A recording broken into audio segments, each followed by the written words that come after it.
think we're live, right? Yeah, let me look real quick. Yes, we are. Okay, it is Monday, September 21 at 5:04 p.m. I'd like to call to order this special meeting of the Palo Alto City Council. If the clerk would please take the roll. Councilmember Cormack, Here. Vice Mayor Du Bois, Councilmember Filsa, I think I heard it here. okay. Vice Mayor Du Bois, Here. Mayor Fine, Here. Councilmember Niss, Here. Councilmember Ku, Here. Councilmember Tanaka. Here. 7 present. Thank you so much, Clerk Minor. Our first item is agenda changes, additions, and deletions. And just one quick announcement. I'd like to announce that we will be adjourning our meeting in honor of the late Supreme Court Justice Ruth Bader Ginsburg. So that will come at the end of our meeting tonight. Any other agenda changes, additions, and deletions? None from staff. Okay. Let's please move to oral communications, where any member of the public may speak to an item not on the city council agenda for tonight.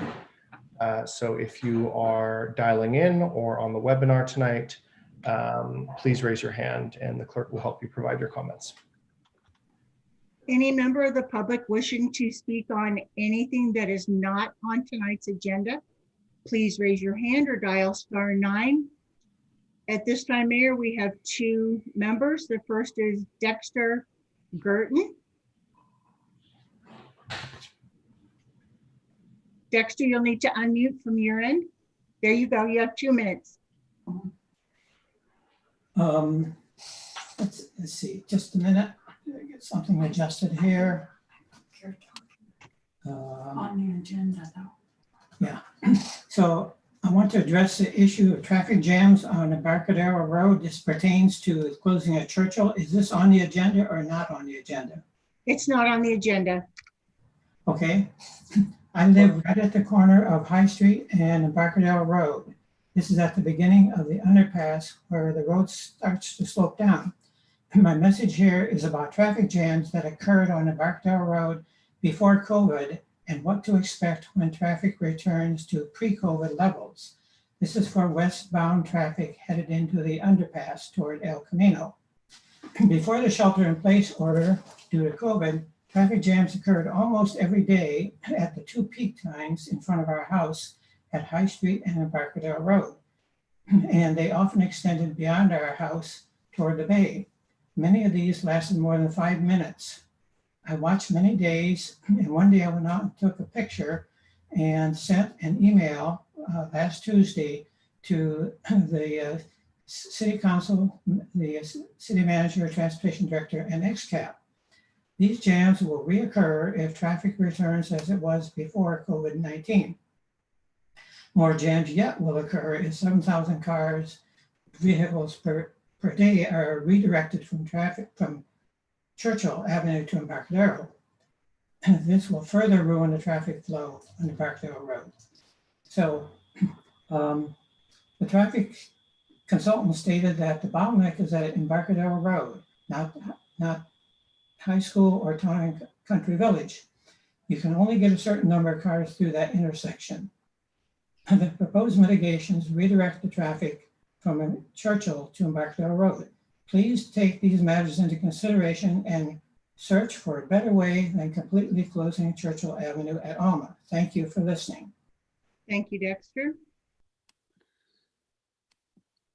Our next speaker is Fred Ballin.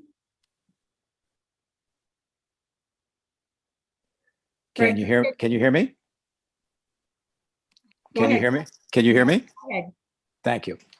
With the public hearing closed and dais discussion of the quasi-judicial Castellet EIR of August 26th continued, Michael Alchek contacted the applicant in violation of the commission's protocols.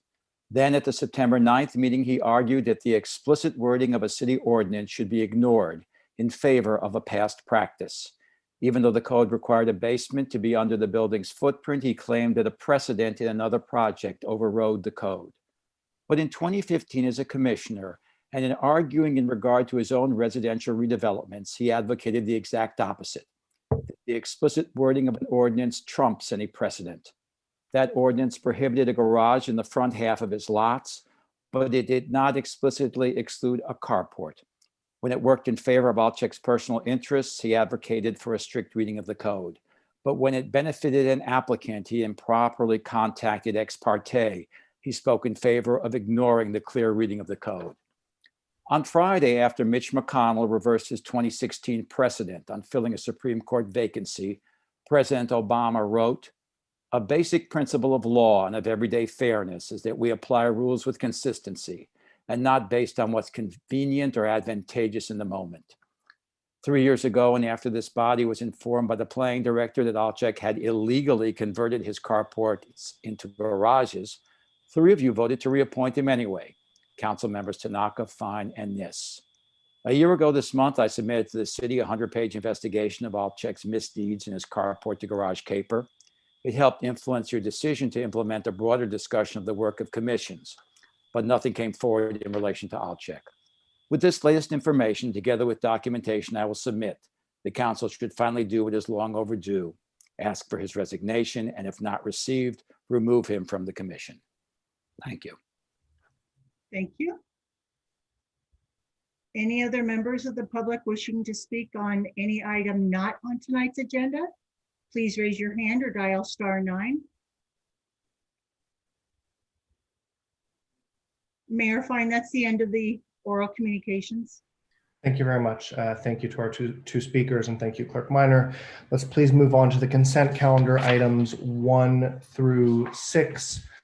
Are there any motions, wishes to pull items, etc.?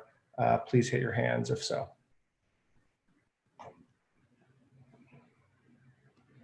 Vice Mayor Du Bois. Yeah, excuse me. I actually want to pull 2 items, so maybe do them one at a time. Just indicate maybe the 2 you'd like to pull, and if there's consensus, we'll get there. Okay, I'd like to pull 1 and 3. Thank you. Councilmember Koo. I too would like to pull 1 and 3. Okay, I'll do that too. 1 and 3, Councilmember Filseth. Yep. Sorry, I'm looking for my hand button here. I can't find it. It's okay. So items 1 and 3 with 3 votes are both pulled, and Mr. City Manager, I believe those will be heard at a date to be determined, correct? Yes, we will work on setting an agenda and get back to you with dates. Okay, thank you. And the floor is open for motions. Well, I'd move the remainder of what is there, which excludes 1 and 3. Thank you. I'll second that, but I see a hand from Councilmember Cormack. I was just offering to make the motion or second as you wish. I think I just seconded it, right? Good enough. Okay.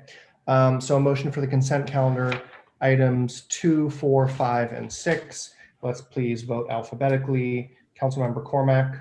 Yes. Vice Mayor Du Bois. Yes. Councilmember Filseth. Yes. I'm a yes. Councilmember Nis. Yes. Councilmember Koo. Yes. Councilmember Tanaka. Yes. Okay. The consent calendar passes unanimously with items 1 and 3 being pulled. Mr. City Manager, the floor is yours for comments. Thank you, Mr. Mayor. Let's see if I can do this share screen.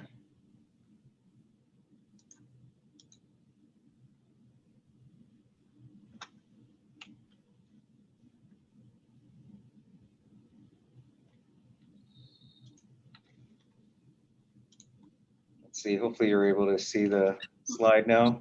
Just a few things, council members, for you and the community to be aware of. So I'll go through this pretty quickly. And actually, largely covering items that we are in conversation with the County of Santa Clara on. And so a few of these items were items that the county has asked us to reinforce with our community. First is to ensure that members of the public are aware of the new county health order that increases testing requirements related to private healthcare providers. And that includes Kaiser and Sutter Palo Alto Medical Foundation in particular. There has been ongoing discussion with the private providers on the need to increase the volume and availability of testing, in particular for asymptomatic individuals that are members of their networks. And based on the discussions, the county has implemented a new health order that does require greater availability by these healthcare providers to their members of a number of categories of frontline workers, essential workers, and also requires an increase in the speed of receiving test results, both well, and specifically toward involving symptomatic persons, as well as persons who've had contact with other confirmed cases, those who've been referred for testing by the county, and essential workers. Specifically, the county has established a portal for receiving complaints from members of the public that are unable to get testing if they fall under one of these categories. And so the webpage for filing concerns is www.scc-covidconcerns, all one word, scc-covidconcerns.org. And that's on this slide. Also want to note that in addition to the county's health order that we have, as we have over the last couple of months, working with the county, providing free testing at the Palo Alto Arts Center. The upcoming dates through November include September 25th, and also new dates established on October 9th and 23rd. The county has expanded the availability of reservations. Instead of 3 days ahead, I believe it's now 5 or 7 days ahead. So that information is available on the county's website as well. That makes it more convenient to set the appointments and be able to get the free testing being provided through the county at our pop-up sites. So also want to note that it is flu season coming upon us, and I got my flu shot actually at Kaiser. So for anyone who's looking for that operation, it was not difficult at all down at Mission College. It is a massive drive-through operation that takes up the entire parking lot, north parking lot at Mission College. So definitely can attest to that availability. In addition, the county is offering free flu shots through its own setup at the county fairgrounds, actually across the street from the fairgrounds on Tully Road. Again, shown here, 9 a.m. to 4 p.m. throughout the fall. This will be, masks are required, and all members of the public are welcome, irrespective of insurance or immigration status. So the county's webpage for information on that program is SCCPHD, so Santa Clara County Public Health Department.org/flu. And finally, for the county, the census countdown deadline is the end of this month. It has been announced by the federal administrations to ensure that community members are counted, and that the county has done everything in our power to ensure that all individuals are counted. Please make sure that everyone you know has been counted. And questionnaires available at my2020census.gov or their toll-free number 844-330-2020. Then finally, again, PSA on behalf of the county, upcoming elections, lest we forget, and that voting is going to be and is already easier than ever, that ballots will be mailed automatically, and we have a number of options available for return of ballots.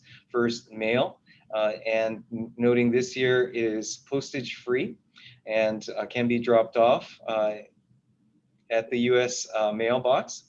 Drop off at available locations here locally, available 24/7 at Mitchell Park Library, Rinconada Library, and at City Hall. And voting in person at the vote centers will be available beginning on October 5th, both at the Registrar of Voters office, and then starting October 31st at more than 100 vote centers, including here in Palo Alto.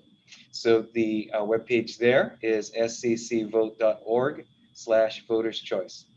And then finally, to bring it closer to home here, and not all, well, I was going to say not all serious, unless you are a big bad wolf. We have upcoming children's theater performance kicking off its 89th season with a virtual playhouse production of Little Red Riding Hood. That will be on, again, virtual September 26th and 27th at 10 a.m. and noon. For information and to purchase tickets, cityofpaloalto.org/children's theater. That's RE theater. And that concludes my report, Mr. Mayor. Thank you, Mr. City Manager. Just a really quick public service announcement. Please get your flu shot. I believe a lot of our hospitals, the county, CVS, and other pharmacies are doing so. Please fill out the census. That's super important to Palo Alto in our future. And please, please, please make a plan to vote. If my colleagues have any questions or comments, please hit your hands. None? Okay, let's move on to our first study session for the night, a rail communications update, connecting Palo Alto rail grade separations. We'll receive an update from staff, then XCAP co-chair Nadia Nayak, then we'll go to the public and then back to council for questions and comments. Mr. Kami, please go ahead. Yes, thank you. Good evening, Mayor Fine, council members, and members of the public. I'm Philip Kami, Chief Transportation Official, and tonight, as the mayor mentioned, you'll be receiving a progress update from the XCAP, who've been working very hard virtually and have made significant progress. And before I hand the presentation over to the XCAP Chair, Nadia Nayak, I wanted to provide some additional updates and information. And I see Nadia just came on video here. The city just completed hosting a virtual town hall on grade separation, which ran from August 19th, 2020 until September 14th. It was originally scheduled to end on September 7th, but we extended it for an additional week because the momentum was continuing to build. And I hope you've all been able to visit it virtually. That's actually my background that you see currently that I'm speaking from is the virtual El Palo Alto room. If you haven't been able to visit it yet, it's still accessible. The website is vrpaloalto.com. It's still up. We're just no longer collecting feedback through the website tool. Speaking about how the virtual town hall went, we're very pleased with the results. We received over 1,000 unique visitors who filled out over 600 different feedback forms. We also had 2 video Q&A sessions where we had several visitors. And we'll be working on a complete report on the virtual town hall, and the consultant is currently assisting us with that. And final comment before I hand it over. Recently, there have been some questions about the Caltrain corridor-wide study on grade separation, which we'll be initiating soon. And I just want to mention that the study will provide us with additional information that we can build into our selected alternatives when we get to that point. However, the city's process and the Caltrain study should be seen as 2 independent efforts. And with that, I'm going to hand it over to Nadia Nayak. Or actually, it looks like City Manager Ed Shikata wants to chime in. Yes, I'm sorry. Actually, a bit out of order, but Mr. Mayor, it dawned on us that we may have missed public comment on the consent calendar. And as such, perhaps we should do that before moving forward. Sorry about that. So Ms. Nayak, please hold on 1 minute. So if you have public comments in the consent calendar, item numbers 1 through 6, please hit your hands and the clerk will help you provide comments. And my apologies, I didn't catch that. Any members of the public wishing to speak on any item on the consent calendar, please raise your hand or dial *9. At this time, we have 1 speaker, actually 2. The first is Eileen Altman.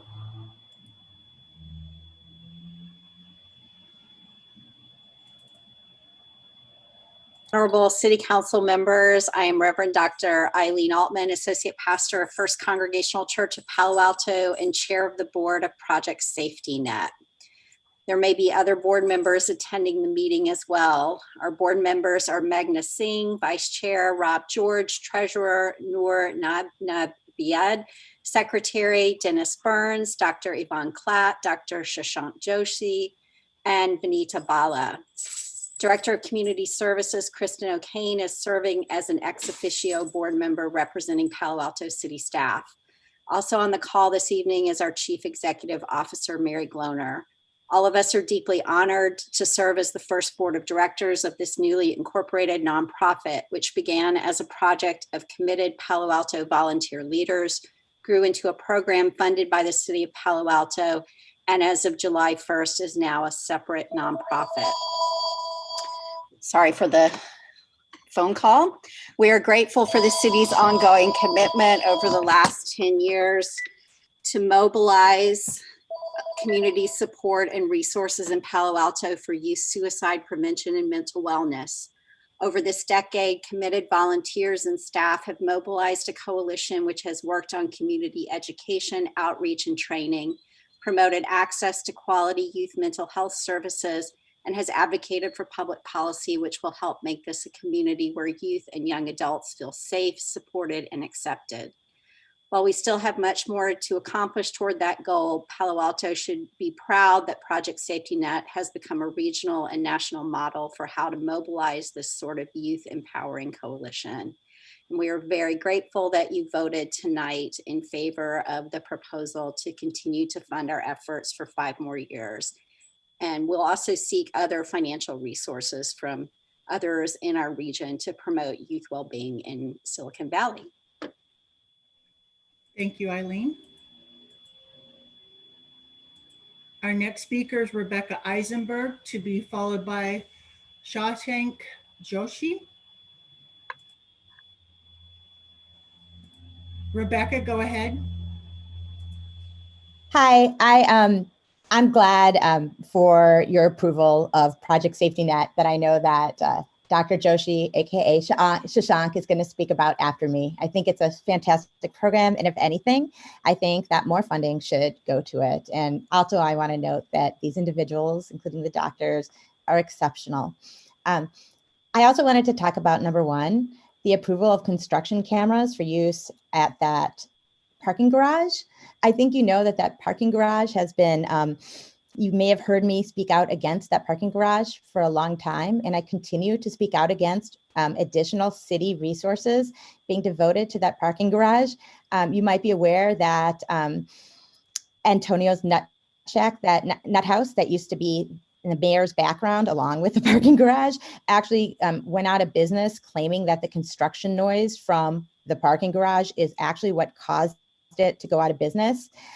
We all know, who, including myself, who live near California Avenue, that there is not a parking problem there. And granted, that might just be because of the pandemic.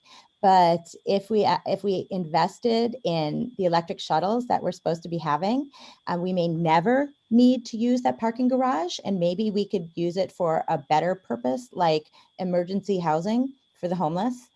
In the meantime, I oppose expenditures of construction cameras on that garage. I actually think we maybe should pause the construction of that garage and definitely not start the construction of the $150 million plus police department, even if that will cause an outlay of only a few $1,000,000 a year.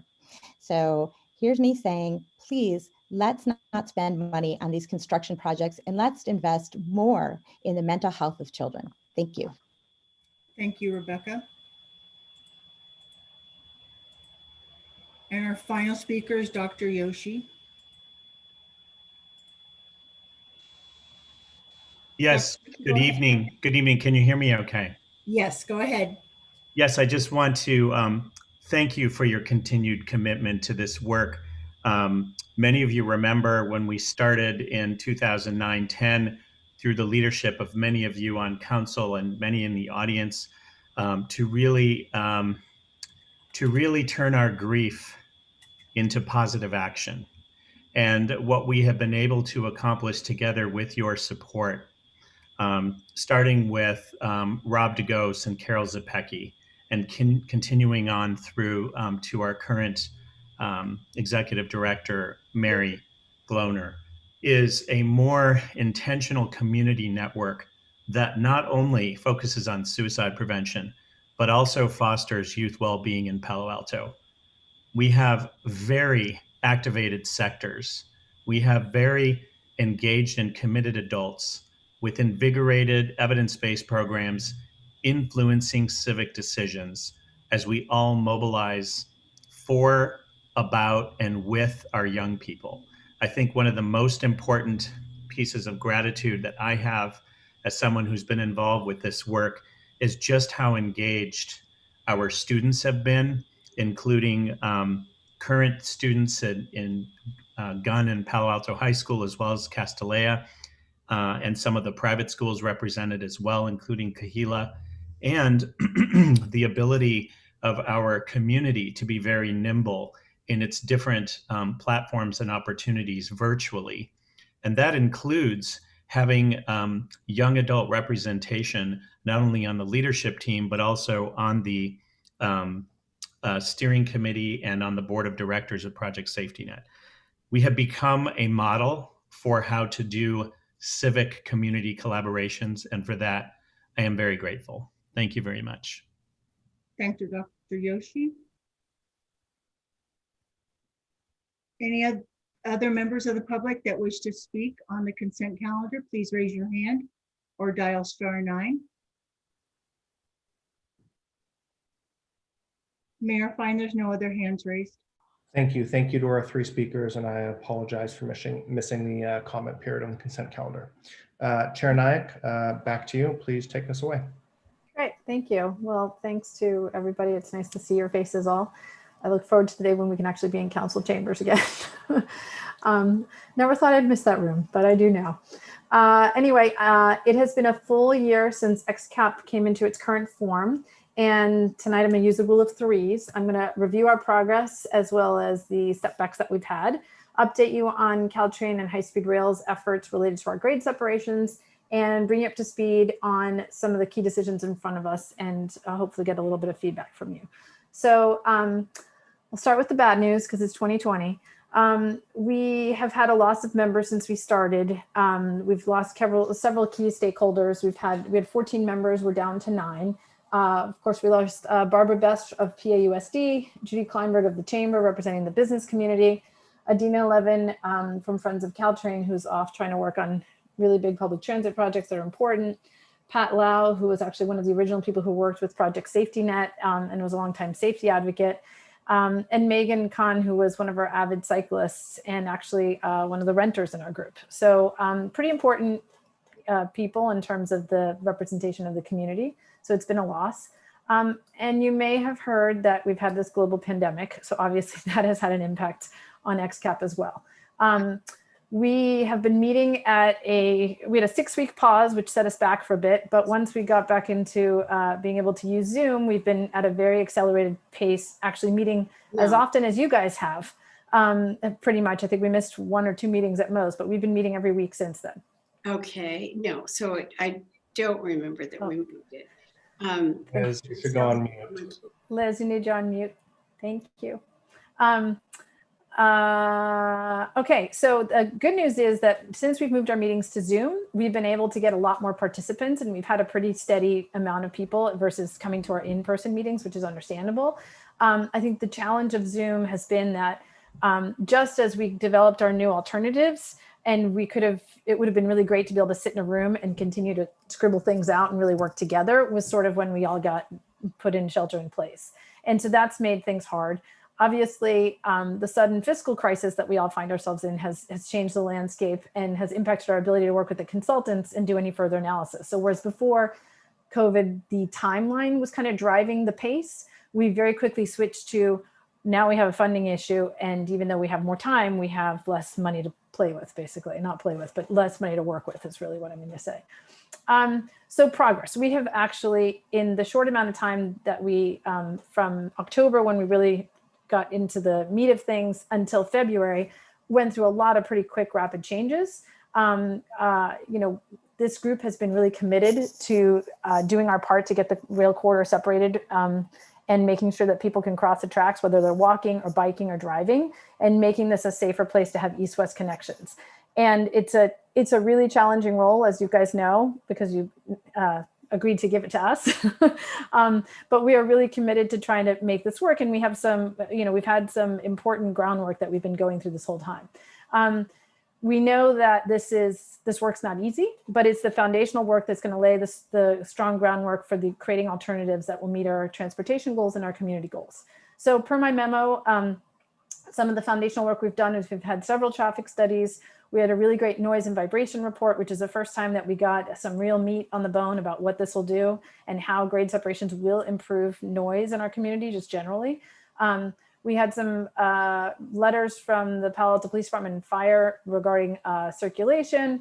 And we had many, many renderings, animations, and matrices that have been developed to help the public and frankly, XCAP and the council understand what these alternatives have been. So moving from the foundational work, we also, the point of XCAP was to kind of leverage the community, and we really did that. So first, with our firsthand understanding of the context of each of the crossing, community members, Michael Price, Michael Chacon, and Elizabeth Alexis came up with alternatives that had not previously been considered, as you know. We had an amazing volunteer team of civil engineers that helped us do a preliminary sanity check on these ideas before we asked AECOM to spend money on them. And that was super helpful and was cost and time efficient. And then from the process standpoint, we had Carrie Templeton, who's our XCAP member, created an amazing dynamic matrix that's helped us kind of sort through the requirements and really understand the difference between needs and wants and nice to haves in this really incredibly complex process. And there's so many, as you know, so many different things that you have to compare that this matrix has been super helpful. And our team and our members of the community even researched promising new construction methods that it's nice to hear Caltrain actually talking about those methods now. So that, we're really proud that that work has really formed part of what is the next phase of things. We do still have some gaps in our information at this time. So while, like I said, the newest alternatives have received some initial engineering, but we got short on time and frankly short on money at this point. And so the engineers can kind of understand the drawings, but it's been difficult to get the general public to understand the concepts. They're not super user friendly. And the limitations of COVID have made it hard to have kind of community meetings or sit at a farmer's market or frankly, do some of the one-on-one meetings I used to do in people's houses to kind of walk them through some of the engineering documents. So that's been a challenge. The other thing is that our alternatives are intertwined with some of Caltrain and high-speed rail issues, specifically the 4-track issue that Caltrain has sort of left looming there. And our most promising alternatives require strong collaboration with Caltrain and working together with them to move forward. So, but as I said, we remain committed. The COVID change has been significant, but the XCAP remains confident that Caltrain will return and that trains will run again. It may be several years out, but we do think that this still remains an important process. The need for safety crossings remains even today, as this kind of, talking after Project Safety Net. I think it's a really important thing to acknowledge. And the problem of traffic and unclearable queues of cars will once again return and become a pressing issue. So XCAP really feels like we still, we're still here and we still got to solve these problems. A little bit more about how Caltrain is impacting XCAP. As you saw in my memo, XCAP received a series of emails from Caltrain explaining that in January 2020, the Caltrain board adopted what's called the Rail Corridor Use Plan, which highlights the potential need for 4 tracks somewhere between Menlo Park and Mountain View. And for the time being is necessitating Caltrain to conservatively land bank until further studies are completed. So what that means is, if you read the city's response, which was a great letter, by the way, to the high-speed rail EIR, you can see that Caltrain and high-speed rail are battling over the need for passing tracks and the location and who pays for them. So as a result, Caltrain's very conservative position right now is that 4 tracks could still exist at Churchill, Meadow, and Charleston. That's officially where they are. Caltrain is beginning their corridor-wide grade separation study, and I want to stress that this was funded pre-COVID. So even though some of their operational things have been impacted, they are going ahead with this really important study because it's they really need this work to be able to move forward. The study expects to do key analysis that will benefit Palo Alto. It will not design the grade separation, so the work that XCAP is doing is still necessary, but it will help answer important technical questions system-wide that are needed to understand the potential range of feasible alternatives, percent grade, construction methodologies, the grouping of projects to minimize impacts on operations, all of those kinds of things that need to be taken into account. One of the goals of the study is to leverage the findings to specifically reduce costs and attempt to leverage funding so that each city doesn't have to take on further onerous engineering to be able to complete their grade separation design.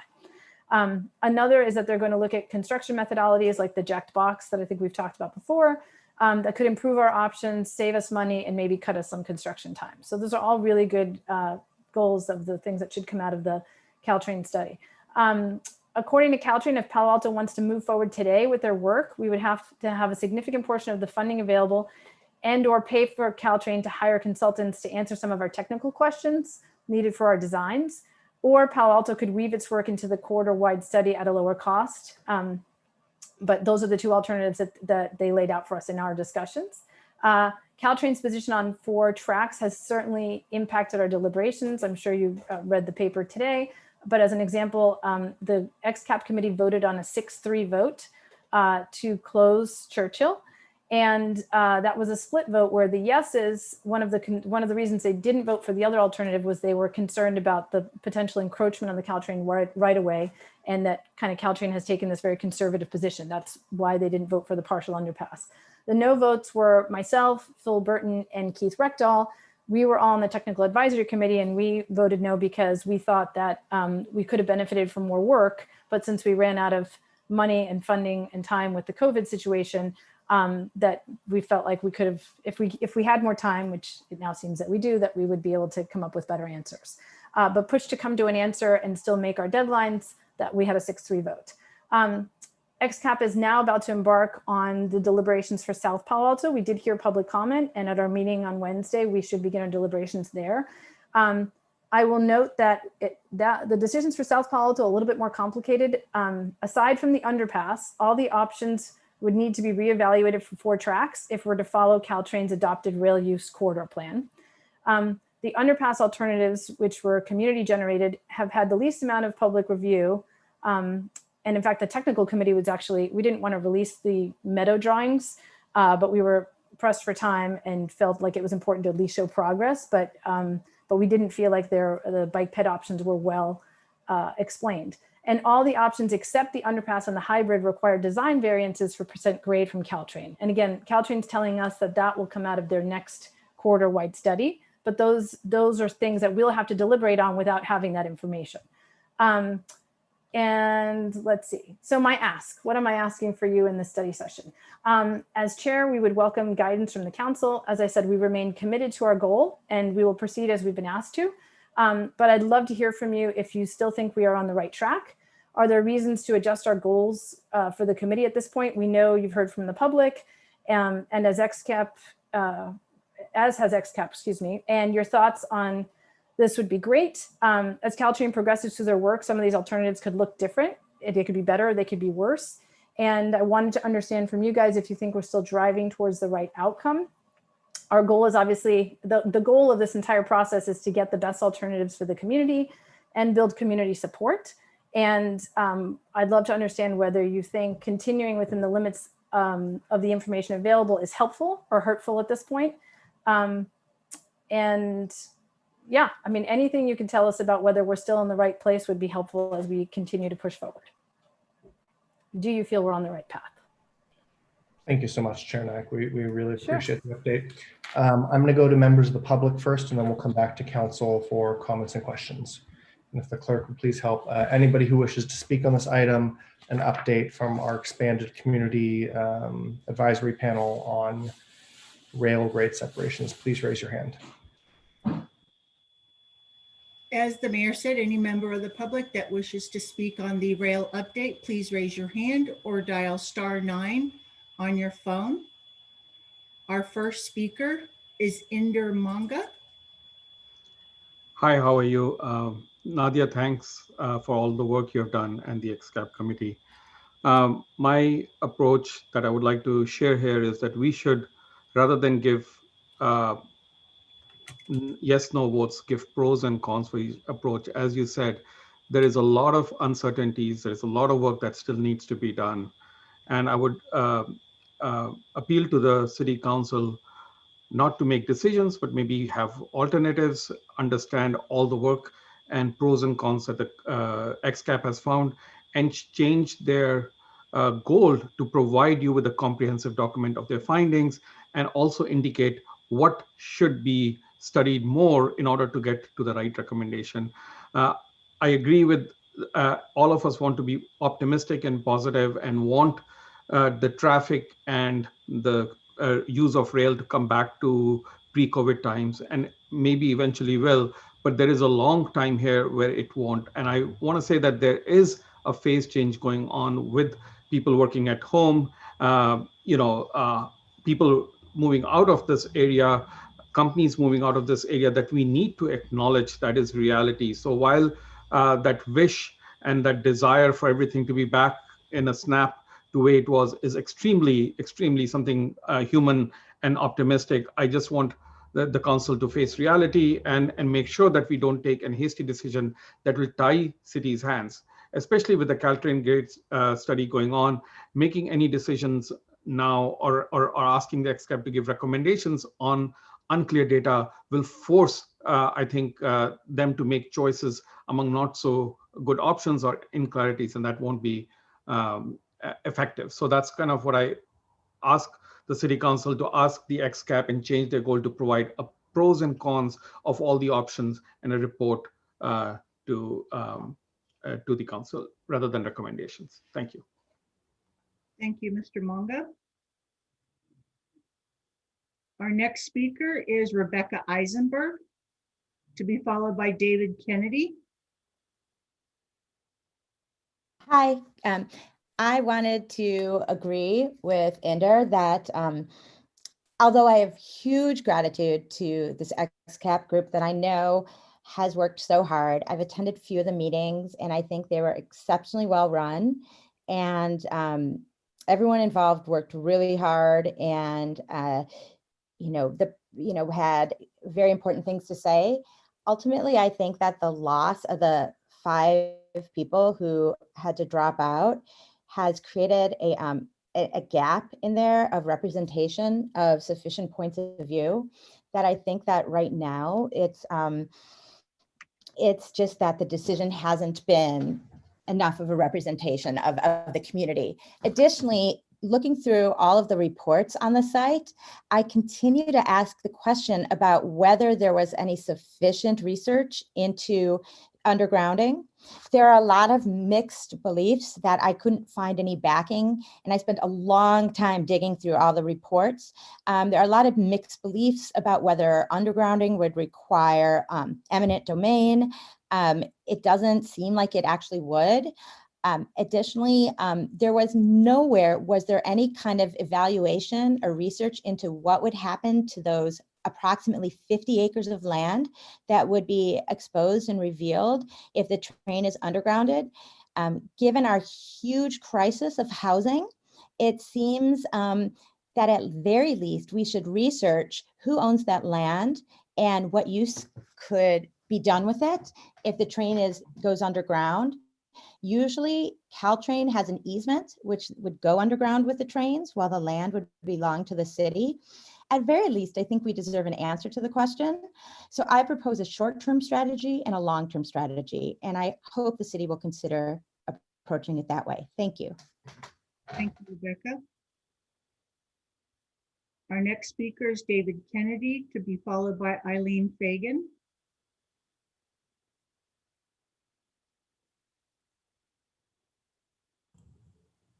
David, go ahead, 2 minutes. Yes, good afternoon. This is David Kennedy. I live on Kingsley for a very long time in Professorville, and actually lived in Palo Alto even longer than that. So I've seen a lot of things happen in Palo Alto, mostly good, but some could have been done a lot better. First of all, I'd like to acknowledge the hard and diligent work of XCAP under difficult circumstances. However, I'm very concerned about several things. First, I think the alternative evaluation criteria that was set several years ago by the City Council has been very limiting to what I call reasonable and viable options to be considered. A lot of things have changed, and I would urge the council to ask XCAP, as well as think through this yourselves, as to whether those criteria should be modified and changed. I think there is a time window with everything going on that would allow that. Secondly, XCAP recommendation to close Churchill to vehicle traffic flies in the face of the 2030 comprehensive plan.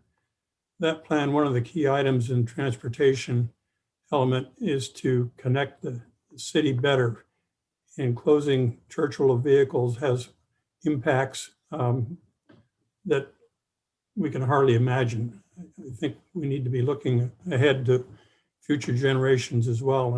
And some of us are at the point where we really shouldn't be riding bicycles anymore, so it's left to walk or to drive. And I know that may not be the best idea in Palo Alto, but it's a reality. So again, I appreciate the work XCAP is doing, but I ask the council to look at the criteria, see if it can be updated, and do so. Thank you. Thank you, David. Our next speaker and final speaker is Eileen Fagan.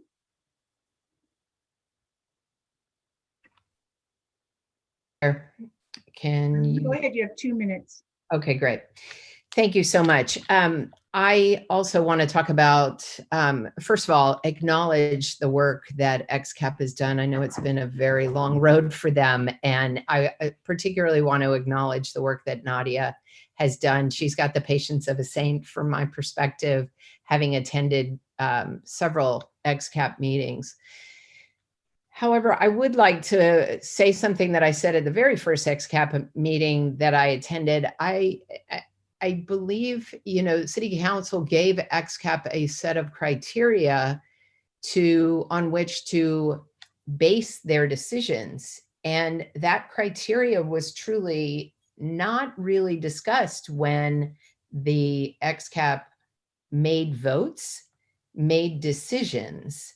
And the most recent vote around 6-3 to close Churchill totally flies in the face of the evaluation criteria that City Council gave. For instance, facilitate movement across the corridor for all modes of transportation. Obviously, closing Churchill does the least good job of doing that. And definitely there was no good evaluation of the rest of the traffic. So reduce delay and congestion for vehicular traffic at rail crossings, but I don't think that was in favor of turning 2 of the major intersections nearby to a traffic grade of F. And I could go through all of these, but the point is the criteria wasn't used very deliberately when they were making these decisions. And I think if City Council really wants that to be the way it was made, which I would agree with for my taxpayer dollars, I think we have to be more, hold them to that standard. Thank you. Thank you, Eileen. Our next speaker is Susan Newman, to be followed by Reshma Singh.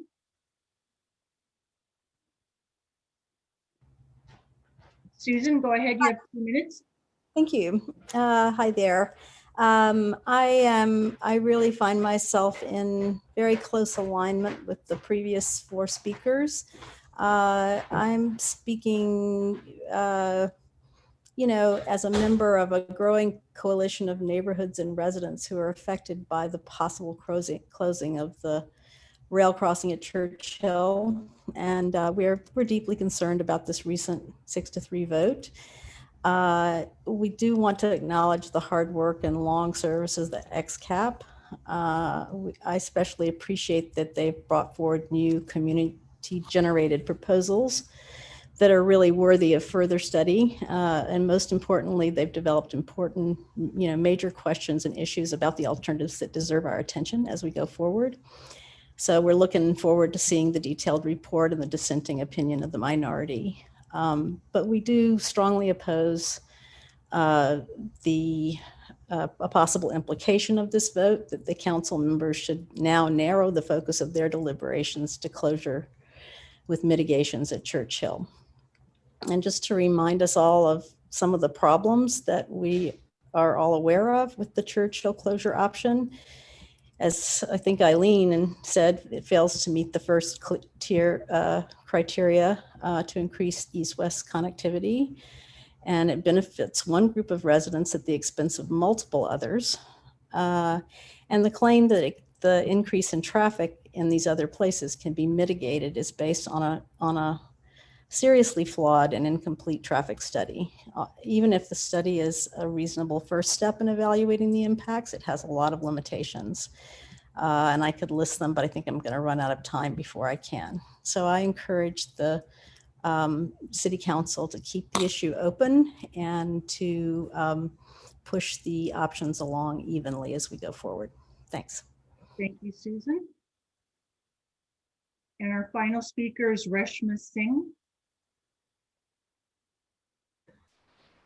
Hi, thank you very much for allowing us to talk. And again, I want to appreciate what XCAP has done. The main point I'd like to say in terms of all the neighborhoods is that we should strive for an equitable solution for the grade crossing. The existing traffic study is goal posted to 2030. And even though we've gone through a couple of iterations of getting some community inputs, the consultants have not really ground truthed, even to the point of not even counting the existing number of cars and trucks going on the extremely beleaguered Embarcadero crossing. There's a lot of inequity in terms of dumping, the congestion and safety burden at the Embarcadero intersection. Now, please note that the Embarcadero intersection already serves 5 regional destinations. You have an international university, you have downtown Palo Alto, which has regional retail and offices and therefore regional traffic, Town and Country Village, and also 2 high schools with children going there. So in terms of not ground truthing and using a metric which is extremely limited, which is level of service, and now I'm hearing that the vehicle miles travel in terms of emissions is going to be another metric, but not really having concern around livability, walkability, and the safety is a huge impediment. Now, I am not saying that Churchill should be ignored. I think there should be an equitable consideration for the safety and aspects of risk and the danger at all of the crossings. The second thing is that in terms of the council's consideration, this closure idea has already started to polarize the community. You can see Nadia said for herself that 3 of them said no because they said that this merits more study. And actually the vote should be 6-3-5, right? Because we've lost 5 members. So I think if we brought the members back, or even if we want to get more members involved in the XCAP to make it back to a robust number of 15, which is truly representative, that would be the way to go. So my request to the council is maybe add to the existing XCAP to make sure that the representation happens for all the communities, and do appropriate study as well as new post-COVID scenario analysis so that we can get a truly community ground truth mitigation, as well as not have this fracturing happen of the community which is happening right now. We cannot afford to compromise the safety of our children and damage the livability of our town. Thank you very much. Thank you. We have 2 additional speakers, Rob Levitsky and Lisa Neeson. Rob, go ahead. Hi, this is Rob Levitsky. I live at the corner of Emerson and Embarcadero. I watch the trains go by and they go by empty now. Caltrain continues to run them just to make sure to show that they're still in business. This whole thing started with the Caltrain and Churchill with the concept that 5 trains in each direction per hour was the limit that we could handle. That happens to be 7.5 minutes of downtime for the gates. And we were talking about going to 6 trains an hour. And that would be 9 minutes downtime and 51 minutes for people to cross Churchill safely.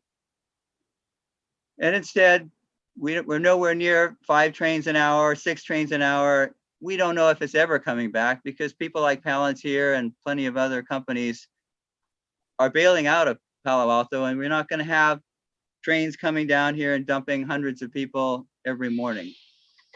But XCAP has picked up this concept that we need to close Churchill, we need to do something, and we had a lot of XCAP people from Churchill Avenue who were out to better themselves, and they decided, well, we'll just export the problem over to Embarcadero. Well, the 9,500 cars that cross the tracks every day before will need to go somewhere, and based on the Hexagon study, most of the cars will take the closest alternative. And since Churchill and Embarcadero are 3.5 blocks, and Churchill and Oregon are 9 blocks, probably 2/3 or 6,000 or 7,000 cars a day would be jamming up into the Embarcadero neighborhood and the street. So why would we want to export that problem over to Embarcadero? It makes no sense at all. And so I ask you to think about connecting Palo Alto and not disconnecting Palo Alto. Thank you. Thank you, Rob. And our final speaker is Lisa Nissim.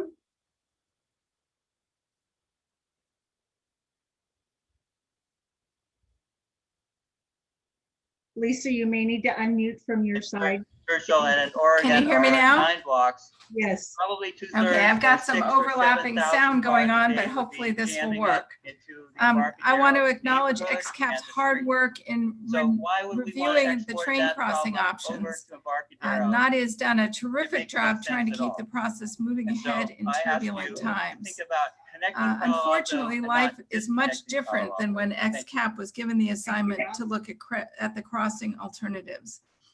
We no And our longer final have, speaker is Lisa Nissim. can you hear me? Yes, go ahead. Your Okay. background noise is really loud. I hope it stopped. There were some Lisa, you technical may need to difficulties unmute here. from your side. Churchill and Oregon. Can you hear me are now? 9 blocks. Okay, I've got some overlapping sound going on, but hopefully this will work. I want to acknowledge XCAP's hard work in reviewing the train crossing options. Lisa, is that at your place? You have Job sound trying going to on? keep the process moving ahead in turbulent times. Unfortunately, Let's pause this for a moment. given the assignment. Lisa, if you wouldn't mind muting all the sources of this meeting that you have, and to everyone else on the call, if you could please mute. And then Lisa, if you want to speak your comments again, please. Okay, is this better? Yes, it is. Great. Sorry about that. I don't know what was going on. Okay. I want to acknowledge XCAP's hard work in reviewing the train crossing options. Nadia has done a terrific job trying to keep the process moving ahead in turbulent times. Unfortunately, life is much different now than when XCAP was given the assignment to look at crossing alternatives. We no longer have any way of projecting the outlook for the Bay Area economy, traffic patterns, and the number of cars on the road. Despite best efforts to develop traffic projections, nobody knows what the future will look like. When XCAP first started its deliberations, we all accepted that doing nothing at the Churchill train crossing was a non-starter, resulting in traffic backups and delays impacting El Camino, Alma, and other roads. But times have changed, and today we can almost consider replacing the stoplights with stop signs at Churchill because traffic is so light. If you feel the need to do something, I urge you to revisit and restudy the present Churchill options. It's clear from the reports from experts, through the miracle of engineering, all these options can be made bike and pedestrian friendly. XCAP did not have the resources to scope out whether the partial underpass or the viaduct could physically fit, not to mention negotiate with the train authorities for the potential need for a few extra feet of property. There are just too many things we don't know about how to allow us to choose one option at this time. In addition, XCAP has not addressed how the PAUSD will get their bus fleet in and out of the bus depot, the impact of closing Churchill on major arterials like Embarcadero and Page Mill. And Nora Stanford weighed in about the impact on its campus. PAUSD has only been consulted informally, strongly hinting that closing Churchill would adversely affect the school district. Please do not excuse an option for Churchill now that will impair the rational decisions for whatever Palo Alto looks like in the future. Thank you. Thank you, Lisa. Mayor Fine, that's our final speaker. Okay, thank you so much. Thanks to all the speakers, and Chair Nyack, thanks for your comments as well. Want to return to council. Just a reminder, this is an update / study session, so no new direction generally. But let's go back to council. I see council members Nis and then Ku. Yes. Hi, Nadia. Thank you for being here. Thank you for doing what you've been doing. It's been tedious, and I know you've been at it week after week after week.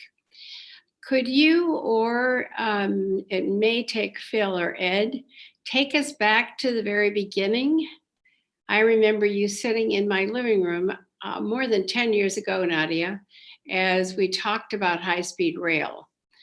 And my recollection is we went through that, then we, as a council, took up the next step, which I think had, maybe that consultant's name was McGregor, but I've now forgotten. And that one went by the wayside until we've gotten to where we are now.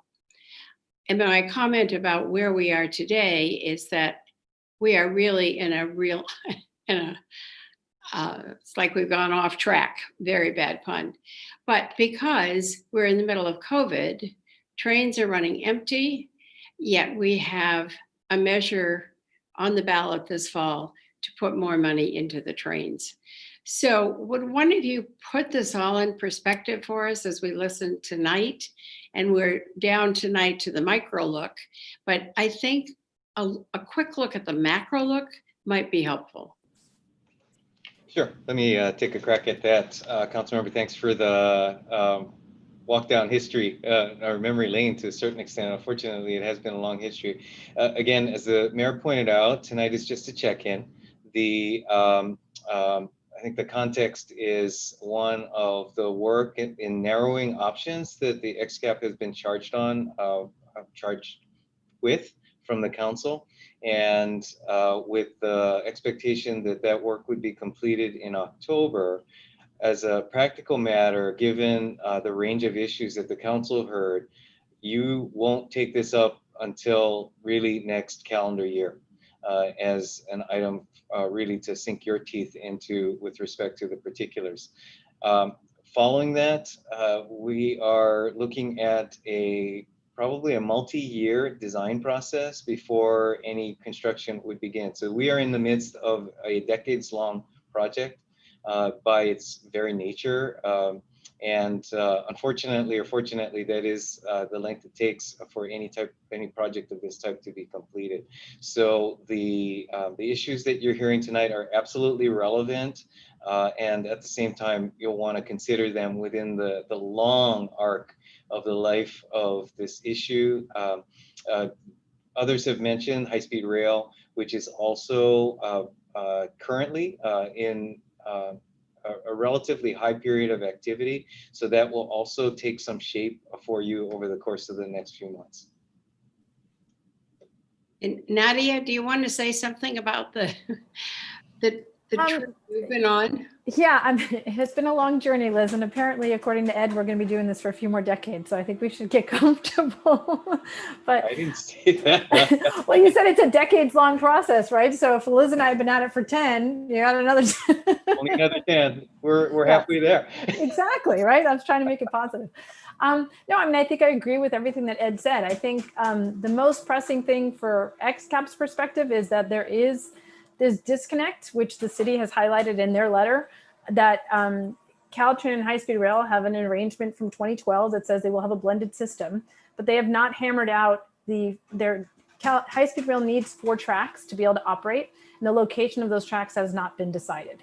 And so in their most recent EIR, Caltrain sent a letter to High Speed Rail saying, hey, you guys, we need to figure this out, and we're not paying for the passing tracks, and your assumptions don't jive with Caltrain's details. So High Speed Rail and Caltrain aren't on the same page, which then makes it difficult for us for the city to understand where it is. And what the Caltrain board has chosen to do is take a super conservative position and say, well, we don't know anything yet. So we're just going to say that potentially 4 tracks go from the San Francisco Creek all the way down to Mountain View. And that's where we are for now. And if Palo Alto wants a more specific answer, then we have to pay additional money so that Caltrain can get consultants to work on this project, because high-speed rails, Caltrain's not at that point yet. They've also indicated that Caltrain has indicated that they're doing this corridor-wide study, and that will also take about 2 years, is what we heard. And part of that process will hopefully be getting some more of these answers, but basically nobody's ready to give us an answer yet.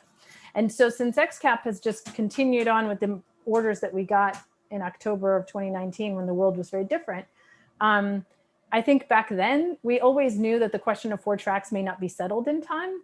I think the confidence that we had as a community, and quite frankly, fiscally, that we might actually be able to get something built and be able to have more of a negotiation with Caltrain and high-speed rail at that time has fundamentally shifted because the world has shifted. And so, whereas before we were on this press timeline because maybe we could have had business tax, or maybe there would be additional funding from somewhere else, that has sort of all evaporated. And so everybody's timelines are, as my mom would say, loosey-goosey at this point. Thanks so much. Thanks, Councilmember, and thanks, Chair Nayak. Councilmember Koo. Well, I want to say thank you so much to the XCAP committee for all the work and all the time that you guys have dedicated to this issue. It's a humongous task, and every time I listen to you guys at the meetings, it's been really revealing, especially with some of the questions that you ask. So to all the committee members and to Chair Nayak, so thank you. I did wanted to ask, the Caltrain, the corridor-wide grade separation study that Caltrain is doing, will it answer some of the questions when they finish? Will it answer some of the questions we have in place, especially the 4-track need or not, the design, etc.? Will that study provide the answers that we need so that we don't have to spend extra money in designing a 4-track or not? Yeah, so what was explained, full disclosure, the study is still in the process of being scoped. So, but what was explained to us was that the scope will include things like looking at grade, the percent grade at which the train can travel. I mean, what Sebastian Petty from Caltrain explained is, rather than have this be a case-by-case, intersection-by-intersection situation, they would rather look at this holistically and be able to negotiate something with UP so that they could come back and say, okay, here's our new general standard for percent grade, which may or may not change the alternatives that we have. So that's kind of one. On the passing track issue, that is more, I think, the relationship between Caltrain and high-speed rail. And, I've been doing this for 10 years, as Liz knows, and for anyone to say where they know where high-speed rail is going is always a crapshoot. So I wouldn't try to place bets on that.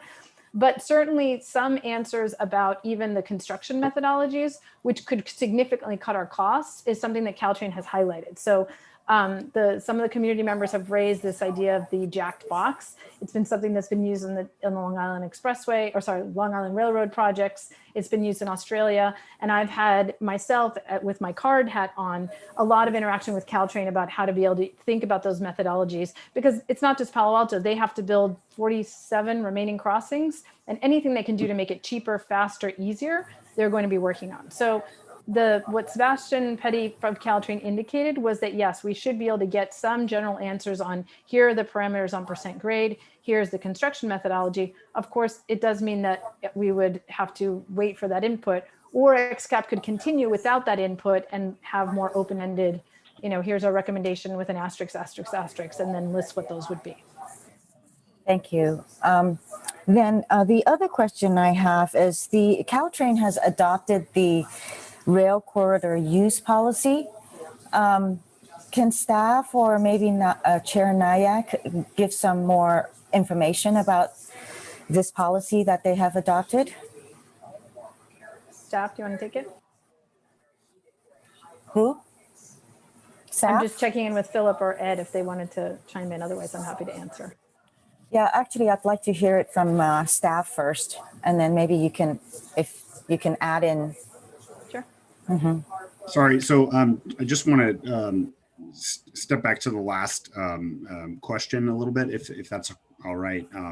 Just want to mention that there are currently, Caltrain does have standards, and the standards would require an exemption in order to, build something that requires an exemption. And it's unknown at this time whether Caltrain, through that corridor-wide study, would allow exemptions. Surely the question is there, and while they're studying it, they would take that into consideration and study it as well, right? So at the end of their study, surely they would be able to give us information whether they can give us that exemption or not. Potentially. Yeah. Okay, so about the rail corridor use policy, if you can give us all an update about that and what it's all about, what did they adopt? Phil, do you want to take that or should I? Yeah, sorry, if you don't mind, yes. It's actually been a while since we've talked about that. Quite frankly, that came as a bit of surprise that Councilmember Koo, as you sit on the LPMG, that is an item they did not take to the LPMG before taking to the board for adoption. And it basically set requirements that indicated that any encroachment onto their right-of-way would require justification and further analysis than had previously been discussed. So that was a step Caltrain staff, again, took directly to the board, to our knowledge, without any outreach prior to that being brought forward. So unfortunately, it did not reflect very well on the ability for us to get very specific guidance going forward. So not a great story there, but nonetheless one that we will have to take into consideration going forward. Right. So if we can keep track on that and get more information on that, that would be great. And then just to finish that, would our AECOM, who works with Caltrain and also with other cities, would they have known, since there are consultants? I guess I would like to know, would they have known, and why is it that they didn't bring it forward to us and help us be up to date about this policy that had gone to the board and not really been vetted by the local policy makers group or any of the cities knowing about it? So to answer that question, I think it caught us all off guard. So I don't know that AECOM was involved in that process. There are different teams that work on the different projects, but I don't know that the AECOM team was engaged in the rail corridor use policy. Can we find out and just make sure that this is part of? Well, I can say for certain that our team was caught off guard by it. The Okay. AECOM team. Thank you. And I just want to amend Nadia. with what Philip said. So yes, Caltrain does have a standard. The standard is currently 1%, but Sebastian Petty in his remarks to Caltrain, or his remarks to XCAP, was very specific that they recognize that they will need to work with Union Pacific because there is a number of cities who need variations in that 1% grade. And so it will be updated. Whether it moves or not, Philip is right, we don't know. But the fact that they know that that's a number that we need some assistance with in order to look at some of the alternatives is something they're very aware of for us and other cities. Thank you. Thank you. Thanks, Councilmember Kuhn. Next, I have Vice Mayor Du Bois. I have a lot of thoughts. Try to go fast. First of all, let me add my thanks to XCAP. I know it's been a long effort. I've attended a few. I think you guys have really dug in and really trying to understand the alternatives at a deeper level. I'm really concerned about passing tracks, right? We've been hearing about passing tracks for a long time. High-speed rail, the discussion was really around Redwood City at one point, and it seems like it's shifted, and I really feel this should be a big focus for us. What I'm hearing tonight, I'm really concerned that the passing track location is really impacting all of our alternatives, and it's really a blocking item. I feel like we should have identified this earlier this year, at least. And just, it seems crystal clear to me that Caltrain is, however politely, telling us that we should stop for now. I'm hearing we won't get an answer from them on our alternatives. It sounds like we could get much better solutions with some encroachment into the right of way, and they're not ready to give us answers on that. So, you know, once they complete their grade SEP study, some of these encroachments might be acceptable, but, you know, we basically have to wait. I do think in the high-speed rail EIR, I think our letter was good. I think we should have highlighted much more, though, about the passing track impacts and the decision here between Caltrain and high-speed rail. You know, our sections of the tracks are some of the narrowest, with homes that are closest to the tracks.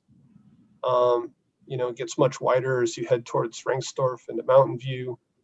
There's other places where it's much more industrial. So I'm really concerned what I'm hearing about the passing tracks. I think XCAP's reach a point, you know, where given the amount of uncertainty, I really think we should talk about how do we wrap this up in a way. I also think given these issues in Caltrain's study, that our goal shouldn't really maybe be getting final alternatives, but really summarizing kind of the pros and cons, you know, pending this additional information. And again, when I look at XCAP, I know it's been a long time. We've lost a lot of people. And so I do think we need to ask ourselves, like, now we're getting decisions from a much smaller group. When we look at specifics, you know, again, you know, Caltrain is adopting a lot of new policies. AECOM's involved with a lot of cities. I think they're consultants for Menlo Park and Mountain View, and as well as Caltrain themselves. And so I wish we would have heard more from them about the 4 tracks and how that could be a real blocker. You know, if this is going to be a 2-year study on grade SEPs, and again, I think Caltrain is starting to recognize that they need to be a lot more involved in grade SEPs. I just don't see kind of what our goal is right now.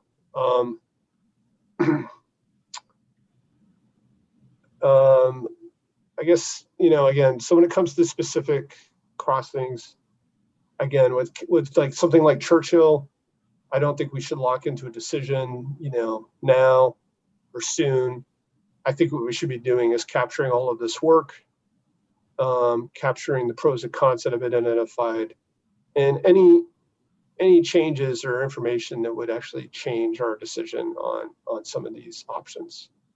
You know, and I am concerned. I know we invited PAUSD to be on the XCAP, and then they dropped out, and now they may not be happy with where the direction it's going. So there's a little bit of, well, you know, they were all invited, but again, if we got to wait 2 years for Caltrain to finish this grade SEP study, I'm not sure we should be making final decisions. On South Palo Alto, I continue to be disappointed that Meadow and Charleston are considered always together. Again, I've said it before. I mean, Meadow has less traffic than Churchill. You know, should we consider maybe a closure at Meadow? Or even more, you know, as we look at these options, should they be tweaked differently for those 2 intersections? I think the new alternatives were interesting. I think that was a very positive thing that came out of XCAP. I don't think they should be eliminated at this point. And I really think we should be looking at those proposals not as fully baked, but as, you know, the nugget of the idea there, and looking at them in a flexible way to see if they can be made to work. I think they both accomplished some key things in terms of flow. I have been hearing, you know, that some of the bike crossings, maybe that wasn't communicated in the best way. You know, a lot of our bike plan got lumped into the grade SEP discussion. And so again, are some of those bike crossings things that we might be able to make progress on while we're waiting for Caltrain, if they're less expensive? And, you know, again, not to lock us into things, but there were things like the Loma Verde crossing, which was separate from any cars. If we made progress on some of those, maybe it would open up some options on the car alternatives. And so again, I know we're not making motions tonight, but treating this more like a study session, I would ask staff to consider, you know, thinking about having XCAP really focus their report on kind of wrapping things up neatly, documenting kind of advantages and disadvantages, having staff really engage with Caltrain on this grade subcore study. Since AECOM did the work, they probably have a lot of the information, but maybe we provide a lot of the work we've done to Caltrain, make them aware of Palo Alto specific issues, and also maybe we can ask Caltrain to consider certain things as they go through their study. I think we should have Caltrain come to council next year, and depending how that is proceeding, definitely staff should be engaged, but maybe we should think about reforming a council rail committee, or like how do we stay in touch with what Caltrain is doing closely over this next year or two. So that was a lot of thoughts, but again, I guess what really strikes me again is the impact of these passing tracks. We've never shown these alternatives. We've done all these videos. They've always been 2 tracks. What do they look like with 4 tracks? I'm sure they look a lot bigger. Some of the 2-track options were moved towards Alma, but if we have 4 tracks, they're going to be back close to the homes. And to me, that's a huge deal. So I know it's disappointing. I do think we've made a lot of good progress, and there's a lot of good information here that we don't want to lose. But again, I don't see the value of us proceeding in exactly the way we started out with XCAP. So hopefully staff will think about that, think about how things have changed, and kind of what really makes sense at this point. Mr. Vice Mayor, I did want to make sure that you know that we will be doing all the pros and cons, even of the alternatives that we did not select. So that's definitely part of our process. And actually, as far as the deliberations that we've done so far in Churchill, we've attempted to discuss not only mitigations that we feel would be necessary certainly for the closure, but also attempt to highlight mitigations that might be able to be done before any construction on grade separations begins, so that we have some sort of low-hanging fruit projects. Like what would that be? So for example, at Churchill, if you do a closure, you have to first build the mitigations, and then the next thing would be to close Churchill. And because the location of the bike ped crossing at Churchill is directly at Churchill, the closure and the construction of bike ped happens essentially at the same time. So one recommendation is to follow what was the rail corridor study from 2013 and actually look at a potential bike ped crossing at Seal, and which would come up at Pierce Park on the other side. And that could be built while mitigations on Embarcadero and other places are being built. And then you could test the closure temporarily and see how the traffic network deals with that and make sure that we've got it right before you would do a permanent close. There's been we haven't started our deliberations on South Palo Alto, but there's been an idea that similarly, if you have simultaneous construction at Meadow and Charleston, you need to have a safe place for bikes and peds to cross. And looking at Loma Verde back as part of XCAP's work, it was originally given to NVCAP with their work, but they have not had a chance to look at it. And so I suspect it'll come back. I certainly plan on raising it as part of our deliberations. But I just want to make it clear, because we've been operating, as you said, all of our alternatives from AECOM are 2-track alternatives. My best guess, obviously the committee may vote differently, but my best guess is that any recommendations we do make for Palo Alto will have an asterisk on them saying, assuming it's a 2-track option, because we don't really know if a 4-track trench would fit. What if 4-track hybrid would look like? What if 4-track viaduct would look like?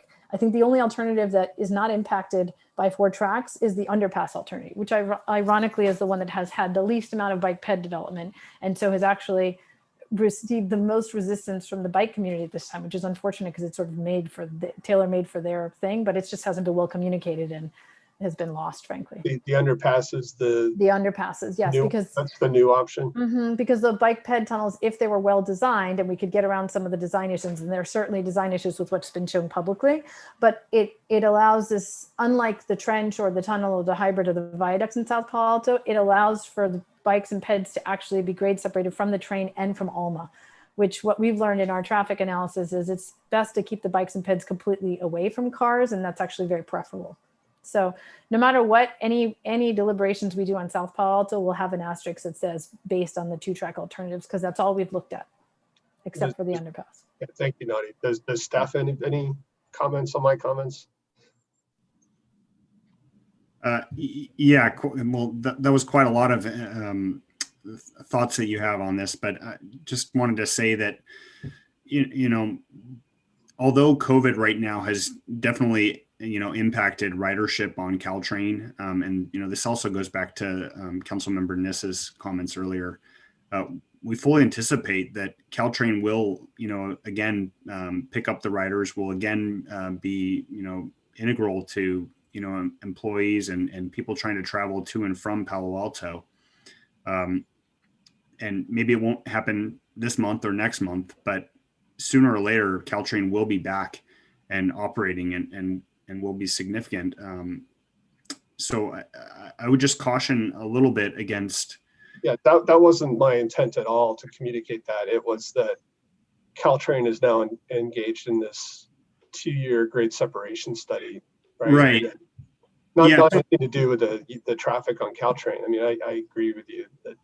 Right. So I think coming to that, the corridor-wide study that Caltrain's engaged in, I think that, we have information that probably Caltrain will be taking and learning from, the work that the city's done, and looking at the things that we've done and using that as kind of case studies. But also, as we go along, we'll be learning, from what they determine in that. So I think it's going to be, mutually kind of beneficial process, but I don't think it should be seen as a process that the city necessarily needs to wait for in order to make decisions. And that much has been communicated between Caltrain. I guess what I heard is that either we have to pay them money or we need to wait for them to get ahead of us, that we're not going to get an answer on any option that involves a change to Caltrain or encroachment on the Caltrain right away, or a change in the degree of inclination, or any of those things that we've been asking about, right? So if I could jump in, I think that's an accurate perhaps description, that basically what Caltrain is saying, that anything that requires an exception, a design exception or what have you, would have to go through this process, which would take longer. Councilmember or Vice Mayor, sorry, back to your larger point, just in terms of the plan going forward. The one just factor that we actually haven't talked about yet tonight is the third or whatever fourth dimension to this multi-level chess game that we've been on for the last few years, which is the VTA measure. Last track, is it B? I can't remember what we're calling it. I think it is, yes. Thank you, Councilmember Philseth. The Measure B funding through sales tax that is dedicated to grade separations. The that has always been one of the looming carrots that has been an important factor in the level of urgency that the city has expressed on this. That is still in play, and certainly something for us to stay in touch with, if not to the extent that we can, take a stronger hand. But one dimension that Vice Mayor pointed out in terms of engagement, we do know that Mountain View is continuing to make progress, and they're ahead of us in working with Caltrain on all these same issues.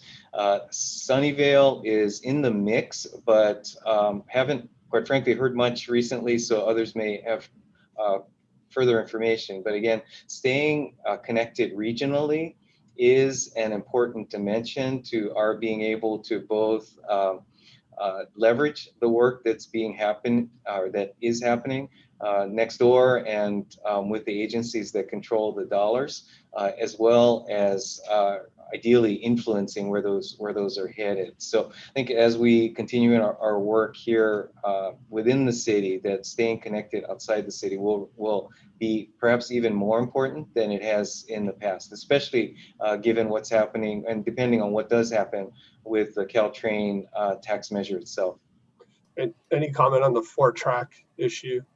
Yeah, only that it is not clear that all of the alternatives would be equally impacted by, or quite frankly, impacted by the 4-track. And as was stated in our letter, the absence or the inability of the high-speed rail EIR to address 4 tracks as a cumulative impact that needs to be mitigated is just, I can't remember what word we used. It was an expletive we had to debate quite a bit in order to make sure that it was on target, but not inappropriate.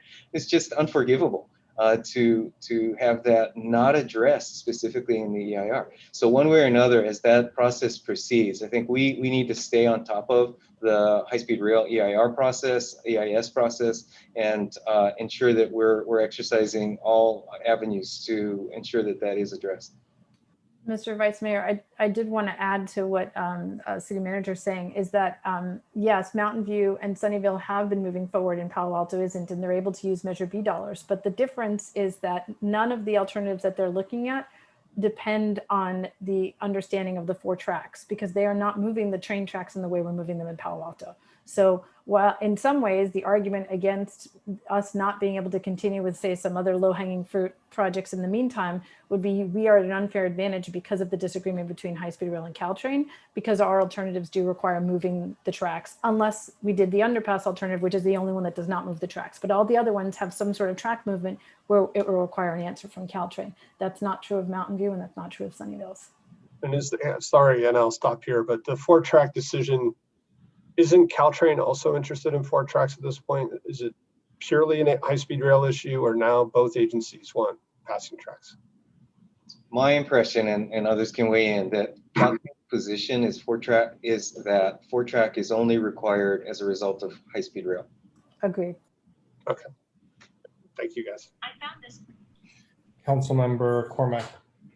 Thank you, Mr. Mayor. Just checking, are we doing 5 minutes? Are we doing a second round? Or are we just, what's the protocol? I think we're going for 5 minutes. The Vice Mayor is a bit over, but it's okay. This is a big item. I see the Assistant City Manager just gave up, so that's fine. Lots to talk about. I want to start by saying that the virtual town hall was innovative and a great way to reach people who are sitting at home, spending a lot of time on their devices. We got a number of comments and email from people who found the format much easier for them to digest the information and the organization of it. So I just want to say thank you to all the people who worked on that. And I think having it as a resource will help in the future, no matter what format we take. So kudos on that. With respect to the report, thank you so much, Chair Nyack, for sharing the outline of it and confirming that there will be pros and cons of each. I do appreciate that. I wondered if you could talk, you sort of glossed over what I consider part of the good news you've learned, which is the noise and vibration report. Could you talk about that a little bit? Yeah, it's been a few weeks since we've looked at it, but what it did show is that much of the noise that we experience comes from the bells and whistles every time that the gates have to go down. And so by having creating a grade crossing that's separated, we will be able to eliminate that train noise and the horn noise. And so that is one of the largest sources of noise. Then we also learned that there's different, what do they call them? Noise treatments that can be used to kind of reduce the decibel levels. And among those includes, even if you have a train at ground level, so for example, even at the closure of Churchill, putting a short sound wall, by short I mean less than 6 feet, actually really helps to mitigate sound in a noticeable way, because most of the noise that comes off of a train comes off of the wheels. And so those were kind of 2 really big findings. I think there was a lot of concern about as you elevate the structure, how much higher does the sound go out? But you know, they have some really good graphics in there. And noise is a tricky thing, right? The noise you might hear in the middle of the day feels different than noise at 2 a.m. And frankly, the way noise studies work, even though the freight trains would probably create more sound, because there's only 3 events per evening and they measure noise kind of over a 24-hour period and stuff, those 3 jolty sounds kind of get lost in the analysis. So it's just the way noise is measured, and there isn't kind of a better system. This is all they've got. So, but the great news is that if we do separate the crossings, the noise goes down because we don't have horn noise anymore. Is there any other good news that you've learned in the XCAP that wasn't called out that you want to share with us? I think the other thing that I don't know that it's been so much an XCAP focus, but it's I guess in the 10 years focus, is that you can also get that same benefit from applying for passing for quiet zones, excuse me, which I know the city addressed in their letter to high-speed rail. That's one of the kind of also suggested ways to do that. So that's also an alternative. I think from a circulation perspective, something that I'd like to share, which has been really helpful for us, is we're learning more about bikes and peds and how they interact with the train. And so as an example, when we went through our deliberations for Churchill, The committee very definitely had a preference between the two bike alternatives, because what we've realized is when bikes have to gather because they have to hit a call button and wait for a light, they start to grow and grow and grow. And what happens is if you then have to send them down into a tunnel, the size of the tunnel is dictated by that kind of critical moment where all the bikes gathered. Whereas if you have a constant flow sort of tunnel, then you have much greater flexibility. And so that for me personally has been a big lesson. And I just, I continue to be impressed by this community. We have some amazing people that live here, and they come out of the woodwork, and, we have extra noise experts that are now weighing in. And so, I mean, I as a resident, that's exactly why I thought having this kind of committee would help, because I knew there'd be smart people out there who are smarter than me and will bring these things forward. So I continue to welcome that feedback. Well, you welcome it just about every week, so we certainly Yes, we appreciate do. that. I want to pick up on the theme of the study that Caltrain is doing over the next 2 years, and thinking about where we were at the beginning of this year and where a business tax might be, 2 years from now. So I do think we have more of a time horizon now and a different time horizon than we did earlier in the year. So I think that's just food for thought. And then Ms. Naik, back to you. There was some discussion about the criteria and matrices. It seemed like there was some interesting work that was done. Could you tell us a little bit more about it and how that might inform decisions we could make? Yeah, so one of our members, Carrie Templeton, created this great kind of dynamic matrix where she basically took the council criteria from 2017 and made it so that, that criteria was developed at a time before even the closure of Churchill necessarily was an option, and certainly before the new alternatives were being considered. And so some of them are pretty nebulous.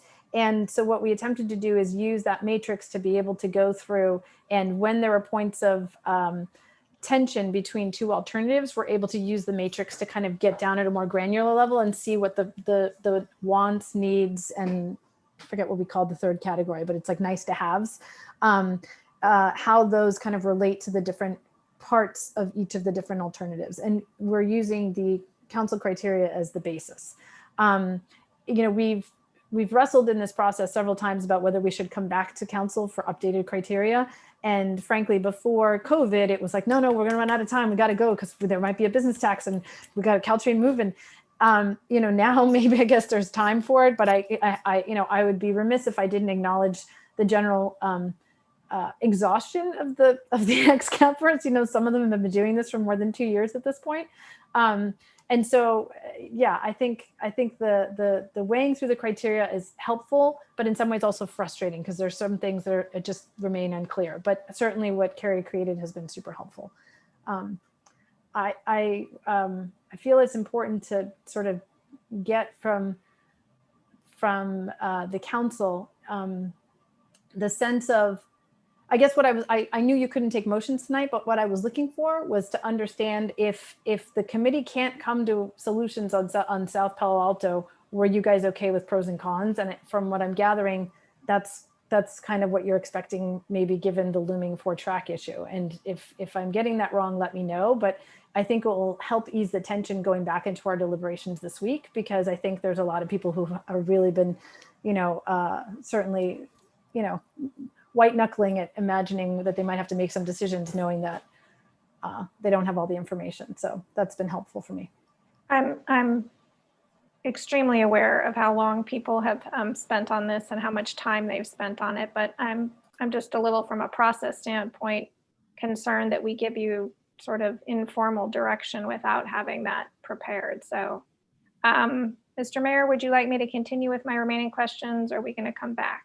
Please go ahead, I think. Okay, great. Thank you so much. For criteria, what I'm, regardless of how the XCAP moves forward and what happens with the Caltrain study and whether or not we set up a different kind of committee, I think there's some things that we should be thinking about doing now. And, there's a group of them. We've needed to do work on Embarcadero for bicycles and at Town and Country for a long time. And it's possible there's things we could start now that would support no matter what, choice we end up with.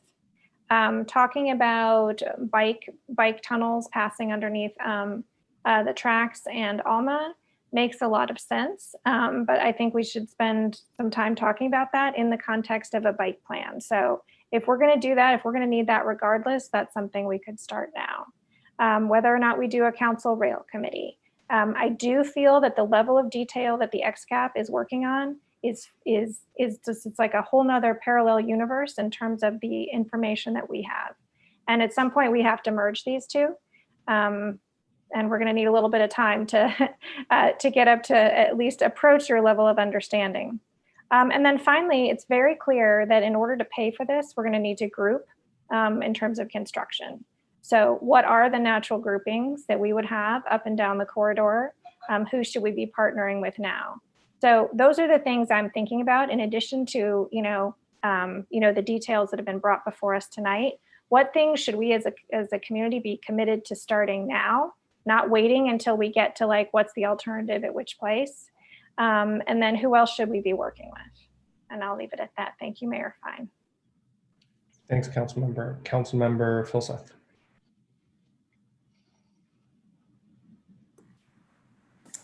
Yeah, so, yeah, thank you very much. And, I'll come back to this in a second.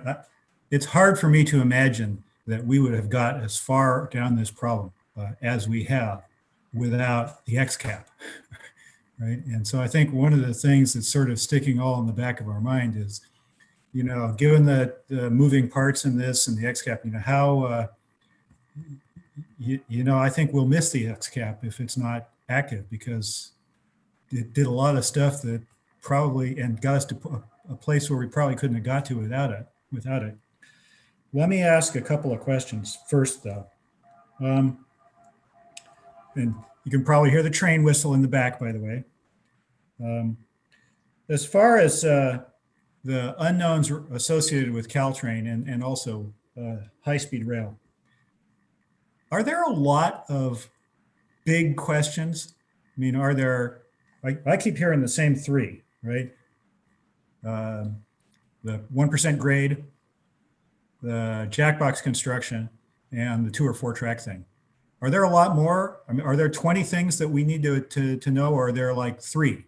And that's going to say, okay, there's these branch points depending on how those go. I think you're correct. I think from selecting the best alternative, yeah, those are the 3. I did hear Councilmember Cormack discuss whether groupings was something. That was interesting. Yeah, yeah. Go ahead. Yeah, and so I think, Meadow and Charleston have naturally been grouped together because they're less than a mile apart, and kind of if you're already raising it on one end, you have to raise the other end and meet it. And so they've traditionally, by at least the engineers, been considered together. I will say that the group has had a lot of consternation about the fact that Palo Alto Avenue was separated from the Churchill conversation, particularly as we learned that the closure of Churchill has such a great impact on Embarcadero, because there's questions about further north, if depending on what happens at Palo Alto Avenue in the station area, that could impact traffic patterns at Embarcadero. But we've not obviously discussed those.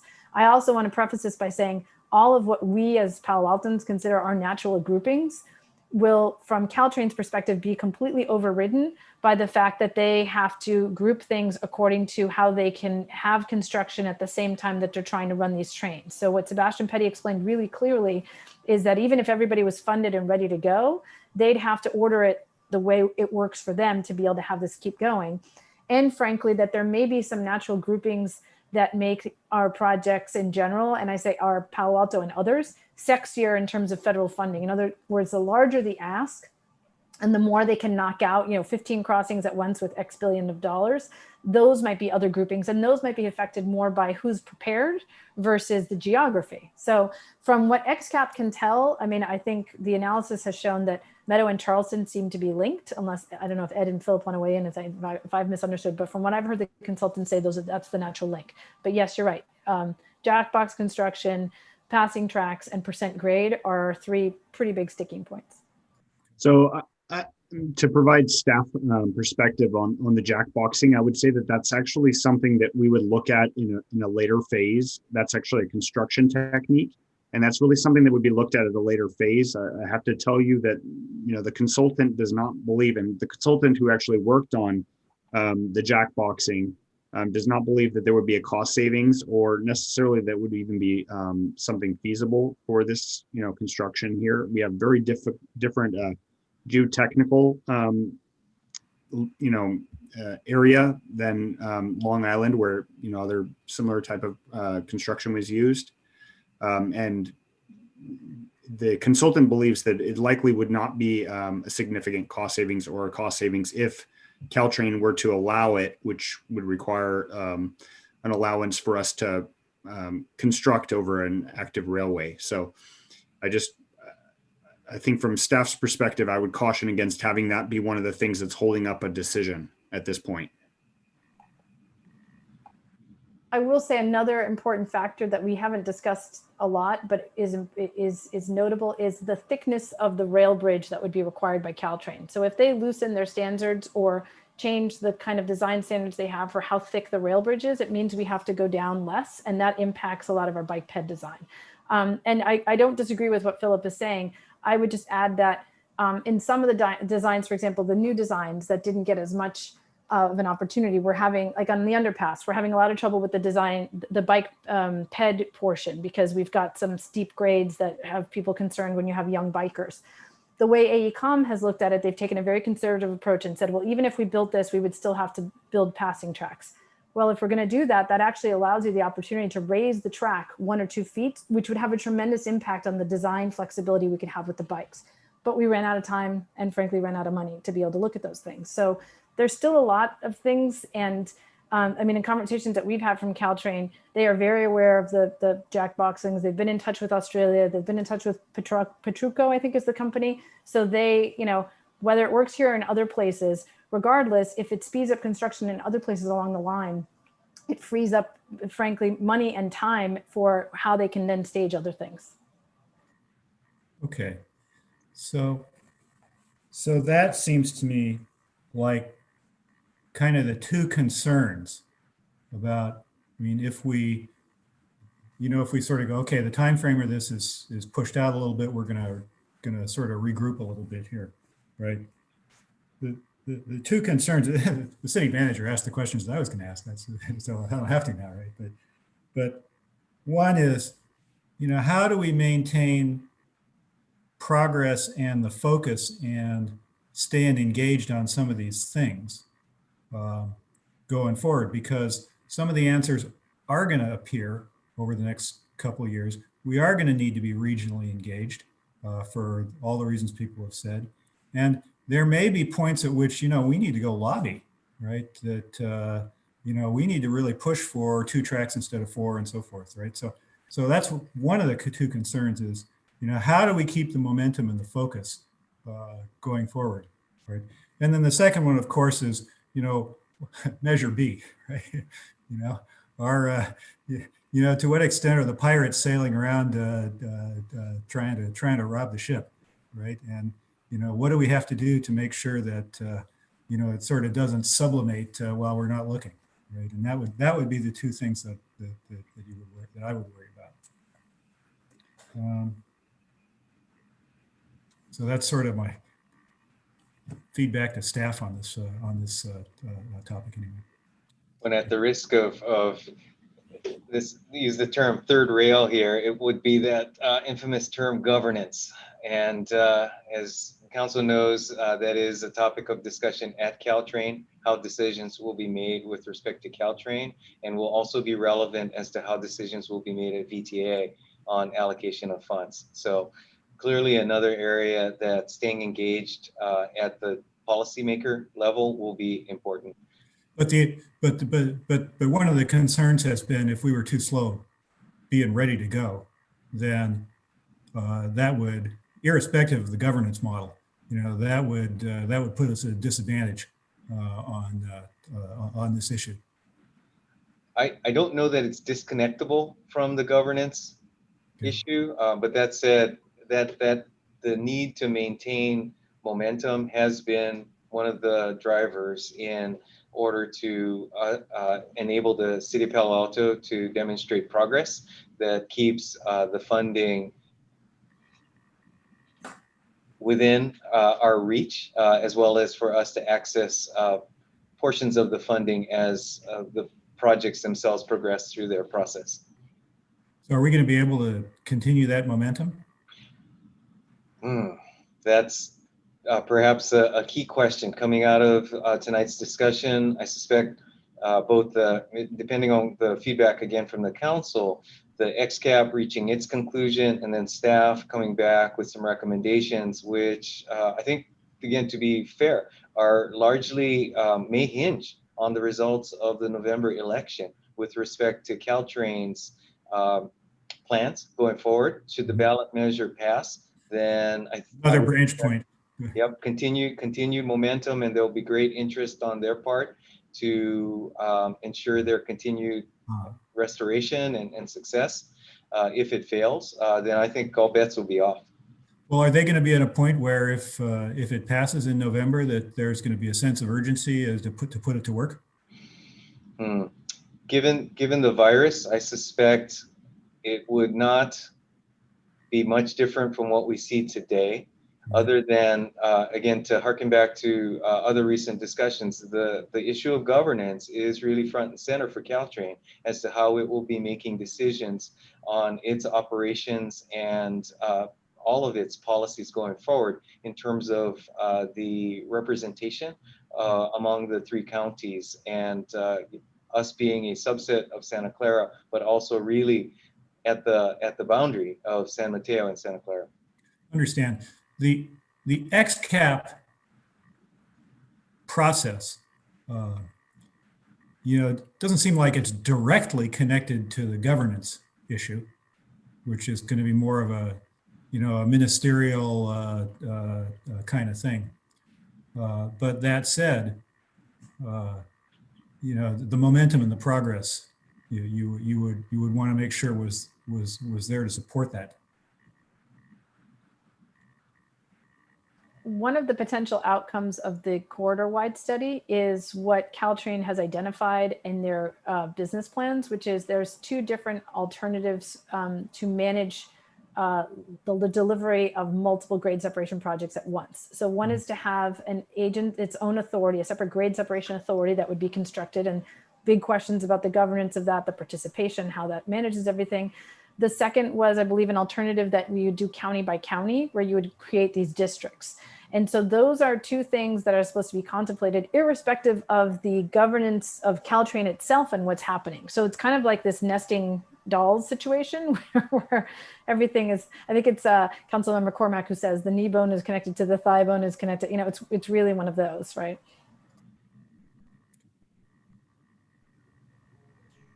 All right, thanks. Thanks, Councilmember. Councilmember Tanaka. Yeah, I also just want to chime in, thank all the XCAP for all that work. I know it's been a long haul, and it seems like things are changing all the time. So definitely understand difficulties and appreciate your guys' work. I was just curious. So I heard a little bit about what Mountain View is doing. What about other cities on the Caltrain corridor? I mean, I think all of them probably have similar concerns, right, about the different parameters that are changing for Caltrain. Are they pausing the work? Are they going full steam ahead? What are other cities doing in regards to their grade separation plans? Does anyone know? Well, from what I know, the thing is that Santa Clara is now more at the top of the list because we have Measure B funding, and basically we've reloaded a piggy bank. So San Mateo County Measure A was the last measure that they had available to do grade separation funding, and they kind of got as far as they can with their work, but I believe they're out of funds. And I don't think I don't know if that piggy bank has been recharged for them to continue with that work. I know that Sebastian Petty did mention in our meeting that Burlingame, for example, was ready to go with their designs, but they didn't have enough money to be able to move forward because they are awaiting decisions from Caltrain as well.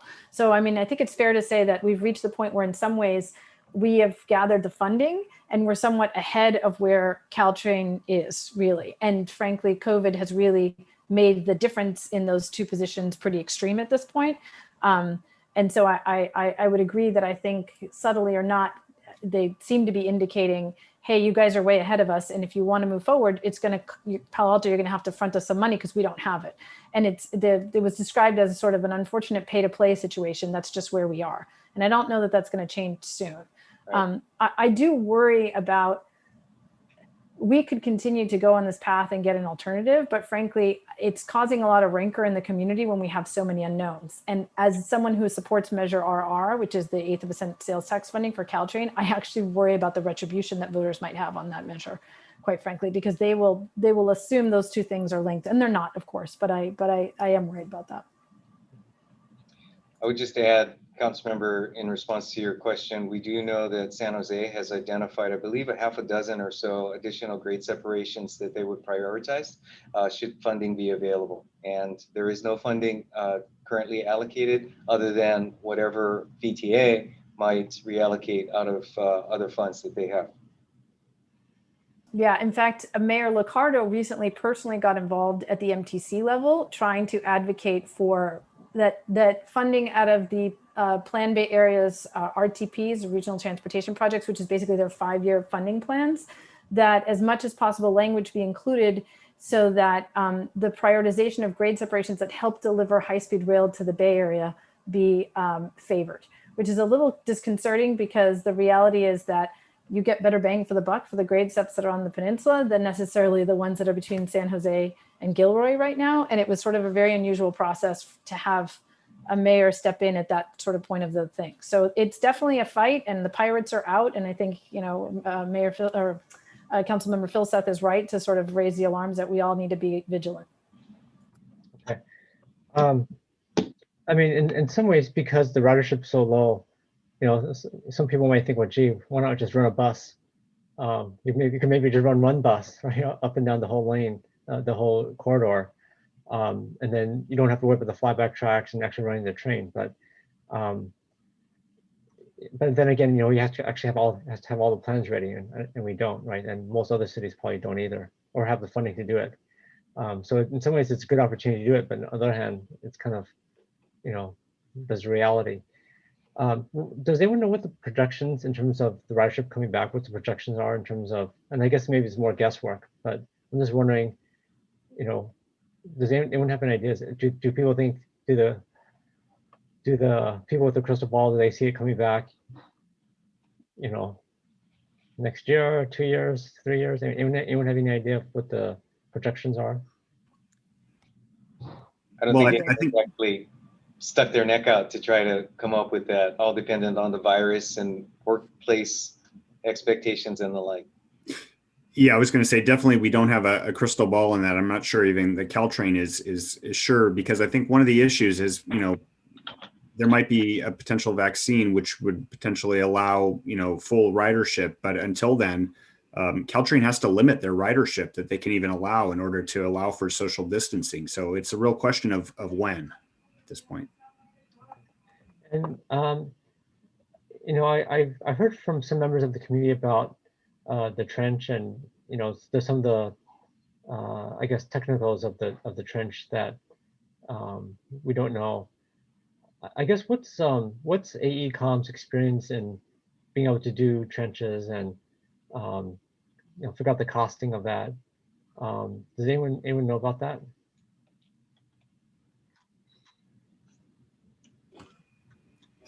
I'm sorry, I'm not sure I know. So I guess AECom, what I'm curious about it is, I know like the trench in South Baltimore has been pretty popular, and I guess the current projections show it being way expensive, right? I forgot how much, but like, I don't know, 900 million or something enormous, and but there's a lot of things that we don't know in terms of, you know, the fidelity of that estimate. And so I guess I'm curious to know, like, in terms of AECom's experience in doing trench estimates.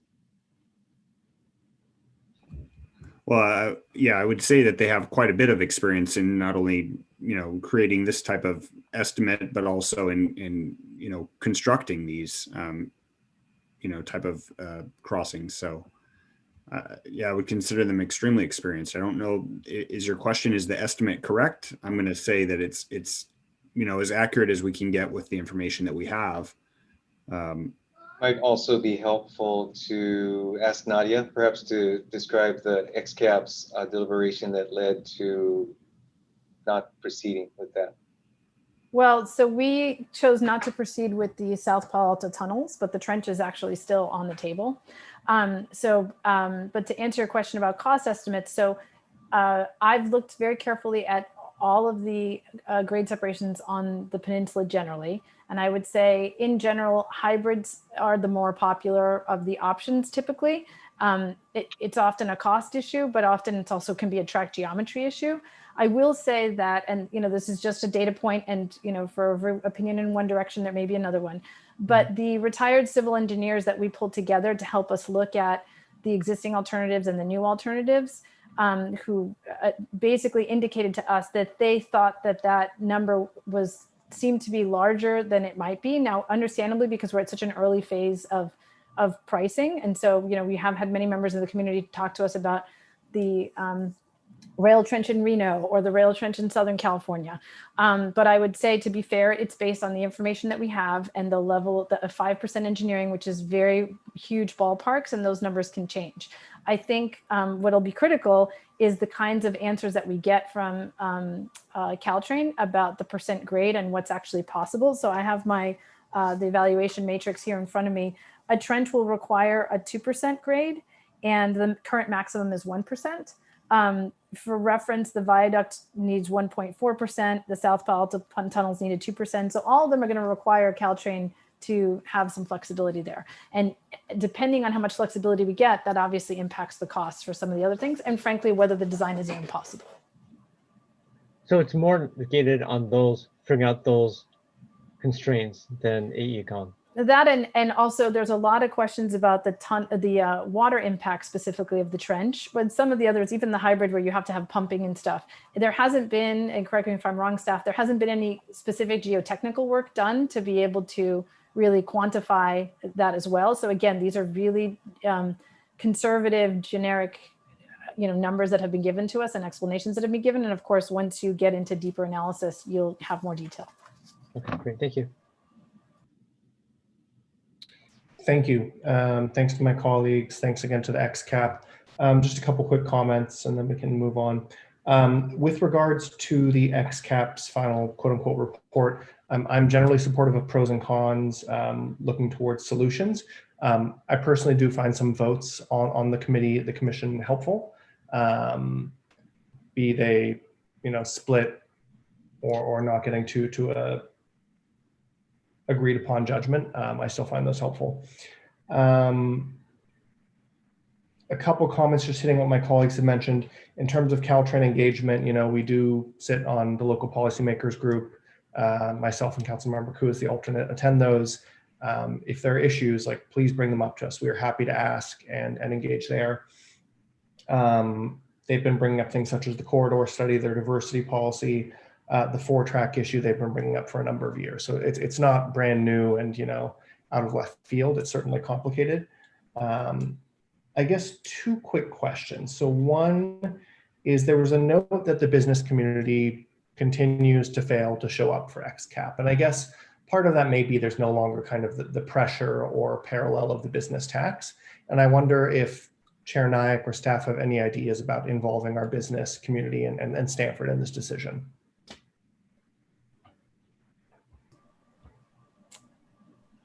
So I guess I could speak a bit about the PAUSD and Stanford. Specifically, they've received information about the project and the alternatives, but they haven't provided any feedback. PAUSD did provide some feedback, but didn't really take a formal position on any of the alternatives. And regarding business outreach, I think it's probably worth noting that neither citywide outreach or specific business outreach was really assigned by the city council to XCAP.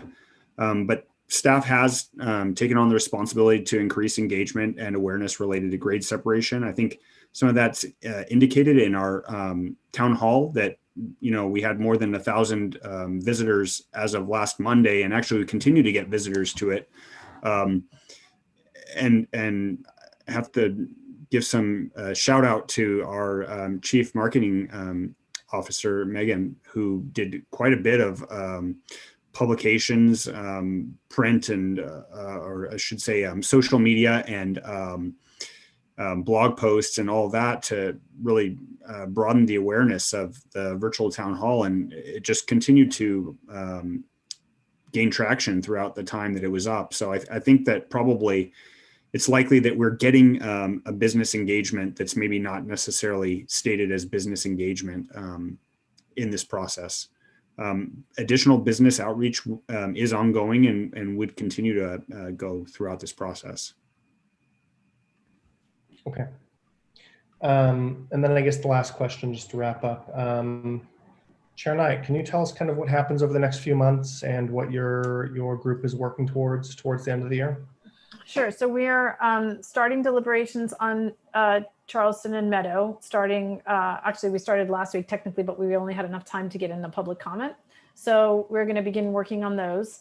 And the idea is once we have potentially a vote on that, then at the same time, we have been attempting to write various chapters of the report. We're in sort of an unusual situation because, of course, we are following the Brown Act, which means that every draft has to be made public and then a week has to go by so everyone can see it, and then we have to get edits. So it's kind of like your worst nightmare. It's like a group project research paper being written publicly through this public process. But we're working on editing down those chapters. And these are chapters that are more like, why are we doing this? What are the different alternatives, kind of the basics. And the chapters based on our deliberations are basically being contemporarily written. I've got a whole series of notes on how those go. And when we have dissenting opinions or dissenting votes, we're having those folks kind of write out their pieces. So we're trying to capture as much as we can. I think I have been doing this for so long, and as a CARD member who has spent way too many hours reading footnotes and appendices, I tend to want to put as much information in there because I see this as probably something that may sit on the shelf for a while, but will serve as kind of an encyclopedia for folks.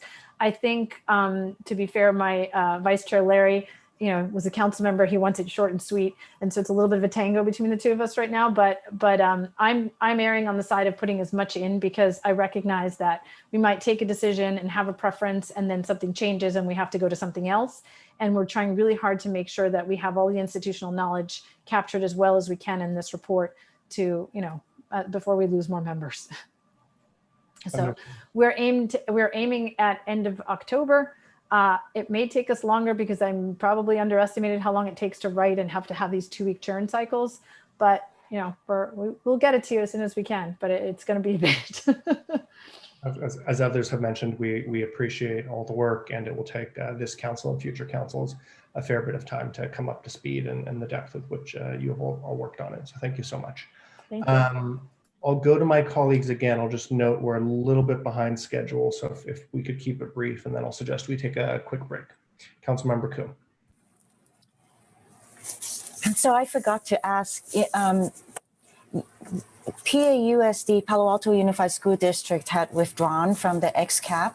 So has staff or the XCAP considered engaging with the PTAs in order to kind of get more information in terms of what they're hearing from their parent community about students crossing the tracks, etc.?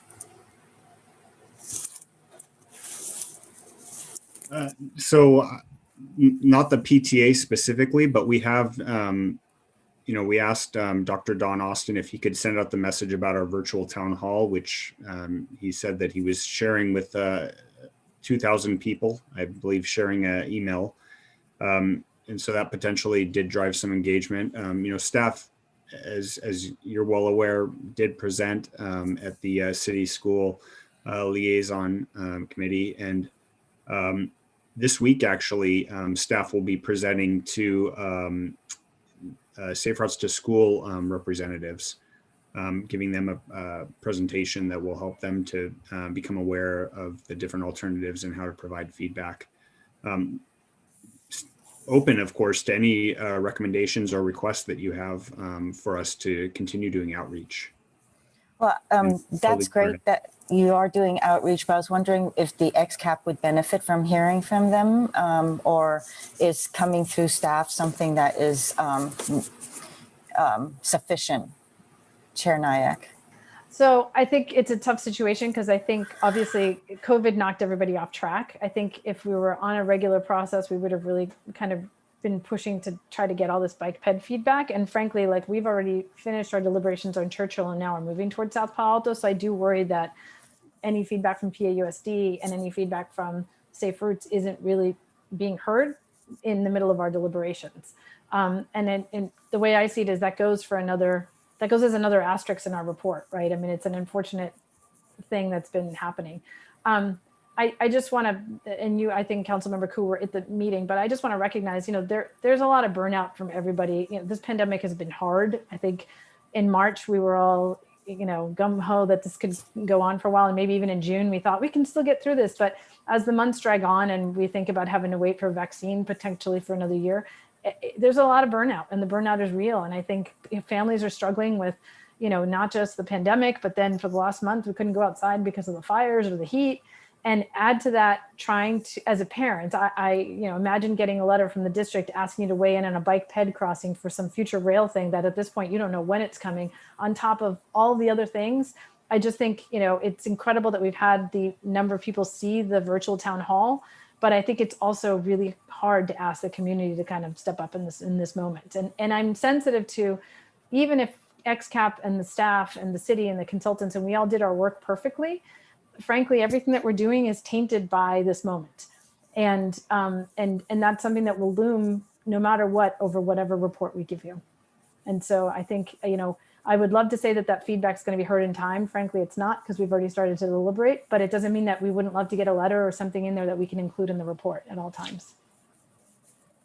So I just want to caveat what Nadia just said by saying that, although we are in a different time with COVID where everything's been happening virtually, our XCAP meetings have had their highest attendance since we've been meeting virtually that they've had.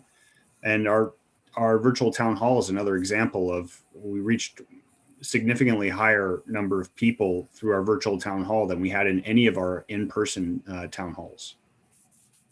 Thank you, Philip. Thank you. So last Thursday, we did have our City Schools Liaison Committee meeting, which Councilmember Tanaka and also Assistant Manager was there. We brought this up. We talked about the crossings, grade separation, and it did raise concern with the school trustees, in terms of bike ped, crossing the Churchill. And in the past, I remember they had also mentioned, school buses, right? Should Churchill be closed, the school buses having to use other ways to get there. So, which is why it's so important to kind of continue with the open channels of kind of keeping them updated so that it doesn't take them by surprise. Lastly, did I hear Sebastian Petty mention at the last when he was there at the last meeting that a lot of the work that you're doing at the XCAP committee members are doing with all of the reports and into the technicalities and so forth? Did he mention that might be some of the work that Caltrain and their corridor study might be also looking into using? Yeah, he did. He made it clear that the corridor-wide study is going to look at the corridor in general, but that they're not interested in going city by city into design. And so all of the work that Palo Alto's done over the last several years and all of the materials we produce are going to be the backbone of anything that Caltrain works with. It's also been helpful for them, as Philip said, that this is a good test case for them of like, okay, as these designs go on, where are the points that they get stuck? And as Councilmember Philseth caught, it's, what is the percent grade? Where are the passing tracks? Some of the more technical and engineering things. And so that is definitely part of what they are trying to answer in their baseline report, because as they explained it, it's more difficult for them to go back to, for example, Union Pacific, their co-tenants, and have to negotiate what percent grade at each of the intersections. They'd rather come out with an overarching policy that they know will work, because it can't go intersection by intersection when it comes to trains. So yes, thankfully, all of the work that we've been doing will feed into that. And frankly, the relationship that I've had with Caltrain over the years, I mean, I've been in contact with them for lots of things. And so we've always send them things, because Sebastian Petty gets lots of emails from me on the side from all sorts of things. So we're keeping that relationship. And with many other XCAP members, I think people have gotten very comfortable sending things to Caltrain staff as they feel it's appropriate. And I think they're always thankful. So even more thanks and gratefulness to the XCAP committee for all the work that they're doing. I mean, this is really significant, all the work and research that you guys have put forward. So even more thanks. Lastly, I just want to say that I just want to make sure that, you know, moving forward, that the alternatives that are chosen, well, not chosen, I would really like to, I like what the commenters, you know, in oral communications had said, that, you know, it would be best to come back with pros and cons. I like that, because a lot of the, when the XCAP chooses an alternative or makes a decision or takes a vote on something, it causes the community to really have a lot of angst. And I think that that's not something that we want to do right now in such an early stage. So I think taking it in pros and cons in some of the manner that some of the general public had mentioned is a good way to go. So again, thanks. All right. I think that brings us to a close. So Chair Naik, thank you to you and all your XCAP members, and thanks staff for helping support and continuing the work on this. Yes, thank you to staff and everybody for your support. Thanks, everybody. All council members clapping, and I'm sure folks out in the city are also clapping for you all. So thank you. I'm going to suggest we take a 10 to 15-minute breaks. Let's try to be back here at 7:30, and then we'll get on to item number 8. Thanks all.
think if anyone was hoping to squeeze dinner into that 12-minute or so break, it's pretty tough to do.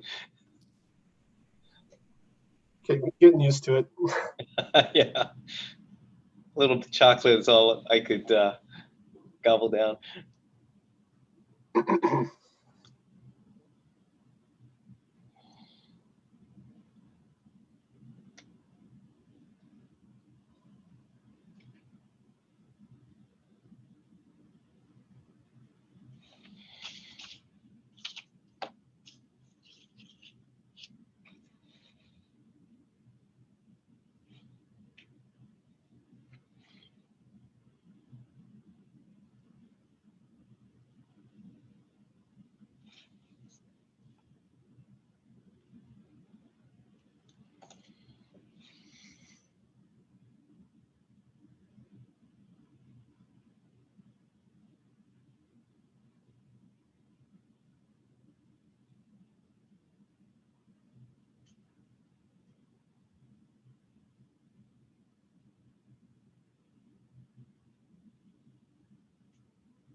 I see 4 of us. I'll just give folks another minute or so to rejoin.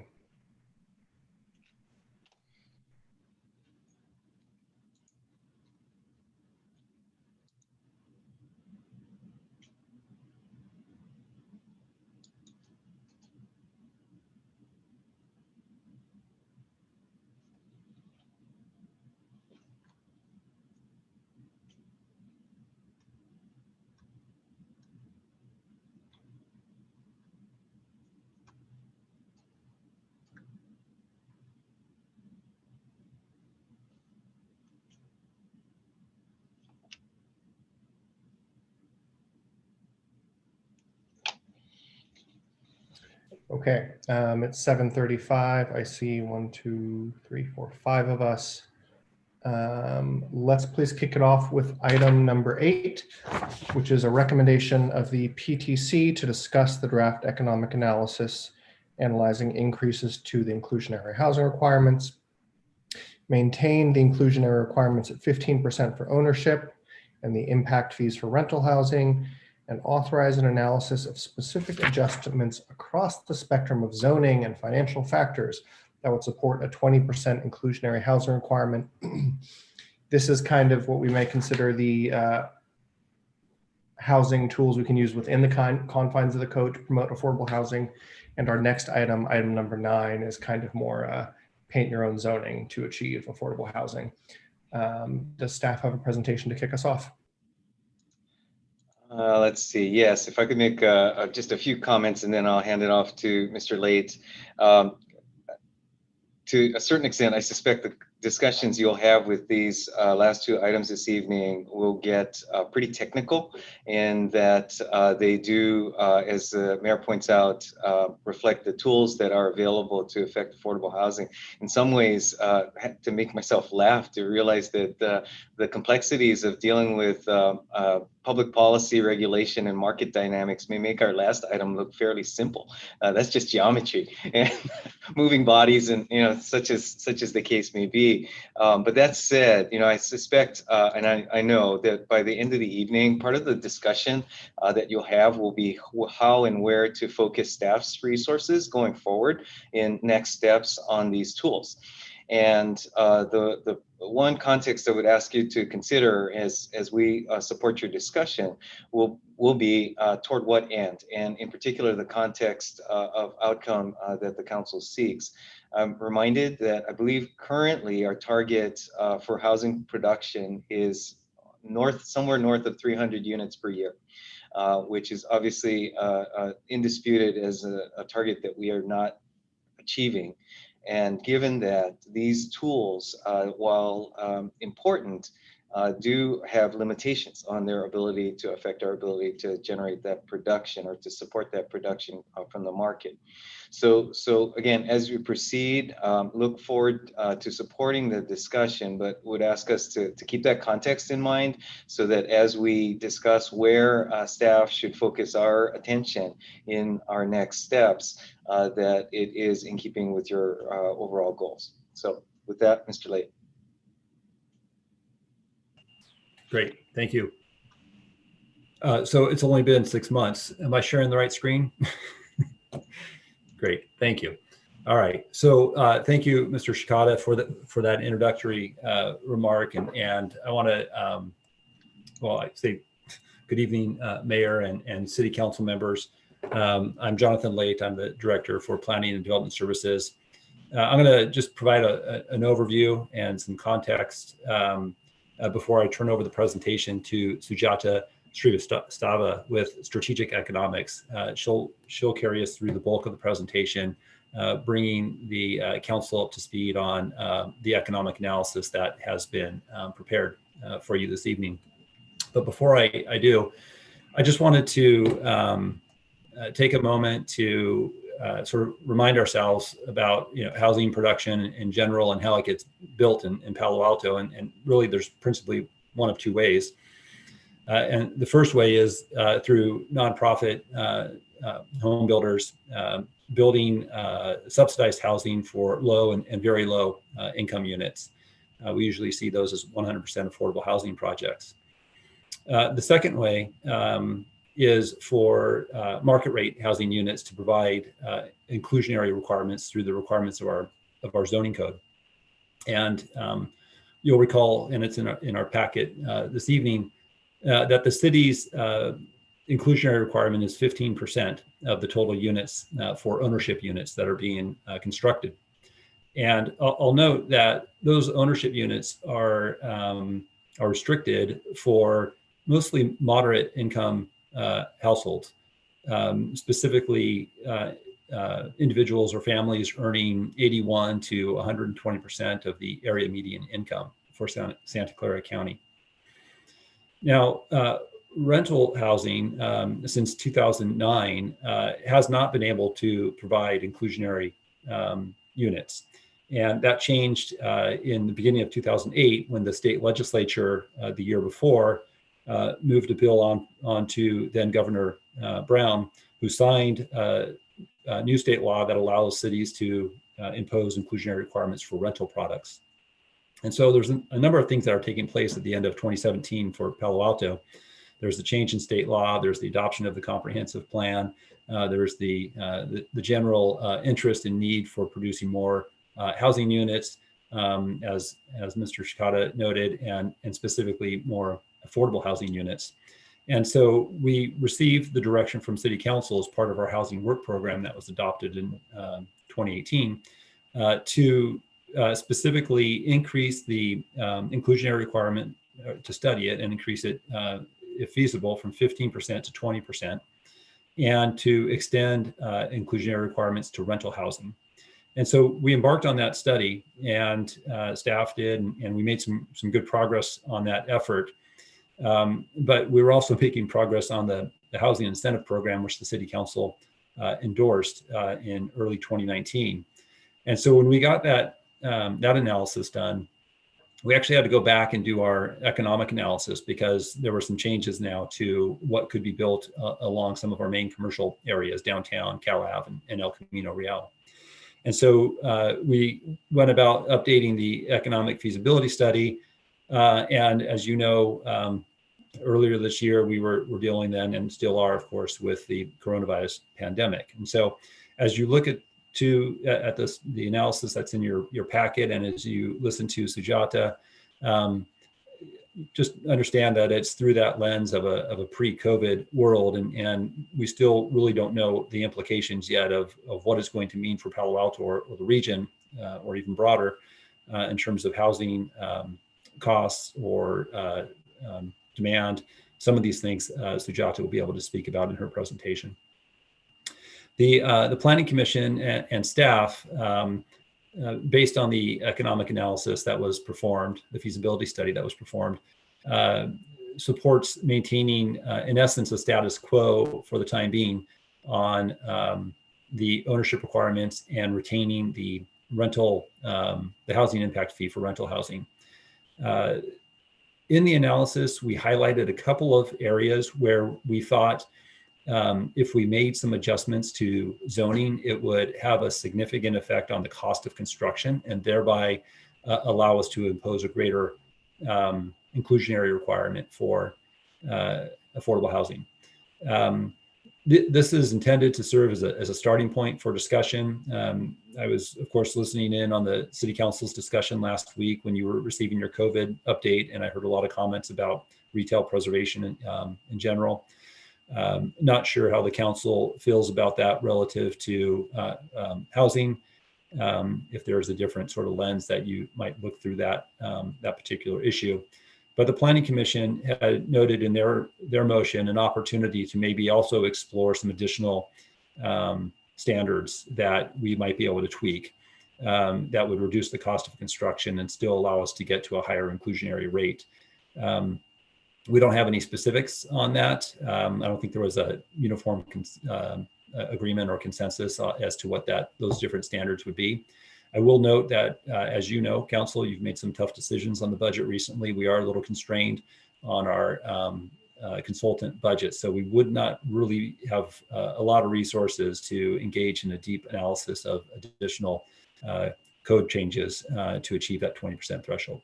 And then just lastly, next steps, and I won't spend a lot of time on this, just really to sort of put a pin in it and note that I do think that while we may not be there yet with the recommendation and the staff report today, I do think it's important that the city continues to explore options to achieve a 20% inclusionary rate. There's a number of things that factor into this, and I won't get into it now, and I have spoken to the council about it before. You know very well where we are in the regional housing needs process, the types of numbers that we're looking at, and the interrelationship between that and SB 35 that sets forth streamlined development review if cities or jurisdictions don't meet their either the low income thresholds or which is where Palo Alto is now, or their market rate housing numbers. So I'm happy to answer any questions about that, but just to sort of note that there's a lot of things that are related here. And when we talk about affordable housing, we're really talking about, we almost have to expand the conversation to talk about housing in general if we're going to think about it in the context of these other issues. So with that, Sujata, would you mind, I'll stop sharing the screen and maybe you can take over. I think you'd like to drive that presentation. Sure. And as Sujata pulls up her presentation, I'll note that Strategic Economics has done a lot of work with the city. They are currently working with us on the North Ventura Coordinated Area Plan as a sub-consultant to Perkins Will. And Sujata has worked on the, I think it was a couple of years ago now when we did our inclusionary and impact fee analysis. So she has some background and history on that as well. So thank you, Sujata, it's all yours. Thank you. Thanks, John, and good evening, Mayor and council members. I'm happy to be with you here tonight to talk about this program. Our analysis was, I think, as John kind of articulated, really intended to look at three key questions. First was, what would the potential be to increase the inclusionary requirement to 20% on ownership housing from the current level of 15%, how that would impact the likelihood of development in the city. And then the second question was about the rental development. And rather than imposing the current housing impact fees, requiring a 15% on-site inclusionary requirement and how that would impact development. And then finally, we looked at, what are some potential strategies that could help to incentivize more inclusionary units on site. And some of the things that we looked at, I can explain in a little bit more detail later, but primarily we're looking at maximizing how many units you could get under current FAR limits or floor area ratio limits, reducing the need to provide ground floor retail, and reducing some of the parking requirements. So our approach was to look at this through the lens of a pro forma analysis. This is a fairly commonly used tool that cities use to assess the impact of these kinds of policy changes on the viability of development. It's an analysis of essentially the cost of development and in comparison to what the revenues would be. It's a static analysis, so it's really just looking at, based on current conditions, whether the development would generate the returns that could be expected for an investor. And we use a combination of data sources. Some of it is real estate data that we subscribe to. Some of it is through interviews with developers who are experienced with this kind of product type. And we also looked at some performance that we had from other projects and from other similar types of planning projects in the peninsula and in Santa Clara County. And it is a prototype kind of prototype analysis where we're looking at the types of projects that represent what could be possible in different zoning districts. But we do realize that because we're looking at these examples, there might be some variations from project to project, and you might have different results. So the first step in our feasibility analysis is we generate these different assumptions about what are the types of projects that could occur in different places. And we collect data on costs, and we do market analysis to determine what the values or revenues would be that could be generated from new development. So then on the kind of feasibility assessment, we established some thresholds for what we think was reasonable for determining whether a development is likely to move ahead or not. Realizing that different developers and investors may have different expectations for what the minimum rate of return is that they're willing to accept, we created this gradient of likelihood. So for ownership housing, we used a metric called return on cost, which is the ratio of the value of the, basically the sale of the units divided by the development costs. And that's called return on cost. And that, for our analysis, we assumed that any project that achieved a return on cost of 18% or higher would be highly likely to move forward. Between 15 to 18% is considered somewhat likely. Something under 15% is less likely. And if the net revenues or values were negative, then we deemed that to be unlikely. Because at that point, it costs more to build than to do nothing on a site. The rental side has a slightly different metric called yield on cost, and that's looking at net operating income. So that's your annual revenues minus costs divided by development costs. And that's because it's from the from the property owner's perspective. So for rental income, you're looking at income over time. We use a net operating income rather than looking at sales value. And then similarly, we have different breaks in determining what the likelihood of development would be. A yield of cost of over 5%, highly likely. Something between 4.75% and 5% is somewhat likely. And something under 4.75% is less likely.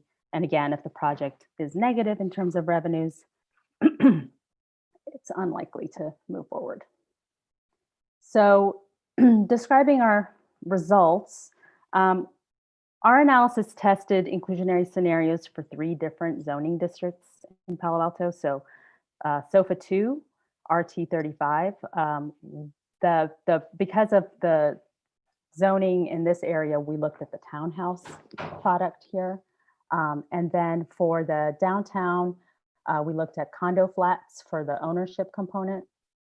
And then for the CS zone with HIP, we looked at condo flats. So the densities are different for each of these zoning districts. And our slide summarizes the results. So as you can see, we found that under current zoning regulations, the downtown condo flats performed the best, but all of the product types had difficulty penciling out with the higher inclusionary requirement. A lot of that has to do with the high cost of development relative to the revenues and the requirements on new development. So because of that, we looked at what the results would be if we were to make some changes to parking and retail preservation requirements. So under a lower parking ratio, we found, and a lower retail requirement, which also reduces the amount of parking that's required on site, we found that every product type in all of the zoning districts would be highly likely, or at least somewhat likely to be able to provide 20% of units on site. Now for rental, we found that the downtown projects are more likely to produce 15% or maybe even 20% units on site, but the CS zone was less likely to do so. A lot of that has to do with the fact that the preservation requirement on corridors would likely be higher because there's more retail on site on those parcels. And if we were to, again, lower parking and retail, it also shows that those reductions would make it more feasible to provide 15% of units on site in both of those zoning districts, the downtown and the CS. We were asked to kind of think a little bit about what the effects of COVID-19 would be on the analysis because it was completed at the end of 2019 and we know that the market has shifted. And at the moment, it's really difficult to predict exactly how the dynamics between pricing and rents and construction costs will all kind of change the results. They're sort of countervailing forces because in some ways the rental market has been impacted while sales prices continue to be strong. It's a little unclear where construction costs are going. There are some accounts that construction costs have actually been going up because so many people are doing home renovation projects right now. So it's still a little bit too early to say with much certainty exactly what the impacts of the pandemic would be. The following slides just provide a little bit more detail on the prototypes that we looked at. And I just wanted to kind of show that for the ownership prototypes that are shown on this slide, you can see what the assumptions were in terms of stories. So all of our product types are between 3 and 4 stories. They're governed by the existing zoning district height limits and as well as the floor area ratio. So when we did the reductions in parking and retail, we still stayed within the same FAR. So the same building envelope, but just adding the number of units and decreasing the amount of parking and retail. So if you look at this example of prototype 1 and 1A and 1B, you can see that the total required parking spaces under the current zoning would be 47 if you were to accommodate 16 units. But if you were to lower that to 1 per unit, then you would be required to provide 16 spaces. And if you were to lower the retail from 3,000 to 1,500, that also affects the amount of retail that's required because you don't need to provide any parking for that small amount of retail square footage. And then the next slide kind of shows you the same level of detail for our rental prototypes. And I won't get into a lot of detail here, except to just say that we had the same approach for rental as ownership, maintaining the FAR and heights for each of these kind of iterations of the prototypes, but really just looking at how many units would be able to fit into that envelope under a smaller unit size configuration and looking at the retail and parking. The other shift is sometimes you're able to accommodate more parking in underground spaces when you have a smaller, in podium spaces when you have a smaller amount of parking required, which also reduces cost significantly. So with that, I have some reference slides, but I think I'll stop there, Jonathan, and you can resume and we can come back to those references if people have more questions. Great, thank you. And I'll just share the recommendation for the council. And so that pretty much concludes our presentation. We look forward to hearing from the council, receiving your direction on how best to proceed. I do want to note that Bart Heckman from the Planning Commission is a panelist and is here to speak on behalf of the Planning and Transportation Commission's deliberation. So Mayor, if you have an opportunity to call on Bart, I'd appreciate that. So thank you. Thank you, Director Late. Thank you for that report. Mr. Heckman, do you have any kind of brief overall comments you'd like to share with us now, or would it be better for us to come to you with specific questions from council?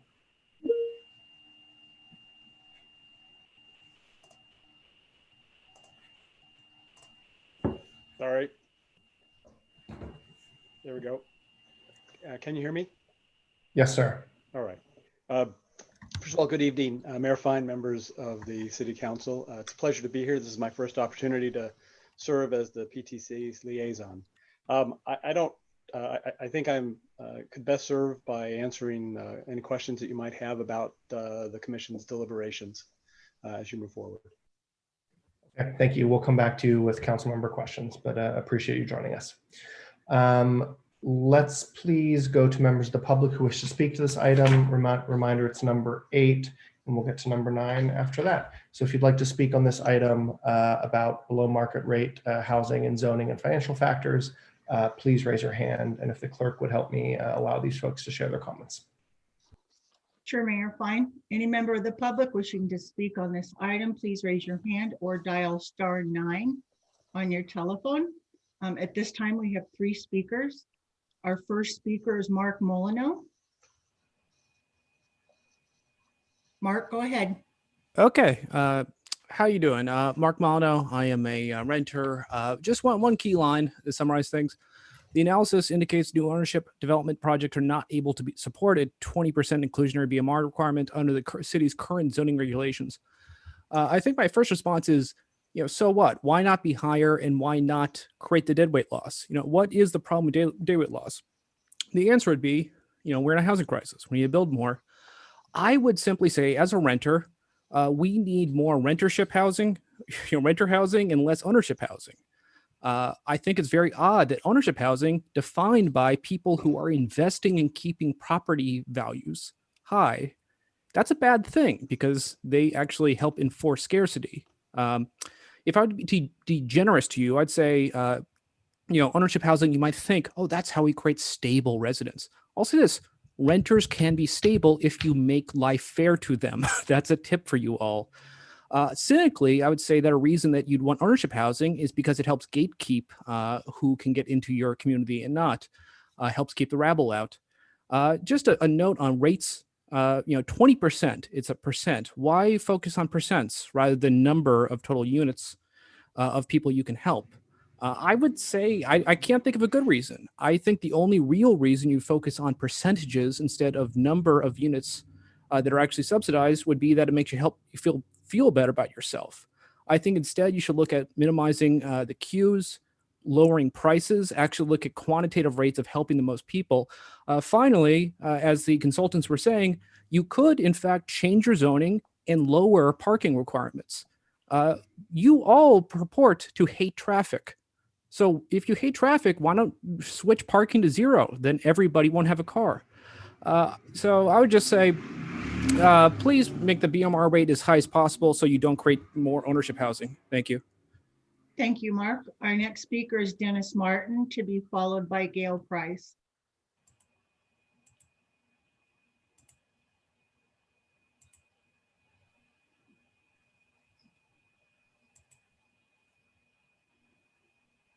Dennis, you may need to unmute from your end.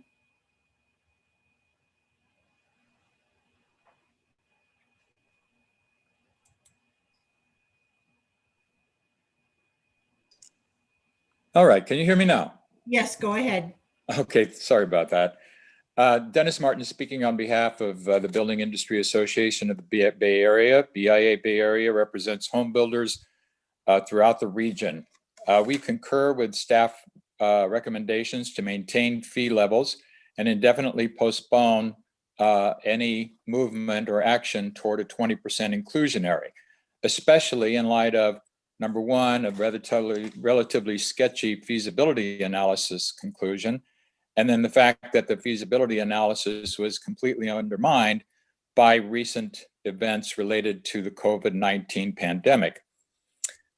Thirdly, we'd recommend that the City Council direct staff to consider even a wider range of concessions and incentives available to development that wants to build affordable housing.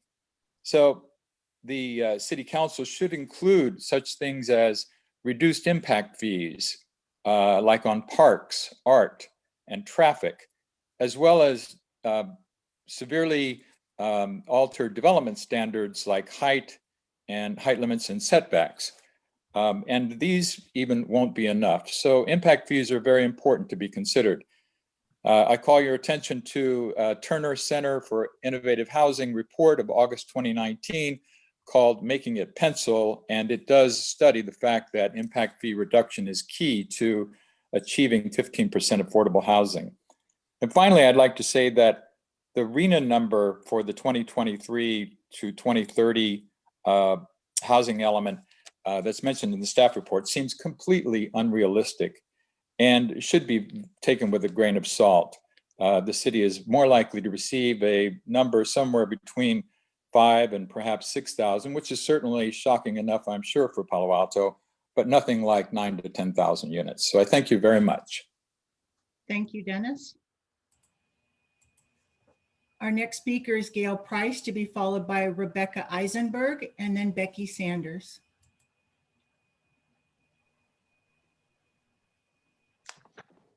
Gail, go ahead. Yes, thank you very much.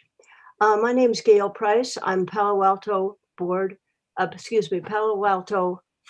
Board President. It's imperative that we increase housing of all types to improve the economic and racial diversity of Palo Alto. We support policies that make housing more affordable to build. Construction, permitting, and project costs are the drivers of feasibility of housing development. The analysis notes that without zoning modifications, density, and changing development standards to decrease unit costs, an increase in BMR percentages may not be feasible and are likely impossible to meet. Many nonprofit developers, for example, prefer impact fees.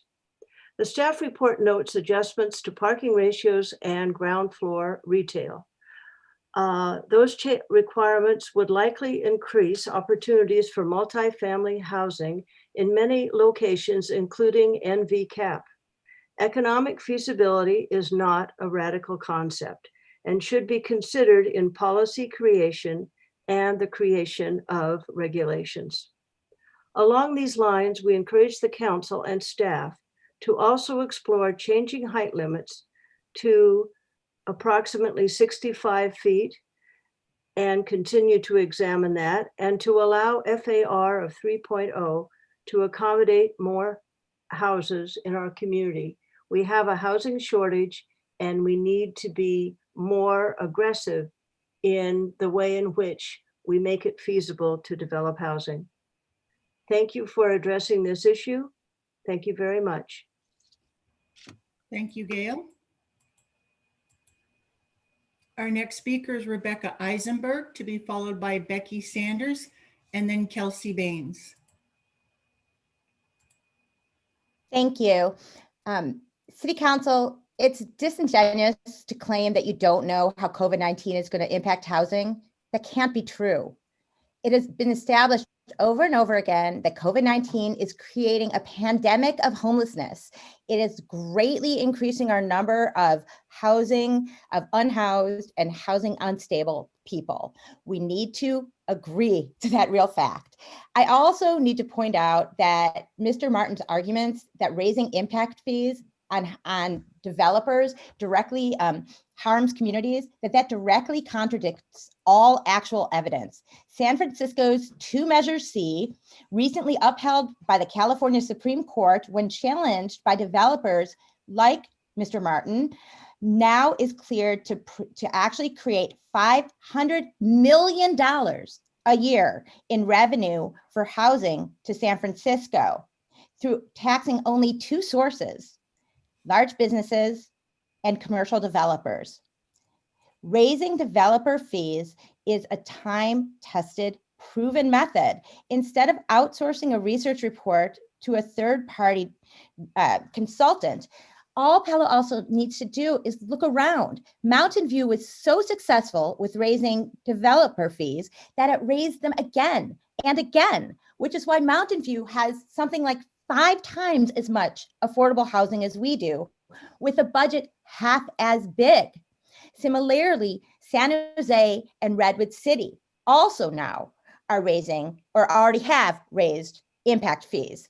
Finally, it's just not sensical that the city council continues to use its own zoning laws as a barrier to actually building housing. These zoning laws are in your power to change. We need to end exclusionary zoning to make room for housing. Thank you. Thank you, Rebecca. Our next speaker is Becky Sanders, to be followed by Kelsey Baines. Good evening, council members. I wasn't planning on speaking tonight, but I was waiting for action for item number 9, and then I started jumping up and down like a pogo stick when Mr. Martin was speaking. And I think it's just really important to realize that we will never get the amount of housing we crave, that we deserve, using current zoning and developer incentive tools. I really think it's time for Palo Alto to get into the business, to buy some property and make it 100% housing. I mean, what would happen if you guys just said, that's it to commercial development, sorry, sue me, and just built housing, housing, housing. Make it really prohibitively horrible for people to build commercial, and let's build the housing that we need. I mean, to me, it's really obvious that there's not a will at City Council to say no to developers who are hungry to build commercial projects. And I just don't know who is running City Hall. No insults, but who is in charge? The people that we elected to represent the interests of the people that live here, because we're the ones that cast the votes, not the developers. But somehow the developers seem to be asked for their opinion at every turn. Well, like, what would make you build more housing? Oh, you want more of commercial? You want reduced parking? You want reduced park impacts for citizens? Well, no, the answer is no. Thank you very much. Thank you, Becky. And our final speaker is Kelsey Baines. Kelsey, go ahead. Thank you. Good evening, City Council, and thank you for this informative report from the consultant. I think this is an important time to remember that people live in homes, not percentages. So if we are really concerned about the goal of getting more affordable housing, we need to be thinking about the financial feasibility of how do we get more inclusionary units is by building more. As a housing advocate in Palo Alto, I have not had very many market rate buildings to advocate for in the past 2 years. And I really feel like that's a shame, because I agree with Becky Saunders that we should be building more affordable housing, and that the city could definitely do more to build affordable housing, but we're not even building the housing that is low-hanging fruit that wouldn't even cost the city any money. And really what is in the way is our laws and our zoning laws.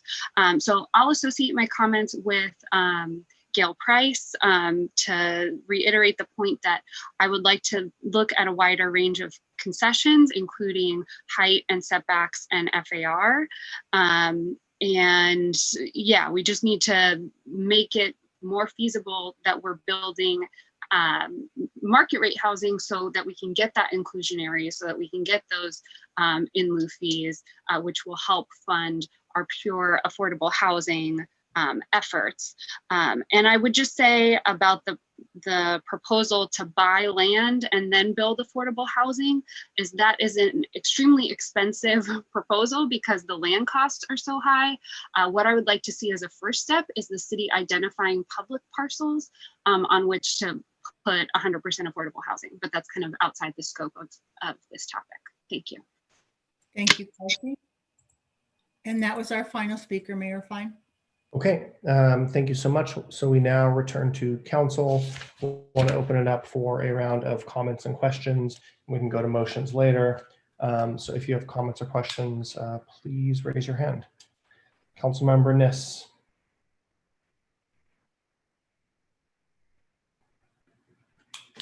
I believe you're on mute. Unmute. I said, as the council member who has fretted this for a very long period of time, I want to ask a couple of questions first. Probably, Jonathan, you'll know the answer. I see you there. Tell us what our stock is currently of BMRs. How many BMR units do we actually have? And I mean the ones that exist, not the ones that were in lieu and went to some other project. Well, we have about, it's almost 2,200 BMR units in the city. Okay, and affordable housing units, roughly? That's what I'm referring to, are affordable. No, I'm differentiating between affordable, which is Webster Wood, and BMRs such as those who have gone into a project. Yeah, no, you're right. I do have a list. The vast majority are the inclusionary requirements. Okay, so, and in that case, if someone builds, they have an option. They can put it into the in lieu fund, or they can actually put the units in the building itself, correct? Yeah, but I think council recently took some action where we're trying to see the units in the development, and really it's a rare case now where we accept the fee. Except that we know that in the long run, we're not going to put any money back into our housing fund, which we have essentially emptied at this point, correct? Our account is lowish, I'll say. Quite lowish. And but we do have some payments that we're expecting, but short of that, it's through development. Thoughts for a lot of those payments that are coming. So as we hear the public say, we should build more housing, the city should build more housing. For the city to build more housing, I would say that means you're going to give up some services. The money, there's only a finite amount of money, and to put that amount of money into housing means that you didn't put it into something else. In fact, you may not have put it into a parking garage or our new public safety building. So where I'm heading with this is these are all trade-offs. And if we really want to have more of whatever, we're going to have to trade that off with something else. So if we look at a building and say, we'd really like it to be 20%, then what we're saying, to get that, we've got to look at the zoning, as Gail Price said earlier, and we've got to look at the parking, we need to look at the retail and so forth. We've discussed this so many times. We have not been enthusiastic about doing it. I'm hoping that this time, as we wind it back and head it back to PTC, that will become totally evident that there are ways to get more, but it does mean we will have to alter some of the current zoning regulations that we currently have. So anyhow, thanks, Jonathan. Thanks, Councilmember. Councilmember Phil Seth. Thank you very much I actually had a quick question here, comments maybe later in the next round. A quick question for Sujita. Sorry to be naive here. What is podium parking? Oh, right. So that's where you have the parking structure above ground, and then you have the units on top. So you have a parking structure with the units on top rather than putting all the units, rather than putting all the parking underground. So it's just one level of parking that's a concrete parking structure, and then the units are stacked on top. Parking at the ground level, and then the first housing units are on the first level. Right. So the first floor would be parking essentially, and sometimes it's aligned with retail. You'll have some kind of, and then above that you would have the housing units stacked. So you don't have to dig a hole. Okay, thank you very much. Exactly. Sorry for the jargon. No, that's great. Thanks. Thanks, Councilmember. Councilmember Cormack. I think I have a few more questions than Councilmember Phil Seth, but that does remove one of them. I was pretty sure that was the answer, but I was sort of envisioning something that was part of a sports event. So thanks for that.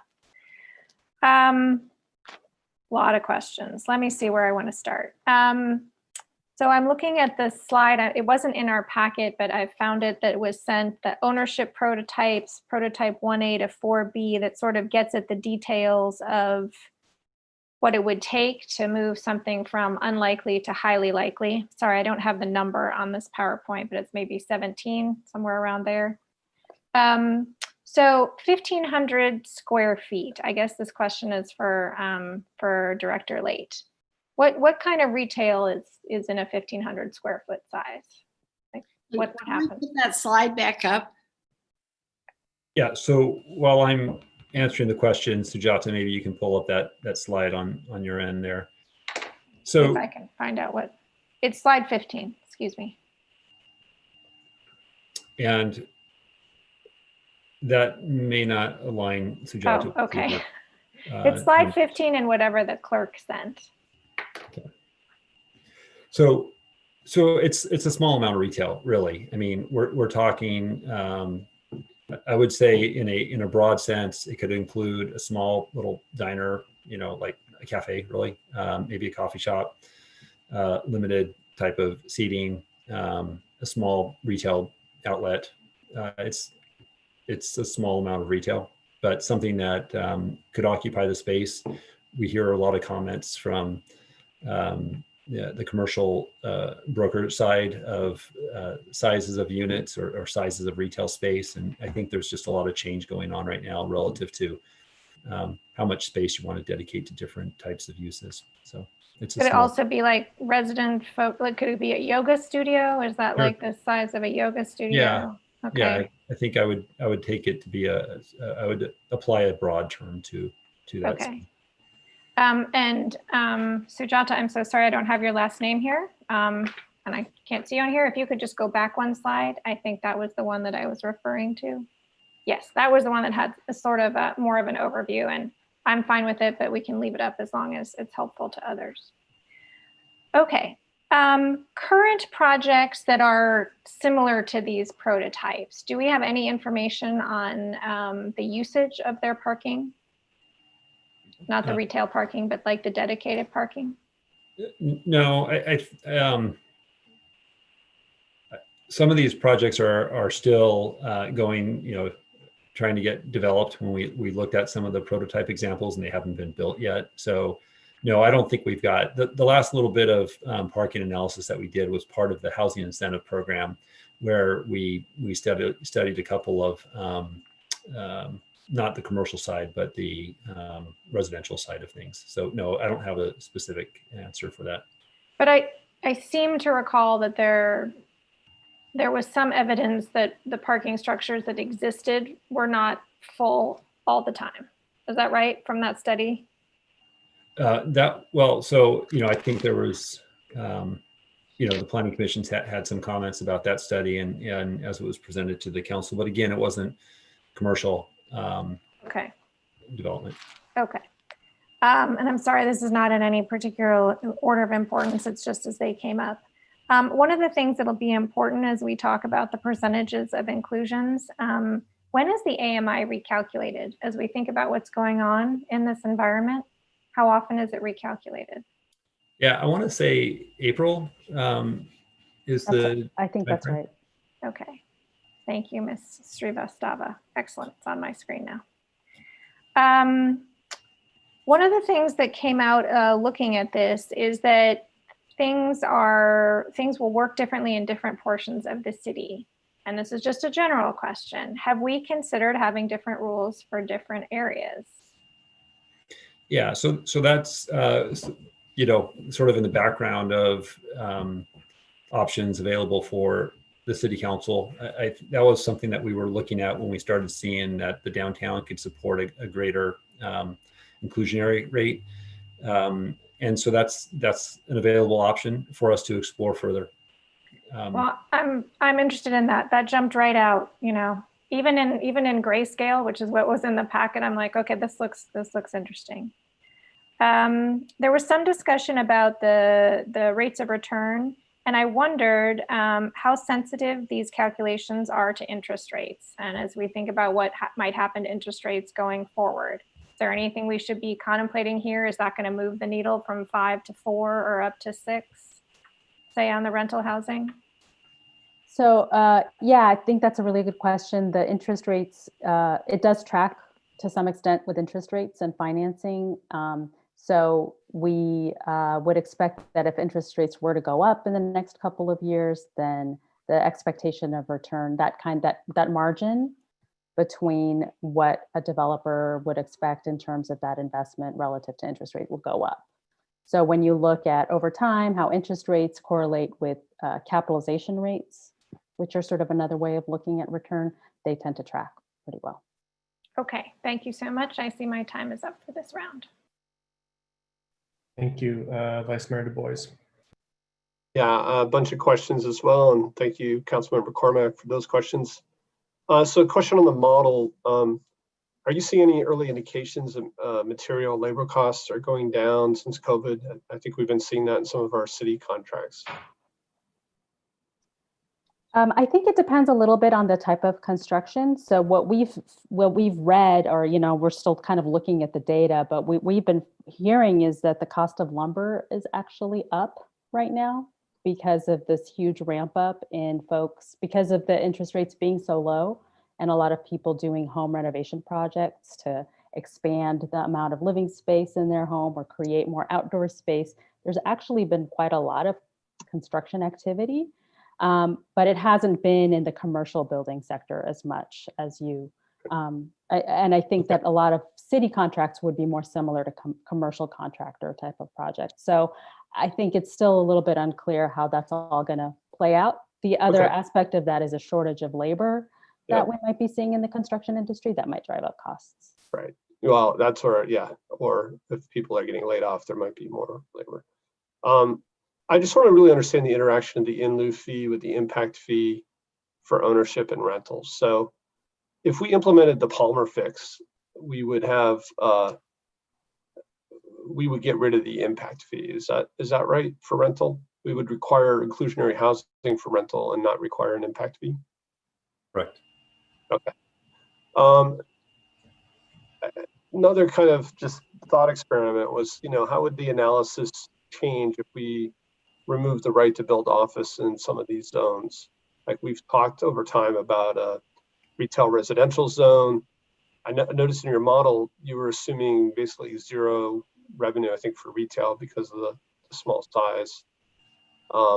Would that just kind of break the model? Would it look really bad without office?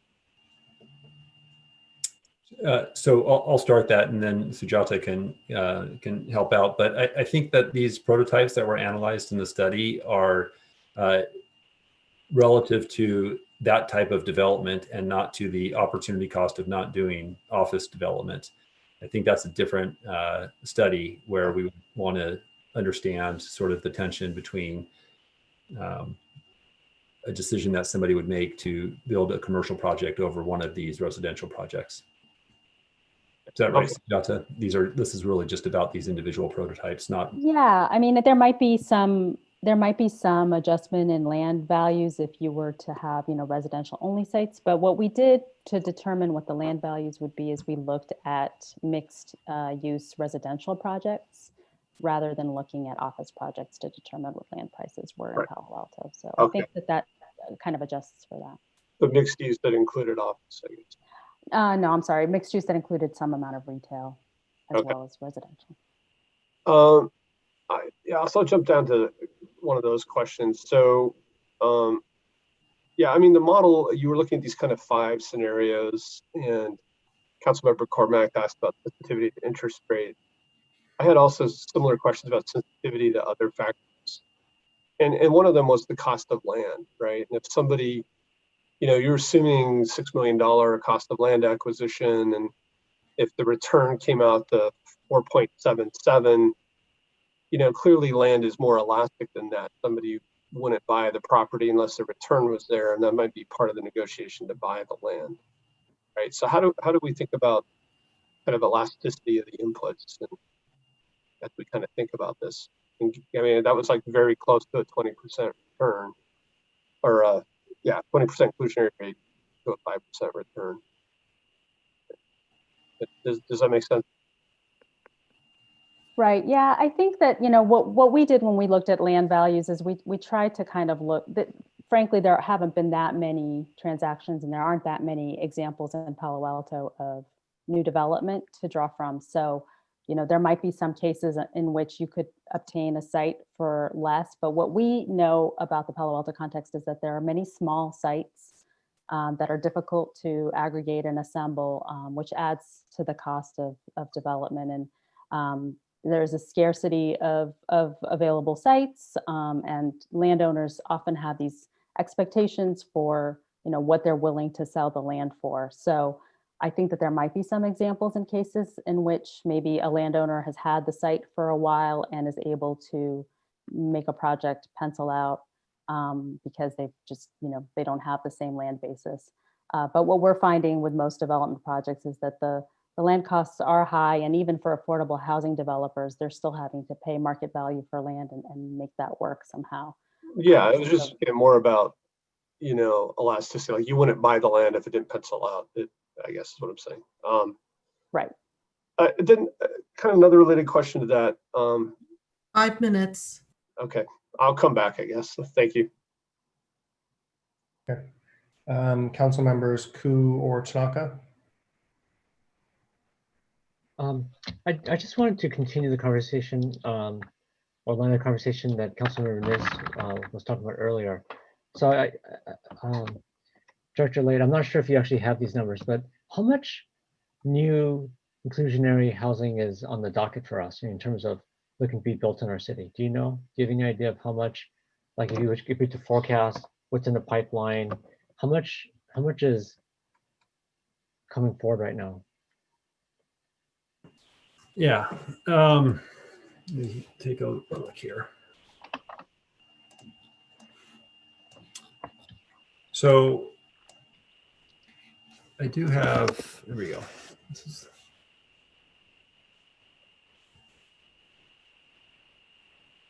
So we maintain a spreadsheet, and I'm looking at that spreadsheet now. And in terms of projects that are under review, just quickly adding some up. We've got about, I'd say about around 110, maybe a little bit less than that. And 102 of those units are that project on San Antonio. Have you guys done any like elasticity analysis, right? Because it's kind of like supply and demand, right? If you insist on too much, if the percentage is too high, right, then you seriously discourage anything from being built, right? And if you make it zero, then of course there's nothing either, right?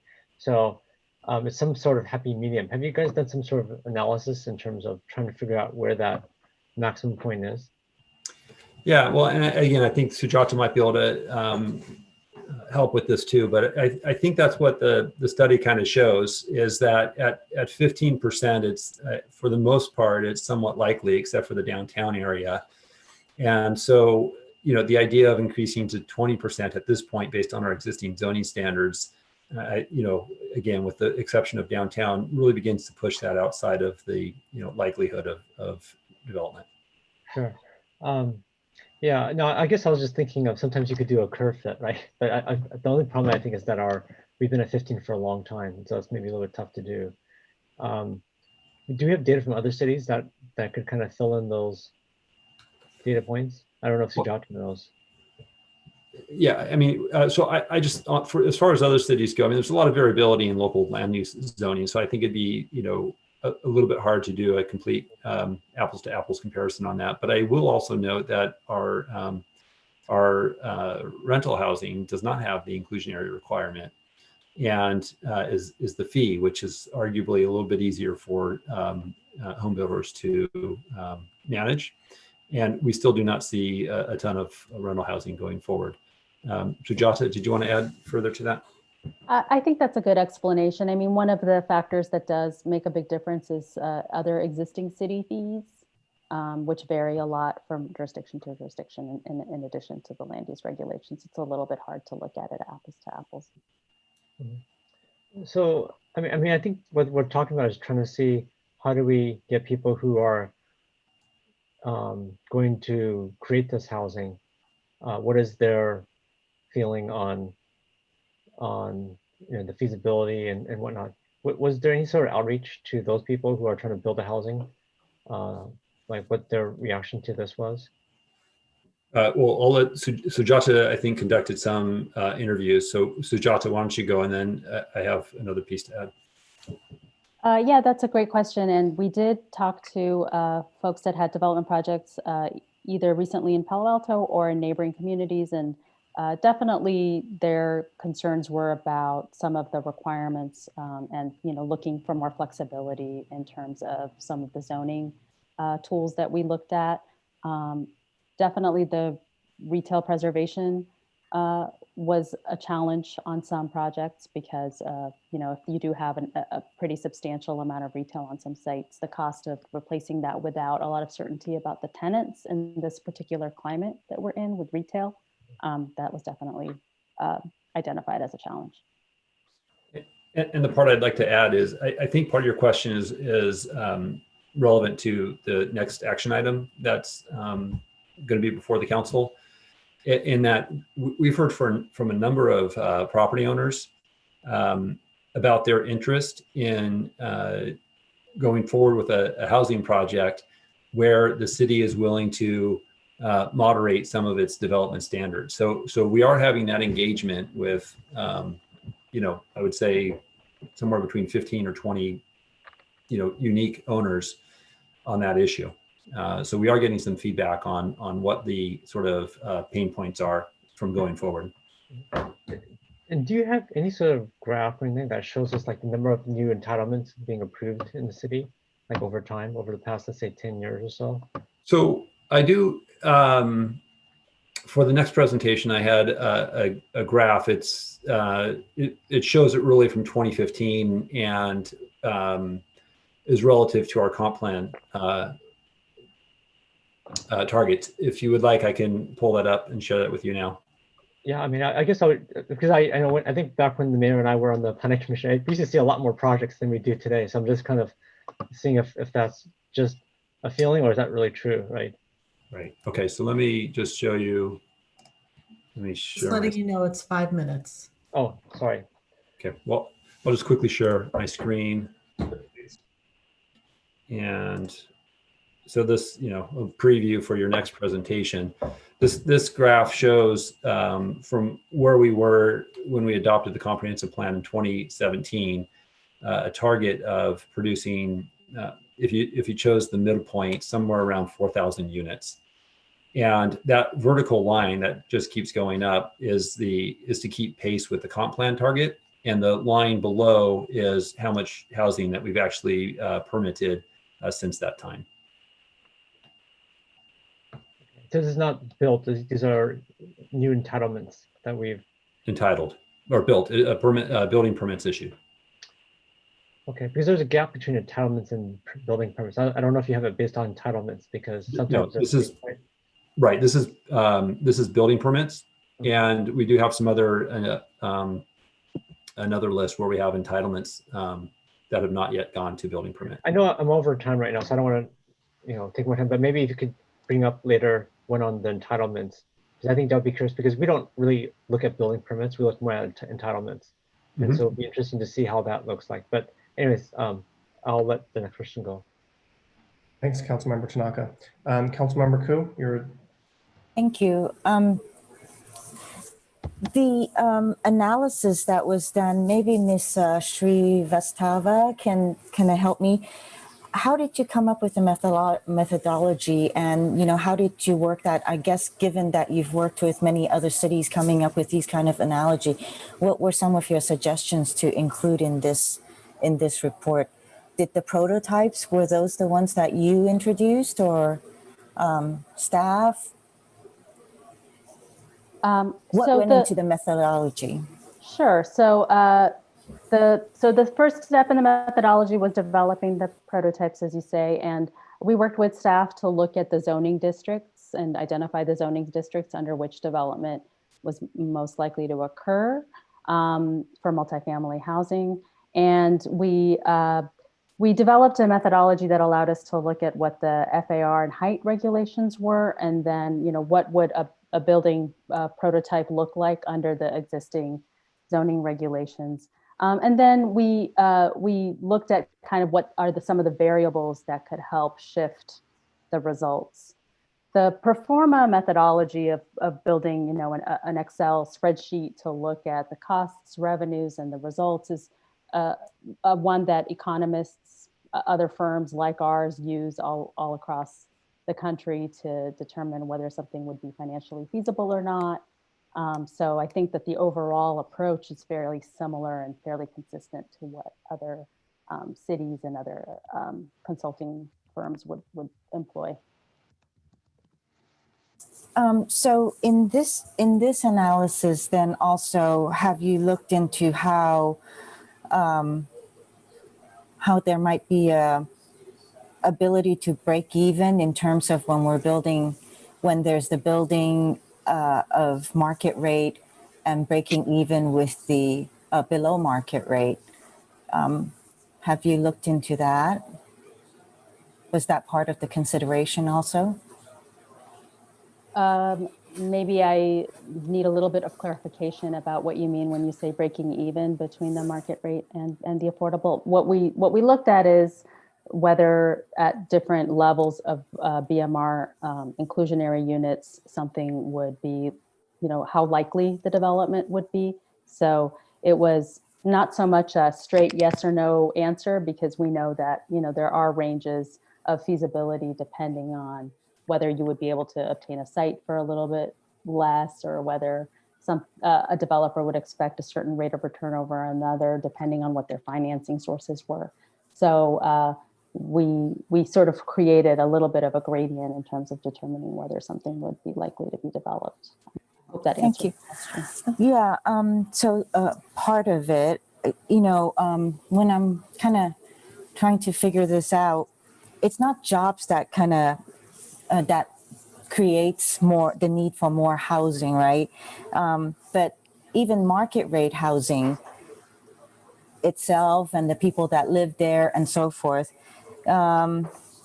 they also create the need for more housing, and they create, especially with the service jobs, and so those people are going to need the below market rates, and even the people that live in the below market rates might need even more lower below market rates. So that keeps on going on. But have you looked at what percentage of BMR rate we might be able to break even, knowing that we have this housing affordability issue and we're trying to create more housing? So have you looked into that break even point of where the BMR percentage might be? With right now, I'm just kind of thinking, wouldn't that be something that you would want to look at as well in coming up with this kind of analysis, just to show where we might break even at what BMR percentage rate, not just at the 15 or 20, but whether you could go below that Or higher. So, I mean, what our analysis was showing was 15% was challenging, and we could go higher if we had some different trade-offs. I think you posed an interesting point about what the relationship is between market rate housing and the need for affordable housing, and the housing impact fee that is charged on rental housing is based on that nexus of what the justifiable fee would be if you were to try to mitigate the impact of market rate housing on the need for affordable housing. So that 20 something dollar per square foot fee is actually intended to sort of capture some of that. So there is a mechanism that the city has in place to sort of try to recover some of that. But the analysis that we did was really more about at an individual project level, how many inclusionary units could you put into the project regardless of what the need was, but more based on what the economics to the development project would be. So it's a slightly different way of looking at it. Thank you. Thanks. Thank you, Councilmember Koo. Just a couple of questions, and I thought I saw a couple hands, so maybe we'll go for another round of questions. So Ms. Srivastava, thank you very much for the report. I guess kind of a broad brushstroke question. How would you characterize Palo Alto zoning and development standards compared to other communities? And in regards to that, how likely are we to see new housing compared to those other cities? It's hard for me to do a real strong kind of empirical comparison, but I will say that compared to some of the neighboring cities where there has been a lot more development, the height limits are lower in Palo Alto than some of the neighboring communities, which I think affects the amount of development. We noticed that while the FAR limits are quite high in some locations, like the downtown, the height limit prevents you in some places from achieving the full FAR. So there might also just be some, a little bit of a mismatch in terms of thinking about what the regulatory mechanism is for really thinking about how many units you can achieve on a site. I don't know that any other cities have a retail preservation, or I'm sorry if I'm using the wrong language, a retail preservation ordinance in place. Many cities do have ground floor retail requirements. Usually though, it's not a full replacement. And so I think that's a combination of those factors. I guess I would also say that some cities, particularly in locations that are closer to transit, have lower parking requirements. So that would be another maybe difference in terms of the types of zoning that I see when I think about cities like Mountain View or Redwood City, for example. Okay, thank you. That's much appreciated, and that's generally the feedback I get from the home builder and development community and folks looking to do projects here in Palo Alto. So it's nice to hear that jives. Can we go to slide 11, please? And I'm not sure who I'm asking. Yeah, let's see here. So Sujata, are you? Should I do that? I got it. Okay, sorry.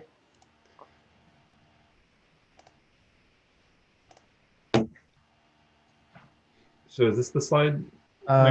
Two before that, sorry. I guess the number is 11, but the slide is 9. Thank you. Yeah. So am I interpreting this correctly that for ownership under our current zoning regulations, 11 out of 12 of the typologies and inclusionary requirements are less likely or unlikely to happen? I mean, somewhat likely for the downtown condo flats in 15, but like yellow, orange, and red are all, not the most likely.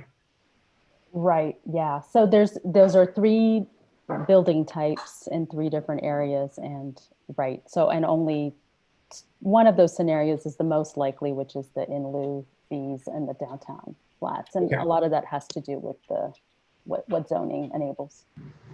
And would it be fair to say the housing incentive program, the HIP, increases the likelihood for that middle column? Yes. And I think part of the reason why the HIP is less effective for the CS zone is because of the amount of retail that is typically in the CS zone sites that would be required to be replaced relative to downtown sites, which would have a smaller increment. Okay, thank you. Let's all remember that for our discussion on retail in a few weeks. So I guess I was asking some leading questions here because I really want to focus on that slide actually, which kind of shows, under Palo Alto's current zoning and development regulations, we are not going to see housing. And yet, when we begin to exercise some flexibility in our housing, whether it's with height, FAR, retail preservation, or parking, it becomes more likely. And that's the theory I have built all my arguments on for many years on Council and Planning Commission about how we see more housing in this community, which I believe is a laudable community goal. So I really appreciate that slide and all the work in this report. One quick question on the staff report, page 4. Sorry, I don't have packet pages. So there's 1, 2, 3, the third full paragraph. It says, if the council were interested in directing staff to make adjustment to the city's parking and retail standards in a manner consistent with the attached analysis, reduced retail and parking requirements, this can be accomplished with existing city resources and department funds. Director Late, understand you're under strapped, difficult circumstances like many other city departments. Can you give me a little more detail about what this would look like if we were to go forward and say, staff under existing resources, please look at reducing retail and parking requirements for these housing projects? What would that specifically look like? Well, what was studied in the analysis for parking, which is probably the easier one, is one parking space per unit. So that's a pretty straightforward text amendment for adjusting multifamily parking requirements from to one space per unit, as opposed to the one space based on bedrooms, 1 or 2 spaces based on bedrooms. The retail component is the way that I think we've envisioned it here is that to the extent that the where retail exists on property today, it would be required to be retained up to 1,500 square feet. And no parking would be required for that 1,500 square feet. Can you remind me what's happening with the building on San Antonio? Is it 788? What we're doing with the retail there? So yeah, that's coming before the council, I think, here in November. And there was a reduction in retail. I want to say somewhere around 2,000 square feet, which is less than what is there now. Okay. And then for Wilton Court, the retail there, I think it was the coin shop and the wedding dress store. That's right. All of that was, the council has changed the code for affordable housing projects to not have to replace retail in that instance. All right, thank you. I think those are my comments for the moment. I really do want to thank staff for this. There's a whole lot in here. I have a ton of comments, but perhaps better shared in other forums. This is a long time coming, but I would really encourage, for anyone concerned about creating, or for that matter, stopping new housing in Palo Alto, this report is a must read. This is a lot of the data we've been looking for. And it points to some pathways in which Palo Alto could see more affordable housing and more housing overall. So I really want to thank Strategic Economics, the Planning Commission, and our staff for this. I see 2 hands at least, so I'm going to go for 3 hands. One more round of questions, 4 hands. No motions yet. Let's just go for questions and comments. Vice Mayor Du Bois, Councilmember Niss, Cormack, and Filseth. Yeah, so getting back to questions. So the ownership scenarios, we looked at AMIs of 100, 120 only. And so I guess one question was, why no ownership scenarios for lower income levels? And then again, I'm thinking about the Palmer fix. Why not do an analysis of the Palmer fix as applied to rentals at the 100 and 120 AMI? So I'll take the first part, and maybe Sujata, you can help jog my memory on what we did for the retail component. But Vice Mayor, the reason we chose moderate incomes under these scenarios is because that's what our code has today for the BMR requirement.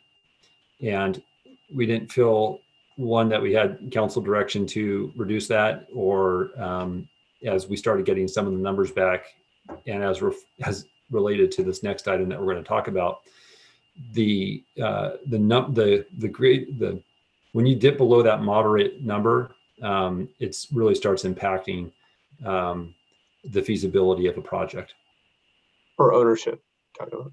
Yeah, well, I would say for both, but but Sujata, do you want to remind me on what we did for rental?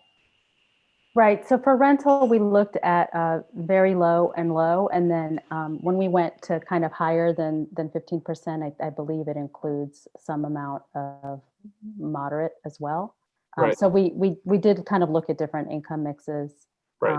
I guess I'm saying kind of foretold the outcome of the Palmer fix by changing that mix, right? And so that's what I was trying to get to, right? When you start to add low, very low, like you said, it makes it much harder to get the return, right? Right. Yeah. And I think some of it is, I'm not a legal expert, but I think that there's also some, there's when cities already have a policy in place for, like, you have a housing impact fee that targets very low and moderate income.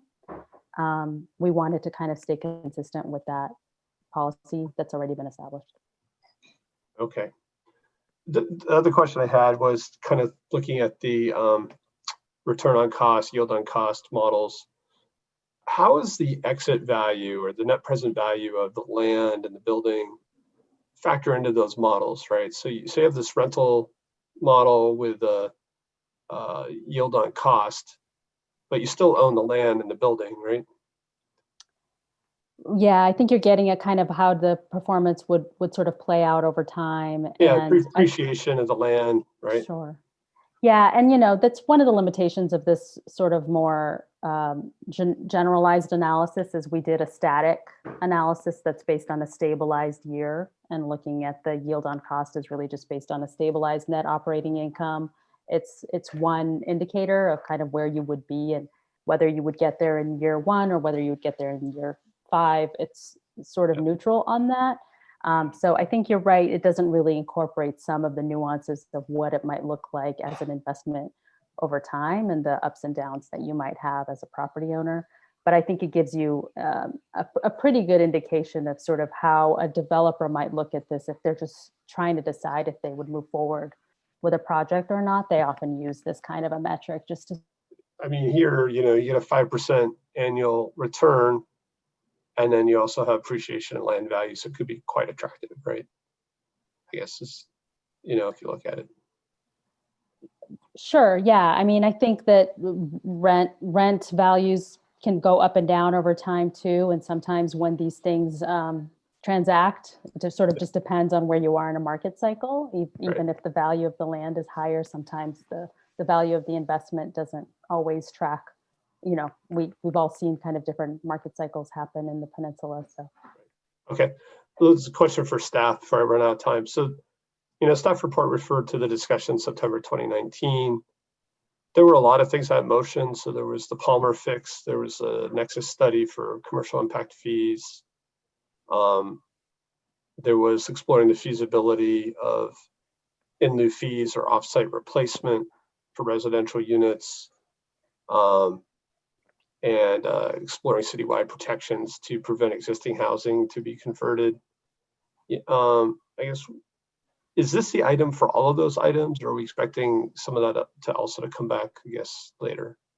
Yeah, I would refer Vice Mayor back to the February 3rd report this year, where we provided an update on our work program, and we flagged all those items that we still need to get to, and some of the challenges that we have resource-wise getting there. But they are still on our list. And some of those things, we talked about our fellow that we introduced the council to a couple of months ago. Maybe it was even August, I'm not sure. So yeah, we are still moving forward on a number of those efforts, but it may take a little bit longer than you want. Is this meant to be the Palmer fix discussion Yes, tonight? this is the Palmer fix. Okay. I guess I will stop there. Thank you. Thank you, Mr. Vice Mayor. Councilmember Ennis. Relatively easy questions, but Jonathan, what is the last time we put up what we would call an apartment house? I'm not sure how one defines an apartment house. Is it an apartment house if it's a fourplex or a sixplex or not? Well, so we would call multifamily anything that's 3 units or more. And so an apartment would be 3 units. And you know, when I'm looking at the list of some recent entitlements, a lot of it is mixed use. There was a project recently in SOFA, which I think was 2 lots for a total of 4 units on Channing. You know, as far as the large apartment, you know, the largest apartment building that we've approved recently is Wilton Court, frankly. And that's, of course, you know, that one is being, units or so. Yeah, 59. And which isn't built yet. So overall, over the last 10 years, we've had very little addition, maybe over the last 8 years to our housing stock. But before that, and I'm just stating the obvious, primarily we got affordable housing through the use of PCs. Am I correct? Yes. No. And I think one of the candidates who's currently running for office has indicated that that was the only way that could have happened during that era. So what we're looking at now is something quite different from the formula that was used before. And it's going to take, I think, a fair amount of working through this to discover what actually will work for a developer. And I know I can see you looking up on the wall and seeing what you've actually got in the pipeline. But at this point, do you think you have, well, how much do you have in the pipeline, roughly? Yeah, so thanks. This is, I think, in part related to Councilmember Tanaka's question too about entitled but not built yet. And right now we've got 114 units that are entitled. And again, that includes Wilton Court. If you remove Wilton Court, because it is affordable housing and deed restricted 100%, we got about 55 units in the queue for just, you know. That's just everyday housing, right? Which will have the inclusionary units in it, or did they choose in lieu? So, some might. Some of these might be apartments where they're paying the in lieu, that they necessarily are paying the housing impact fee. Okay. For the rest of my time, I wonder if Mr. Heckman wanted to add anything, because he hasn't had a chance to interact with us before, and it's nice to see him. Thank you. With the mayor's permission, I'd be happy to chime in at this point. And what I'd really like to do is just explain a little bit about the PTC's second recommendation, which hasn't been much discussed, but it does appear on page 4 of your staff report. And so the PTC unanimously supported moving our ordinance to 20% for both for sale and rental once we understand what it would take to incentivize the development community to actually build it. Right. And and we think that the feasibility study that's been done really tells the tale very well, but in blunt terms, because what it takes our existing situation, which, you know, mostly is not highly likely to result in development. And I think that's been our actual experience at 15%. And then if you take these sort of blunt measures of dropping the parking from 2 to 1, dropping the retail down to 1,500, everything turns green. But those blunt changes aren't necessarily ideal for us. And so what the PTC's recommendation was, can we take this study, this feasibility study, to the next step something more nuanced where we look not only at parking and ground floor retail, but also at FAR, building height, economic participation by the city, and that may be impact fees. It may also be contributions, right? And just open it up and have our consultant bring us back models that reflect our values of how this could actually work without dropping the retail unrealistically. So that was our recommendation. Now, what we didn't know is that there are budget issues. That was not part of our discussion at the PTC, that there it may not be in the budget to extend the feasibility study. But I did want to make clear that we were not recommending that this just go back to staff to further tweak retail and parking. We had a much more comprehensive approach that we're recommending to you. That's a really nice synopsis. Thank you for doing that. It puts it very clearly. My pleasure. I'm done. Thanks, Councilmember. Next, I have Councilmember Cormack. So that opens up a whole new line of inquiry. Thank you, Commissioner Heckman. Actually, what I was thinking as I thought about the levers is I actually think the study keeps fixed the height limit, which is the one that I think most people understand and talk about the most, those who are not here tonight and spending a lot of time in these details. And I think it's frankly pretty important to many people in Palo Alto. Although this might be one of those areas where we could have different rules for different areas if we're trying to be, a little bit blue sky, think things through. So if we assume we keep the height limit, of course that reduces our degrees of freedom to, parking and retail are the obvious ones. But parking is not just parking. So I just went back and looked at the prototypes, and both rental and ownership prototypes it's 1 and 2 bedrooms, right? It was sort of a mix of each. There wasn't anything that was larger than that. That's right. Okay. All right. So I think that's relevant to this. Other questions I have. Okay, my PTC question got answered. These prototypes they'll be visually similar to people, right? So 3A and 3B, for example, would be relatively visually similar to someone. Okay, so there's no need for right. Yeah, they would have the same floor area ratio and the same height. So in terms of the envelope, they're identical. Okay, just want to make sure. Yeah, sometimes we have to just explain things as people go through all of these details here. And then I know we don't have much information yet about how the pandemic will affect all of these things going forward, but we do have some evidence to suggest that housing prices are going up and construction costs are going up. So it may be that what we choose to do with ownership is slightly different than what we choose to do with rental at this juncture in time. I'm not sure I completely understand from Commissioner Heckman what exactly the analysis, when you say you want to extend the analysis, it's to height limit and FAR. You wanted those two things as well, in addition to retail and parking? Is that what the PTC was looking for? Through the mayor, even broader than that. We weren't placing limits necessarily on the levers that could be adjusted.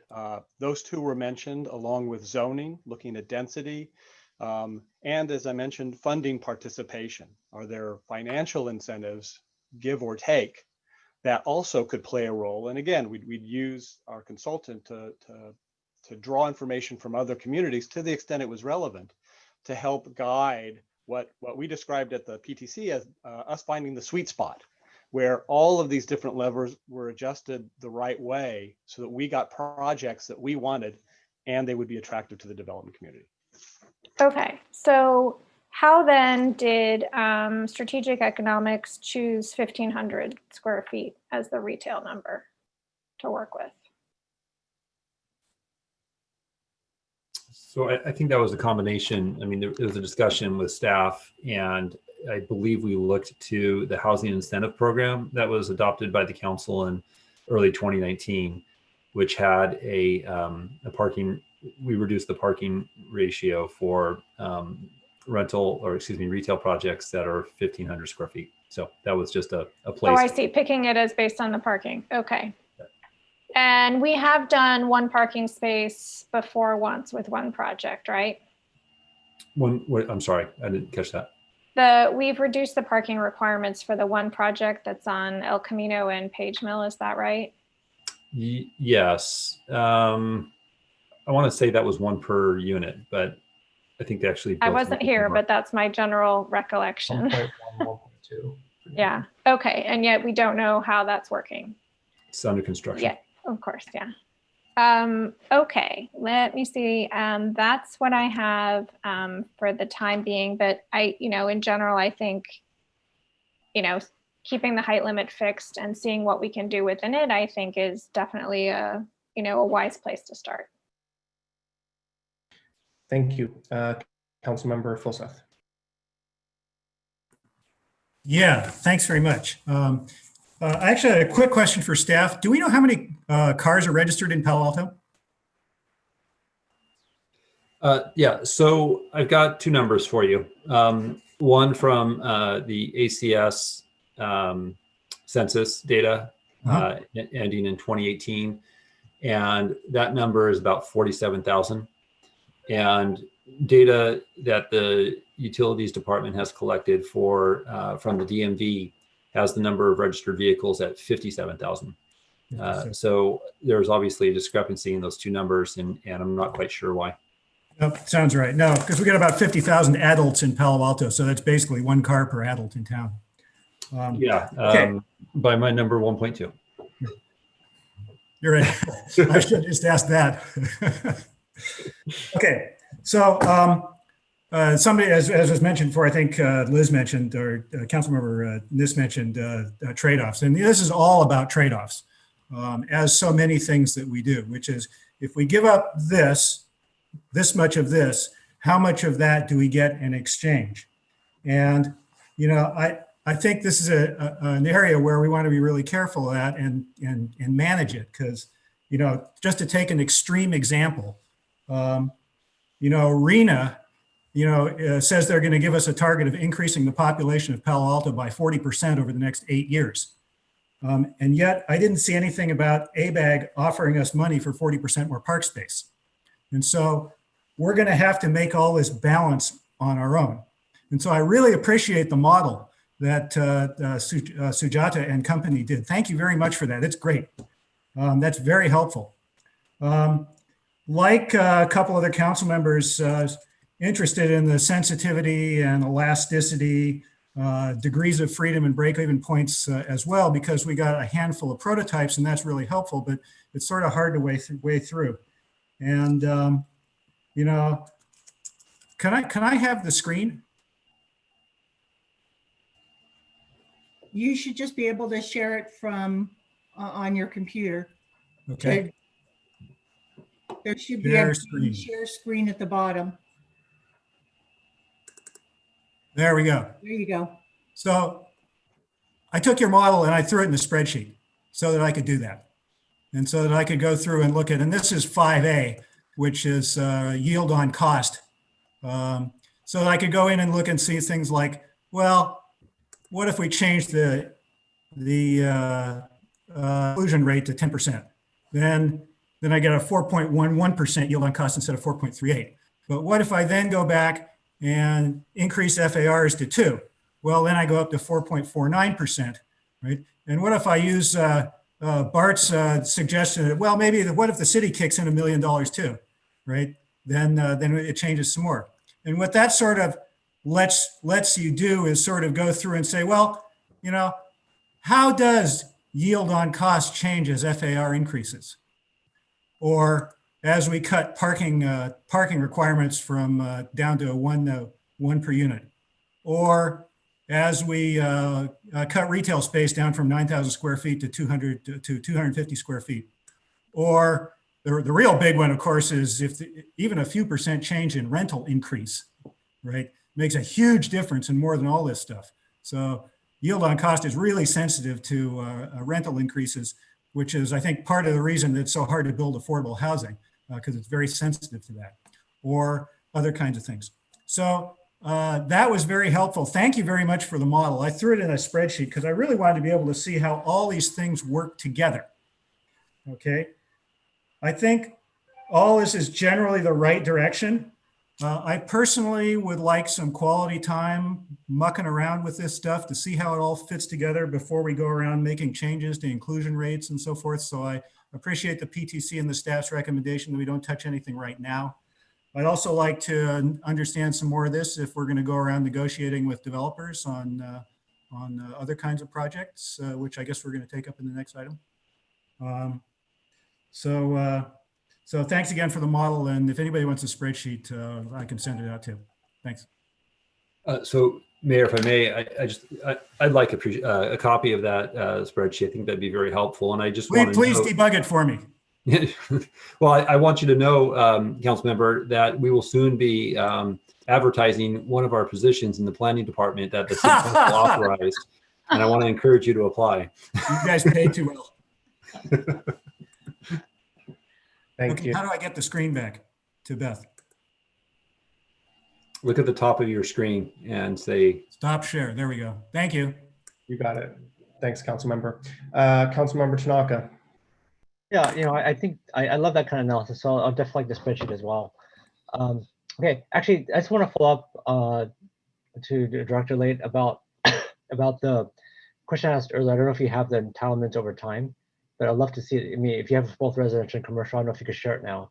Yeah, sorry, I don't have over time. I just have what's pending at the moment, but that's data that we can collect. Okay, yeah, I mean, I'd love to see it because, on council, we don't really look at building. I mean, we don't really approve building permits and we don't actually construct, right?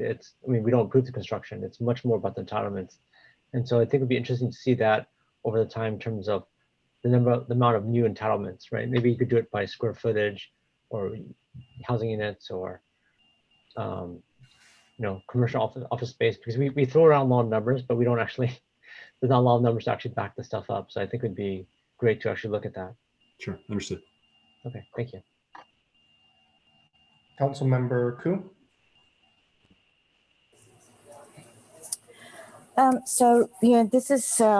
This is an interesting report, and I wish that it had gone a little bit more in depth about what I had talked earlier about breaking even and just looking at where is the point, where is the BMR rate that goes beyond even 20%, or what is below. But I do agree with what Councilmember Phil said. However, in addressing what Palo Alto should do to get more housing built, it's very narrowly focused, and mostly it has to do with giving subsidies to developers, which there is it's trade-offs, but there is impacts. For example, I just want to bring up an example. The loss of the 75 units at the President Hotel would cost about $52 million in construction costs to replace, plus the price of land.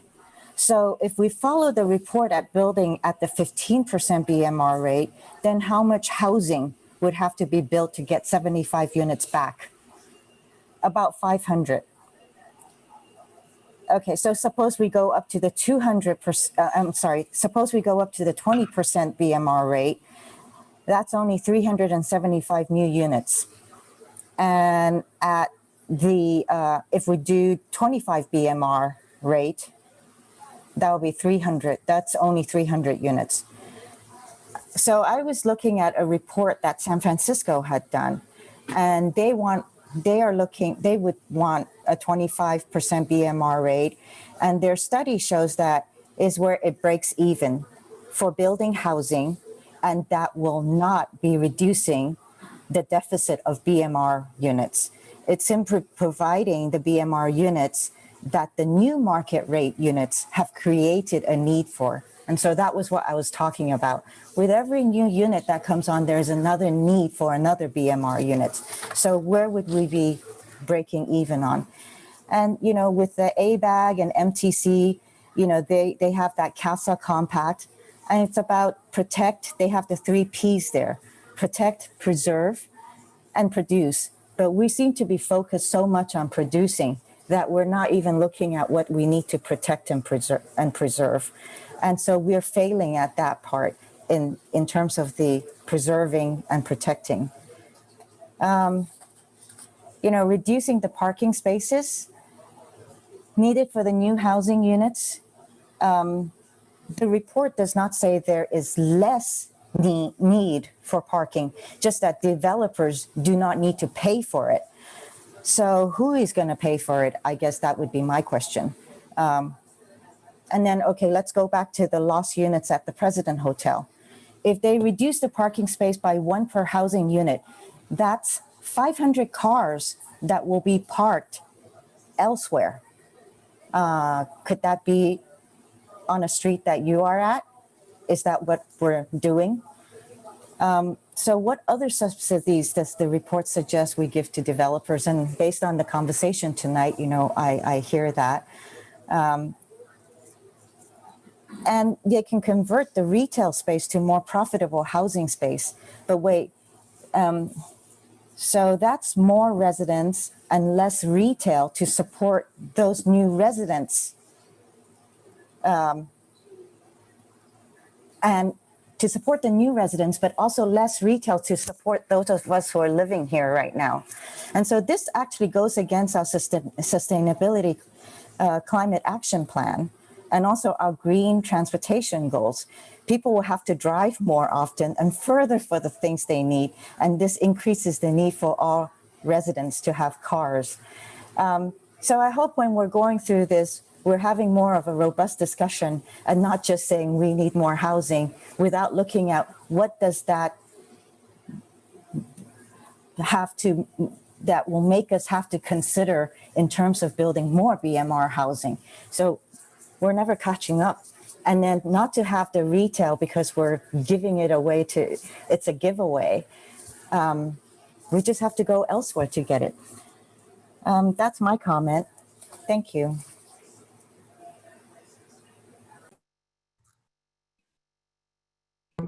Thank you. I'm going to move us to a next round, and I've got a couple comments and then a motion in mind.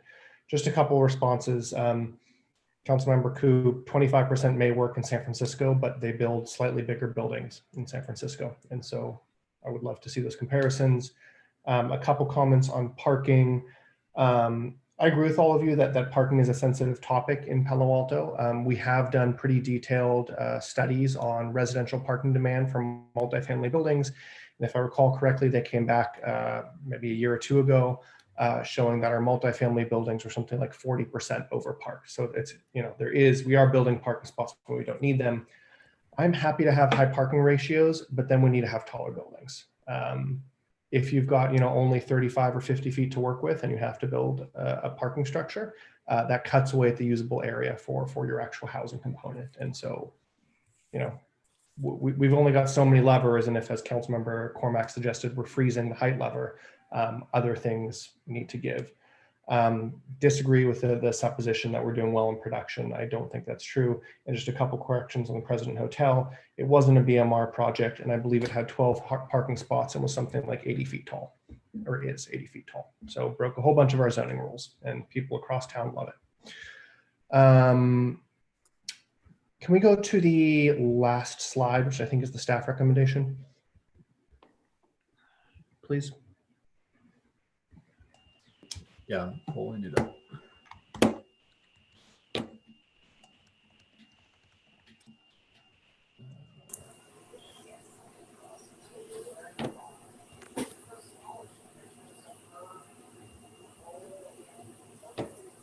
Okay, thank you. So I'm going to move this in a moment. So one, discuss the draft economic analysis. We've done that. I think we should also direct Councilmember Filseth to share his spreadsheet with us all. Item number 2, maintain the inclusionary housing requirements at 15% for ownership and retain the impact fees for rental. I think that's appropriate given the data in here. Item number 3, Commissioner Heckman, is this roughly what you and the PTC had envisioned? That staff and the PTC would explore possible zoning amendments or other factors to reach that 20% inclusionary? It is, but without the caveat at the end of the recommendation without the funding. Our anticipation was with the funding. Okay. I do have one question about that. Let me get my motion out there, and then I have one question for staff. So I'm going to move the staff recommendation with one additional number, which is directing staff to return with adjustments to parking and retail standards in a manner consistent with this analysis. And I will second that. Thanks, Councilmember Niss. And to the clerk, I just texted you that number 4. I think we can all probably agree on numbers 1, 2, and 3 here. I think most of us are probably disappointed that our analysis of return that it's hard for Palo Alto to see 15% inclusionary and next to impossible for us to see 20%. Although on item number 9, we're looking at kind of a different approach towards that 20% affordable housing requirement. And letter C is based on page 4 of the staff report. And I can just bring up my slide again. This is really getting to the point that some of the slides here pointed, the biggest impediment to reaching our current 15% are retail and parking requirements. And I think in certain zones and certain areas and on the balance to achieve housing, letter C is reasonable. And this is what staff recognize they could do within their current bandwidth and capacity. As the director shared on his first slide, we continue to fall behind our own comprehensive planning targets. As someone else mentioned, last week, RENA assigned us something like 10,050 units, which may be absolutely crazy. So let's exercise our local control. Let's use the data analysis and the economic analysis in this report to identify zoning levers that we can change to see more housing. I think it's good for our community to create new neighborhoods and places for new families. It's also good in terms of our diversity. And frankly, it begins to fulfill a small part of our regional obligations, which I know some of us have issues with, but that hammer is not getting any softer. That's my motion. I may have a question for staff in a few minutes, but Councilmember Niss, thank you for the second, and the floor is yours. So looking at this, I think this puts out exactly what we've been talking about tonight.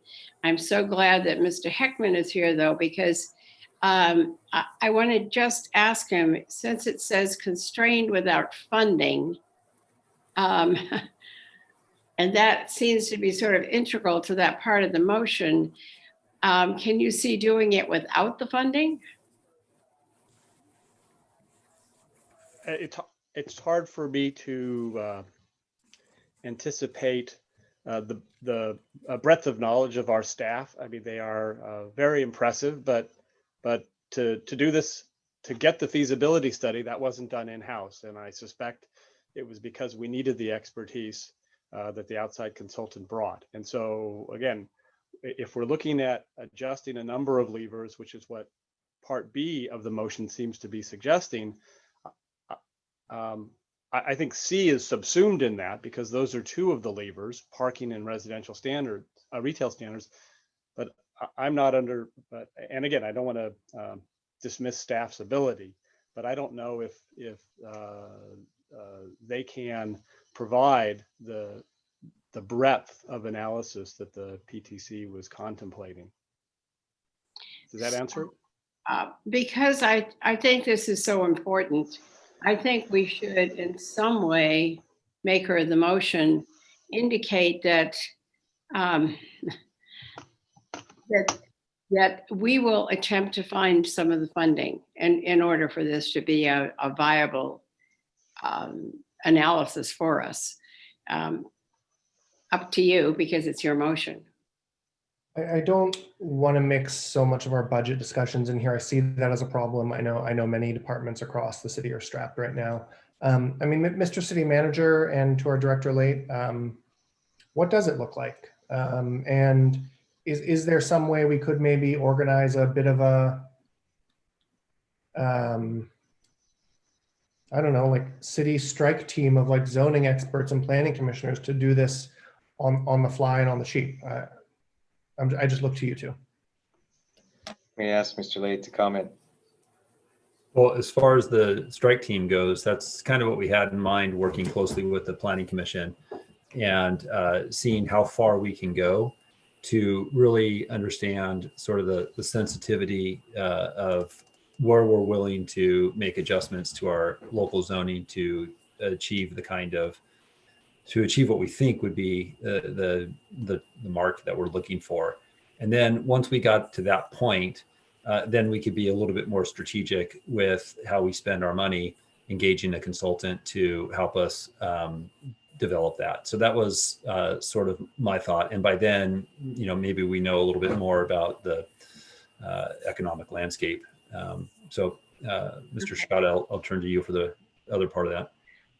I think we have a pro bono council member analyst tool that is better than any consultant work I've seen.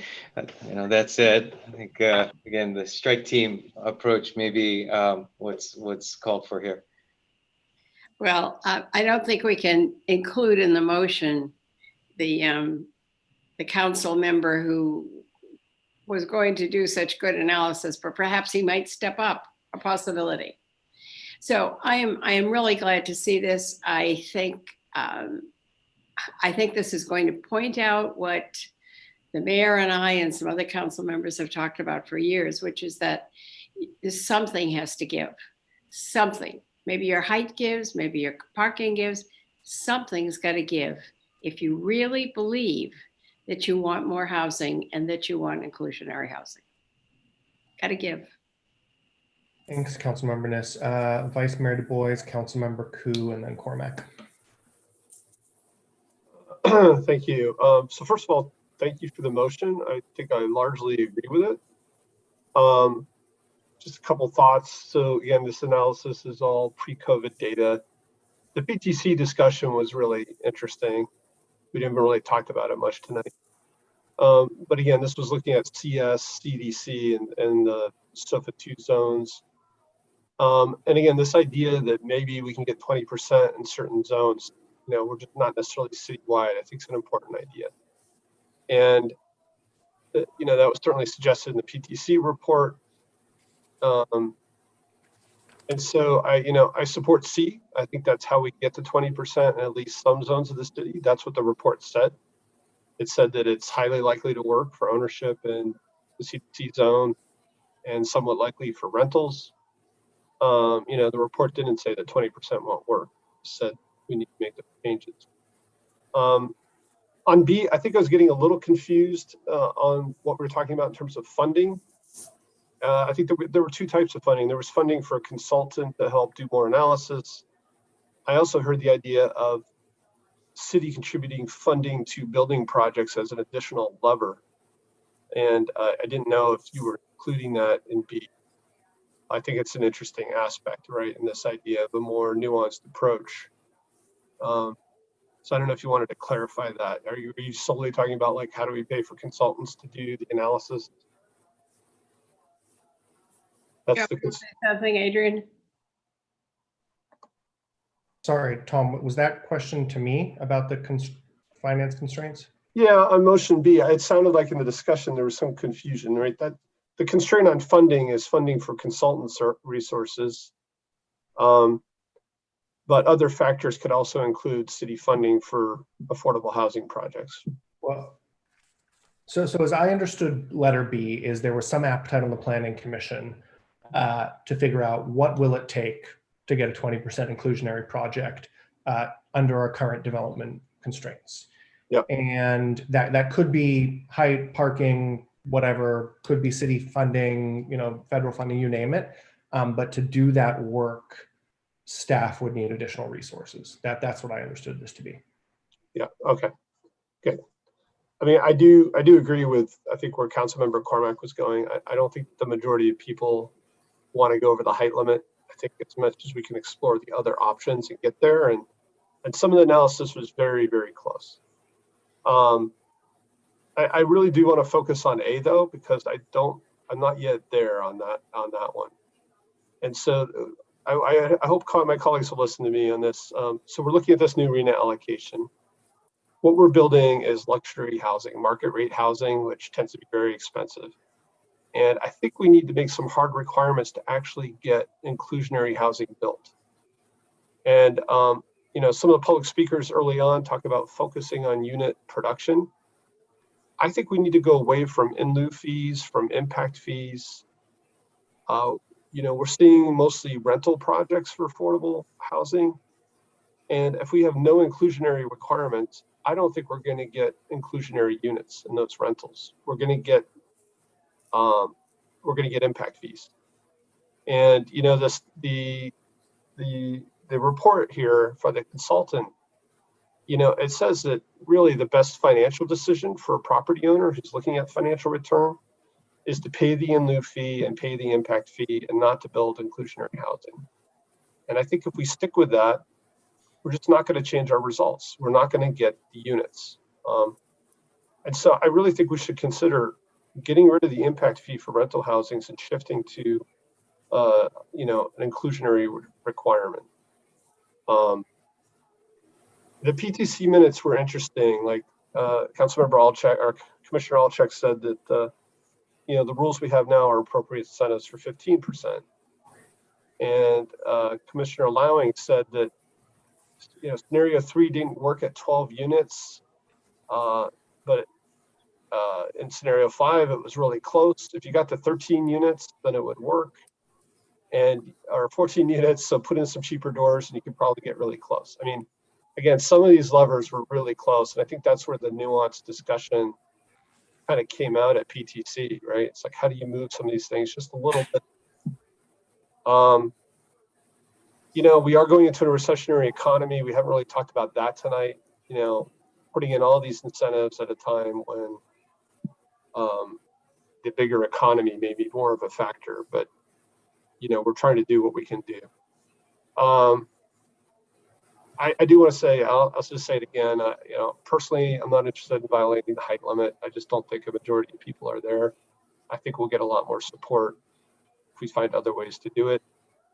We were one of the first cities to have a 15% mandatory inclusionary housing requirement.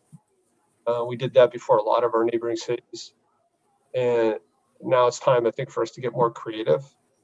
The paradox of this new RENA allocation is that we're kind of a built out suburban city with very high land costs, and we're getting a much higher allocation in a percentage basis in Oakland or San Francisco or San Jose, or cities that are on the BART line.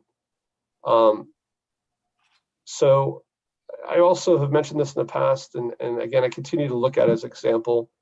Boulder, Colorado has a 25% inclusionary housing rate. They went to 20% in the year 2000, so 20 years ago. But they also have a goal of 10% of their housing stock being affordable. And they're currently at 7.5%, so they're trying to get there. If we have 2,200 BMR units out of our 26,000 units, we're about 8.5% of our housing stock. And again, if we set a unit goal, I think Mark, one of the public speakers, said we should talk about units instead of percentages. We could still express that as a percentage, but it could be a percentage of our total housing. And I continue to think if we set a goal, then we'll know, are we getting there or not? So I'd really like to see us have some discussion about the in lieu fee, the impact fee, and is that really helping us? Because again, those fees, as Councilmember Niss has pointed out, they get used up very quickly by a couple of projects. I mean, the fees we have there now, we've reserved some for the courthouse housing project. I guess I'm much more interested in saying, how do we get to units actually being built? So I support the motion. I would really like to see if we could change A, and I'll listen to my colleagues on the rest of that tonight. Thanks, Vice Mayor. Just while it's on top of mind, before I go to the others, excuse me, just a couple responses there. So, I mean, your comment about building luxury, new houses. I mean, you call it luxury, but it's not like these things have gold-plated faucets. They're expensive because they're new and they're rare, right? Like that's why they're expensive. With regards to in lieu fees, I would not support anything that stops our in lieu program. We need in lieu fees and we need on-site housing. And projects like Wilton and the teacher housing project are funded via residential in lieu fees. And they are then used to match other resources to build bigger 100% more deeply affordable projects like Wilton. Most inclusionary on-site is in the 50 to 80% spectrum, while those projects which cobble together funding can go lower. Oakland, SF, San Jose, yep, they've all got higher requirements. They also build bigger buildings, and we don't. As for the absolute goal, I'm not against that, but I mean, you know, they have lower requirements than we do in the new allocation. I wasn't talking about the REIN, I was talking about inclusionary. In terms of a total goal, you know, like we do have that in our comp plan roughly, and you know, I think we all understand we'd rather see dedicated affordable units overall. What I really worry about is if we just set a goal of, you know, X number of affordable units, that's great, but like if we don't have the money to fund them, the subsidy, and we're not willing to build bigger buildings for the cross subsidy, like then we're still dead in the water.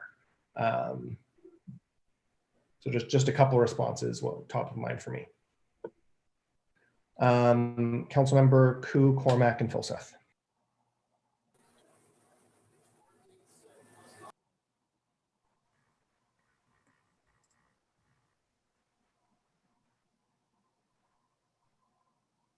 So I was actually going along the lines of what the Vice Mayor was talking about. You know, we have this in lieu fee, but I actually think that it's, even with the in lieu fee that we have right now, it is not enough in order to incentivize the building of BMR units. So it's a little bit low. It's actually very low. And like the Vice Mayor said, you know, we want to have the BMR units built, not giving them the excuse in putting it into an account for us to come to do something later. So, you know, what you said about what the mayor said about San Francisco building bigger cities, having bigger, taller buildings. The thing is, over here in Palo Alto, if you want to incentivize the building of affordable units, then this is the manner to do it. And since we haven't been really protecting or preserving what we have, I think there needs to be more sterner manner of ensuring that these units are built.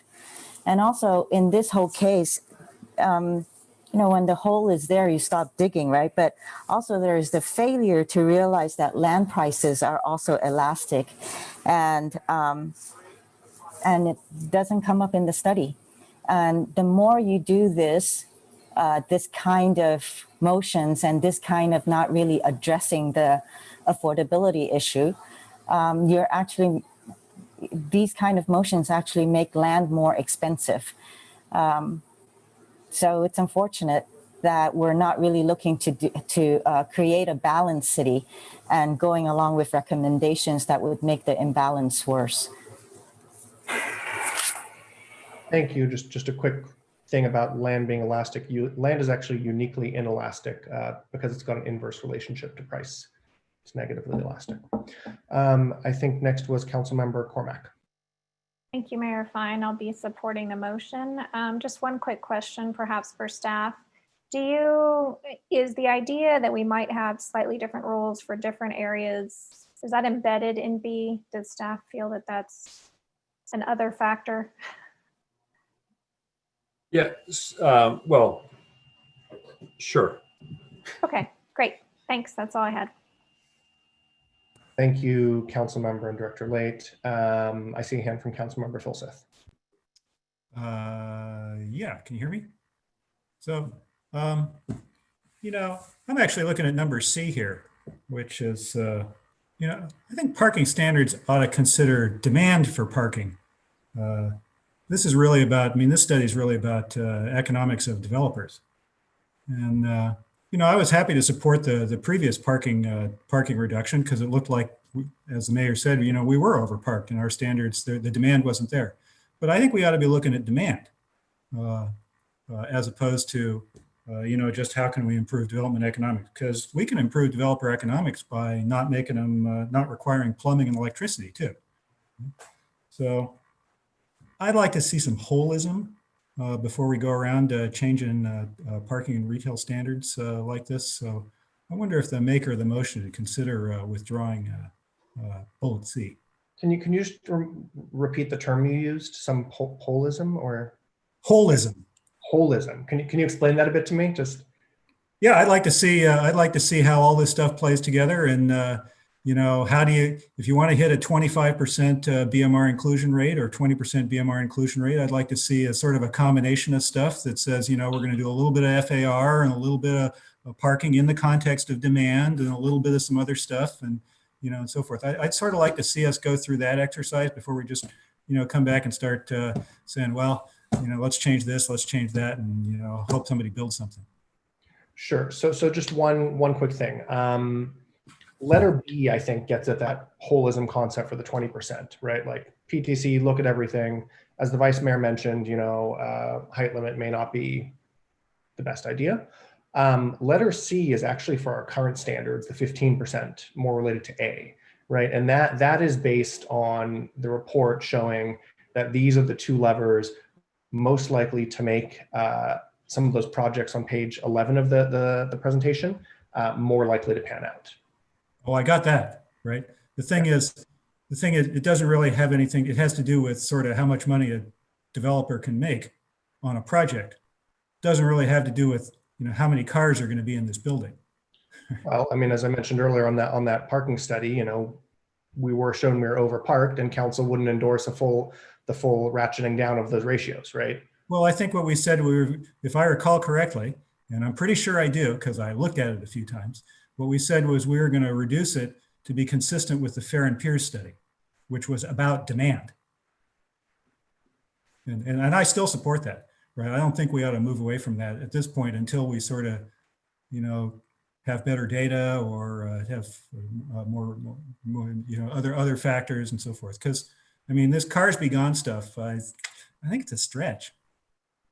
I hear you on that. I mean, I'm just following what I see in the data here. And, you know, this will certainly return to us from staff. And I think, you know, analysis on the parking standards are completely legitimate. And perhaps, as the consultant and others have mentioned, it's more appropriate near transit, right? I think that's, you know, I see the hand wave for that. And, you know, I think we ought to go get some data on that, but I agree with the principle. Councilmember Mayor, if I might, and Mr. Layton, Mr. Heckman may feel free to jump in if I'm overstating, but I do think it's implicit in the type of analysis that PTC has suggested and that staff has suggested that balancing, again, it's not an all or nothing, say sensitivity to parking as one example, that recognition of not wanting to do away with parking standards absent any understanding of the parking demand implications. I think it's implicit in the type of work that has been suggested, that boundary case and kind of the limitations of the desirability of messing with those variables will be considered. I'm not sure I understood all that. Well, sorry. Another run at that. So I think, well, again, I think it's implicit in the work that PTC and staff have suggested that they'll consider not wanting to throw the parking out with the bathwater, so to speak. If that is staff's interpretation, the language doesn't say that, but if that is staff's interpretation, right. So I'll accept staff's interpretation as long as we're going to work to staff's interpretation, not to the words in bullet C. Okay, thank you, sir. And I'll just mention the language I took is straight from the staff report, page 4 of the item.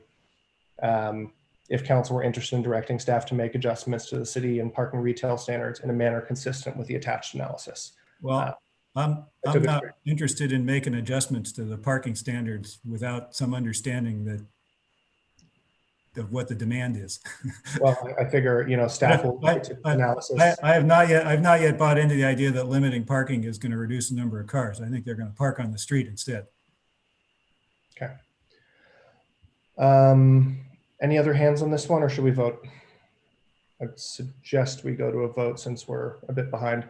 Vice Mayor Du Bois. So I'll try a friendly amendment, which would be to change A, that we would maintain the inclusionary housing requirement of 15% for ownership housing, and to have staff come back with a proposal to replace the housing impact fee for rental housing with an inclusionary requirement. I will not accept that. And if you'd like, I'm happy to get into my reasons why. Councilmember Niss.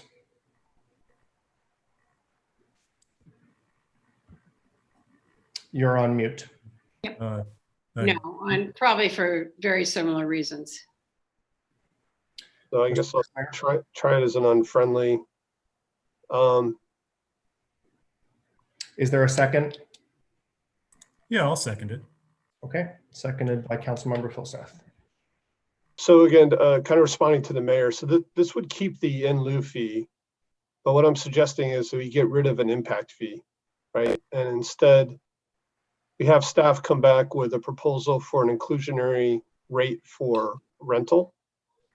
And again, I think, we're talking about needing to meet these new RENA requirements, but we're continuing these methods of where we get money but not units, right? And so I think just shifting to an inclusionary housing rate for both ownership and rental makes a lot of sense. And I'm actually would love to hear the explanation of why we don't want to do that.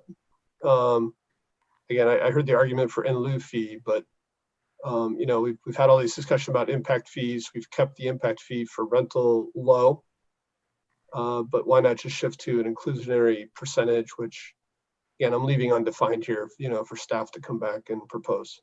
Councilmember Filseth. Yeah, I think, I think that's the argument. I mean, Palo Alto, Palo Alto does not have a problem attracting people who can already afford to live here. Okay, we have a problem keeping people who can't afford to live here. And so I think that the focus really needs to be how can we drive more below market rate housing in town. And to the point that some of the public made and the vice mayor just made, in theory, the in lieu fee and the inclusion rate ought to pencil out the same. And yet in practice, we don't seem like we're getting a lot of below market housing built. I think because it happens very rarely and it's complicated to do, and you got to build up a lot of money first and so forth. And if we do this, the affordable housing fund won't go away because it's still fed by commercial projects. And hopefully, I think staff took an action item back 6 or 9 months ago that we're going to update the Nexus study for commercial so we can come back and revisit the commercial impact fees. So I'm really looking forward to that happening. But so yeah, I think I think the vice mayor's proposal here will help us actually get units built, okay, as opposed to collecting money, but then maybe it gets spent, maybe it doesn't, and who knows when. I think. Okay, if you'd like to speak to this, raise your hand. My comments on this: the first clause, totally fine. About maintaining the 15% for ownership. The reason to oppose the proposal for an inclusionary rate for rental is this analysis, which shows it's not feasible. And I worry if we impose an inclusionary rate for rental, we will see no rental housing. Nonprofit affordable housing developers also support in lieu fees, so they can use that money in partnership with other funders. We have done that in Palo Alto. That is one of the main ways we see affordable housing here. And I mean, this is roughly the Palmer fix, which Councilmember Niss and I proposed in 2017. We commissioned this study, and this study shows that the economics do not pan out for it. That's unfortunate. I regret that. I don't like that.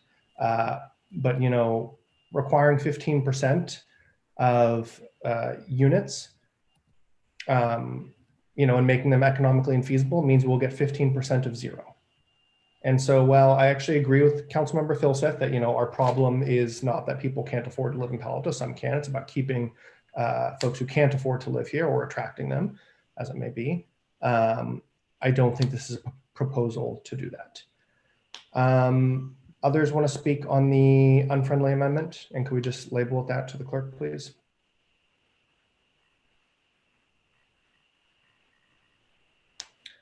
Okay, I'm going to suggest we vote on this unfriendly amendment. And Mr. Vice Mayor, just to clarify, this is altering letter A, correct? Yeah, just a quick question. I put my hand back up. So again, I think we're mixing in lieu and impact fees. I'm not. Okay, and then from the questioning tonight, what I understood the consultant to say was they did not really analyze removing the impact fee.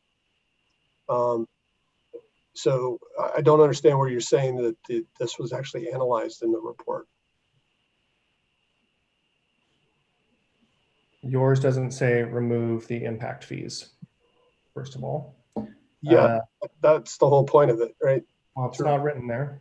So what I read was to replace the housing impact fee with an inclusionary requirement. Well, right here, it just says direct staff to return a proposal for an inclusionary rate for rental. Yeah, I don't think they captured it correctly. So it was to have staff come back with a proposal to replace the housing impact fee for rental impact fees with an inclusionary requirement. And so what I understood the planning director to say was it should really be kind of either or. And I didn't see that analysis really conducted. So, Mr. Lake. Yeah, thank you. So I think there's some confusion. We don't assess inclusionary and housing impact fees on the same project. It's you either get assessed one or the other. And for rental housing, it's only the impact fee at present because there is no inclusionary requirement.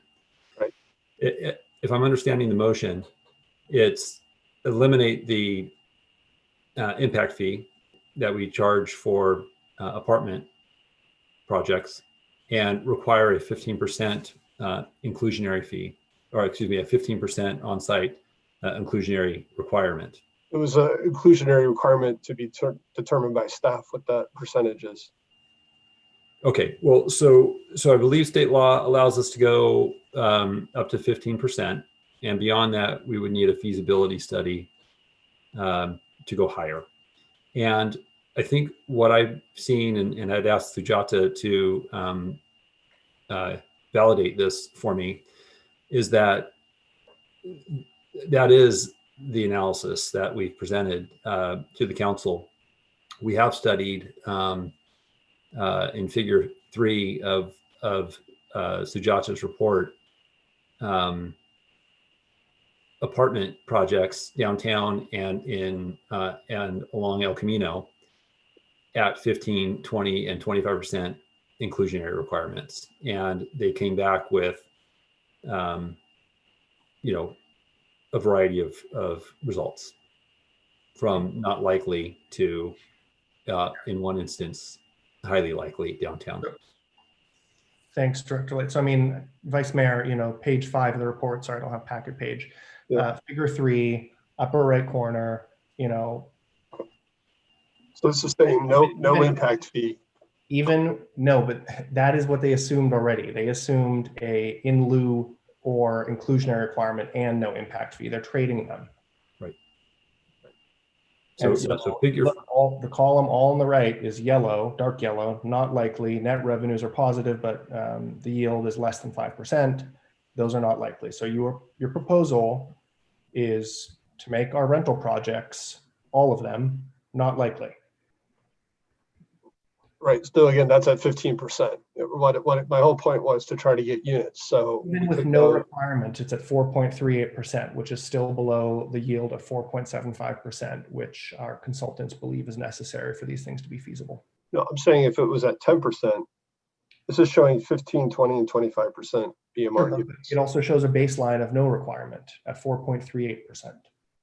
I'm looking on page 5. It's okay. So CDC is 5.3%, right? In CDC, yes. Yep. That's the baseline what we have right now. That's the baseline without an inclusionary requirement. Right. So do you still want to proceed with your amendment? Yeah. So again, I'm clarifying that we get some inclusionary percentage. I'm not saying the 15, 20, or 25. I understand. Okay, I'll take that as a yes. I'm going to suggest we vote on this amendment, and then we will return to the motion as amended or the original motion. Okay, Vice Mayor Du Bois. Yes. Councilmember Filseth. Yep. I'm a no. Councilmember Niss. No. Councilmember Ku, Yes. Councilmember Tanaka, No. Councilmember Cormac. No. Thank you. That fails on a 4-3 vote with Vice Mayor Du Bois, Councilmember Filseth, and Ku in support, and the rest against. Returning to the main motion, letters A, B, and C. I'm going to suggest we just go forward with this. We're almost 2 hours behind. Councilmember Filseth. Yes. I'm a yes. Councilmember Niss. Yes. Councilmember Ku. No. Councilmember Tanaka. Yes. Councilmember Cormac. Yes. Vice Mayor Du Bois. Yes. Thank you. That passes on a 6-1 with Councilmember Ku dissenting.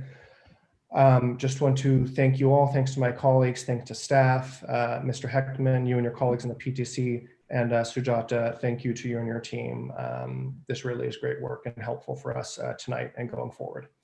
I'm going to suggest we take, I guess, a 14-minute break. So let's get back here at 10:10. I know it's a bit behind schedule, everybody, about 2 hours, and we'll get on to item number 9. But thank you all.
So once we have a quorum, I'll resume the meeting for item number 9.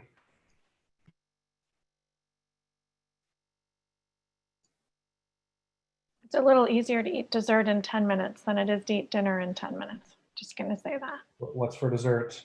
Not anymore. It's gone. Yeah. What was for dessert? I made a buttermilk coconut pie. Sounds pretty rich. Nice. Yeah, it's good.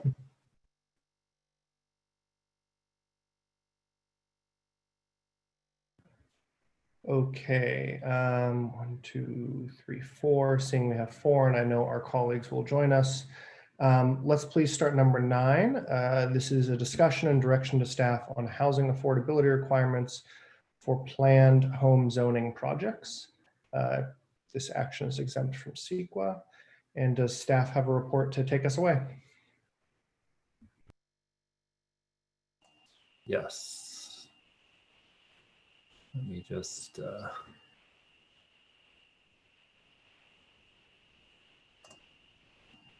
okay, great. So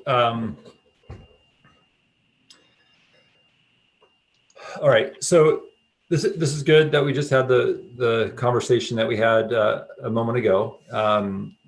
This, as it came up in that last item, this is another approach, maybe looking at it from a different angle on how we might be able to get 20% inclusionary housing in development projects.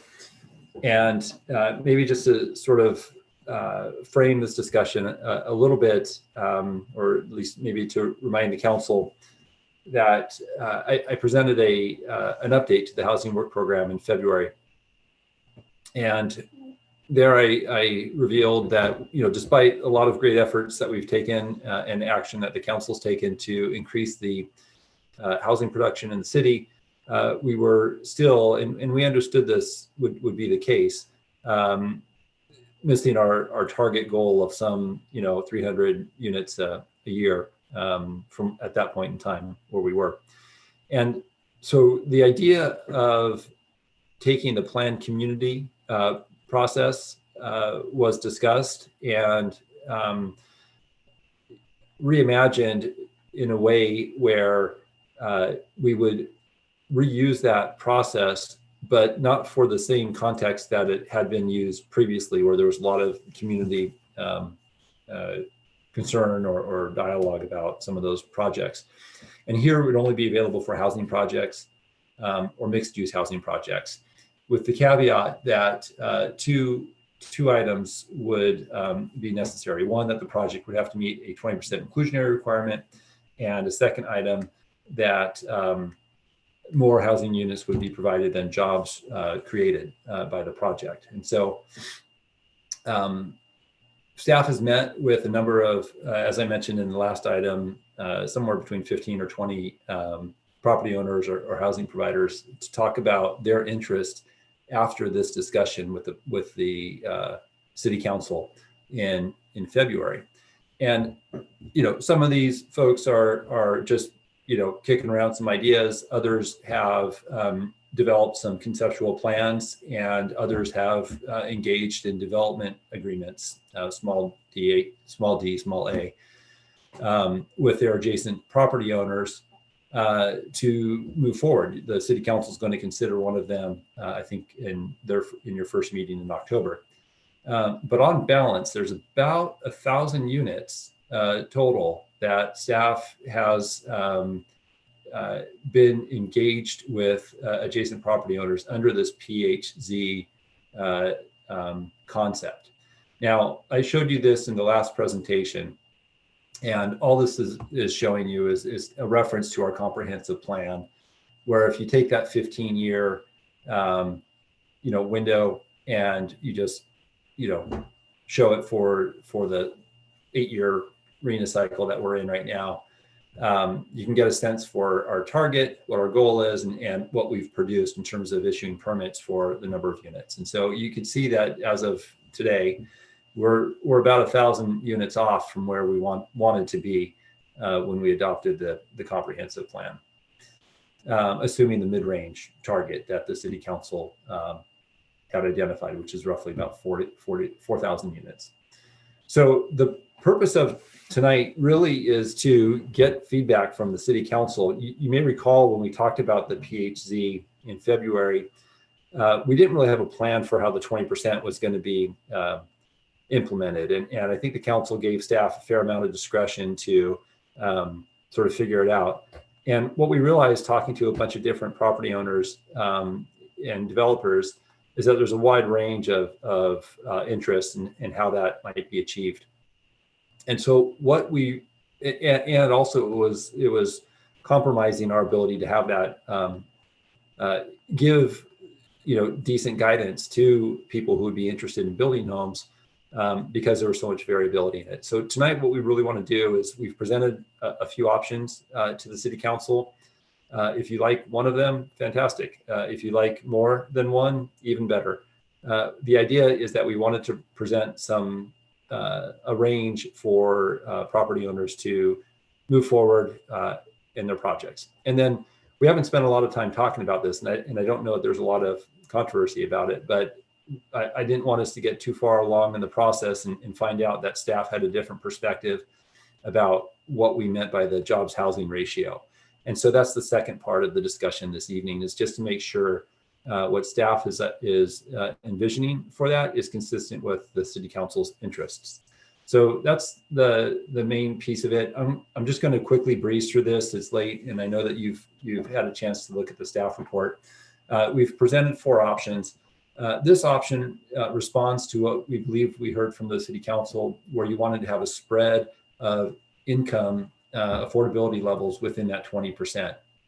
And we even heard some talk about workforce housing and that kind of housing. And so that's why we've included it here in this spread. And this one's pretty simple. It's 5% for across the 4 income levels. I will note, we just had this conversation about 20% or 15% inclusionary and 20% inclusionary.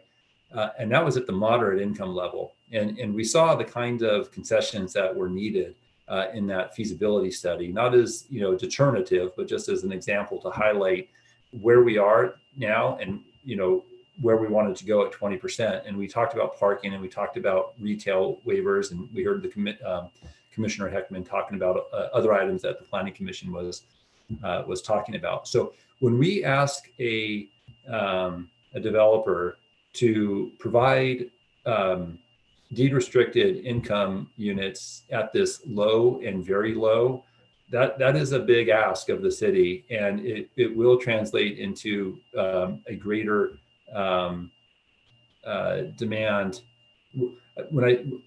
It will mean that there will be more concessions. When I say it's a big ask, we can ask for it, and just like the conversation we had, there's something on the other side where we're going to have to yield a little bit and grant. So the deeper we go into the affordability levels, the more concessions we would have to grant. And so you saw that. You've seen one pre-screening, you've got another one scheduled, and we have a couple more that we anticipate will be coming before the City Council. So this one spreads it across the board. Option 2 is another comment that we heard from council members, was the idea of following the state density bonus as a model. And so this is that model. This one gives more weight, as does the state density bonus law, in terms of concessions granted to developers. This one gives more weight for the production of lower income units and less as you move forward. And our staff report lays out how that balances out. And so one could do workforce housing, but then substantially more units are going to be deed restricted. Whereas if you provided the lower income units, fewer units would need to be deed restricted, but you'd still have to meet the city's 15% standard no matter what, and the weighted average of 20%. Option 3, this one, so the first 2 applies to rental and ownership. Option 3 only applies to rental housing projects only. And this one, not too different from that, the unfriendly amendment in the last action item, where staff was being contemplated to come back with an affordability level. And so here's one that says, okay, it's 10%. And because that doesn't meet our local BMR requirement, we thought that it'd be important that we also assess the fee, the in lieu housing impact fees for that. And so this one, when you run through the different numbers, really amounts to about a 25% requirement in terms of combination of fees and on-site housing. And the reason this one's a little bit more is in part in recognition that many developers would rather provide fewer units at the lower income or fee out through the in lieu fee than provide more of the affordable units, because each unit costs about the same to produce, whether it's affordable or market rate. And but the return, of course, on that unit is different. So the fewer units that are generating less return, the more return on their cost they can get. And then option 4, this one is we think that the council will be okay with this, but we just wanted to make sure if somebody has another site that they also controlled where they could put the affordable requirement of 20% on that other site, it would still have to meet all of our local requirements when this type of thing happens. But because it's a PHZ, we just wanted to make sure that you council were supportive of this concept. This is kind of an interesting one in that you could find a situation where a developer leverages their project with a nonprofit home provider, and it could actually end up resulting in potentially more affordable housing units being generated in the city, the 20% for the project, but then potentially even more if there's enough capital to move an affordable housing project forward. Okay, so that's those 4 options. Happy to hear council feedback, other suggestions. What we really just need to do is get some guidance so that we can have a consistent conversation with potential applicants, and that the ball doesn't keep moving on them. On the jobs housing ratio, this is one of a matter of finding the number of employed residents per household and assessing that out to the amount of jobs that are being generated. And we would use, as we did in the comprehensive plan, VTA numbers in terms of the profession and the number of jobs generated as sort of the base. And then we would go to just the mathematical process of you take the land use, the amount of floor area, use the VTA number, and you find out how many jobs are being generated and then you multiply that to the employed residents per household factor that we have in Palo Alto, which is 1.23 when you look at the ACS census data. And then you just tabulate how many units, how many jobs are created, and therefore how many units need to be produced. So in this particular example that's in the staff report and on the slide, so a 40,000 square foot project that is a combination of retail on the ground floor, say, and office above, would generate a total of somewhere around 127 units or so, 128 units, jobs, and then that would translate into 104 units. So in this example, a PHC would have to provide no less than 104 housing units in order to meet that jobs housing ratio. Happy to go over that, but that's the concept here. So I think that staff recommendation, again, just we're looking for a little more clarity on the 20% and affirmation that we've got this jobs housing calculation correct. And with that, I'll end my presentation. Happy to answer any questions. Thank you, Director Late. Let's please go to members of the public who wish to speak on this item number 9, housing affordability requirements for planned home zoning. If you'd like to speak on this item, please raise your hand. And if the clerk would help these people provide their comments. Sure, Mayor, fine. Any member of the public wishing to speak on this item, please raise your hand or dial *9 on your phone. At this time, we have one speaker, Becky Saunders. Oh, wow. Becky, oh, great. Well, thanks, everybody. This is such an interesting evening, and I really appreciate the discussion and all the great ideas I'm hearing. So yeah, I'm hung up on Ventura, making sure Ventura has parity for, with regard to vis-a-vis other neighborhoods, because, we are the most modest neighborhood and there's a lot going on, a lot of property in play near us, as you well know. So I just want to make sure that this new PHZ proposal doesn't really alter any protections of residential areas already in the code. So I'm kind of concerned about that because I can just see that the properties that are along El Camino would just be great for, super high density that would impact the residents of Ventura. So I'm concerned about that. And also, I really hope that you will not just upzone R1 to the new PHZ. I see that there's some properties in play that might be wanting that to happen. So again, I'm very concerned about that around Ventura. And and just to remind you all that nothing's really going to work unless we have the moxie to enforce it.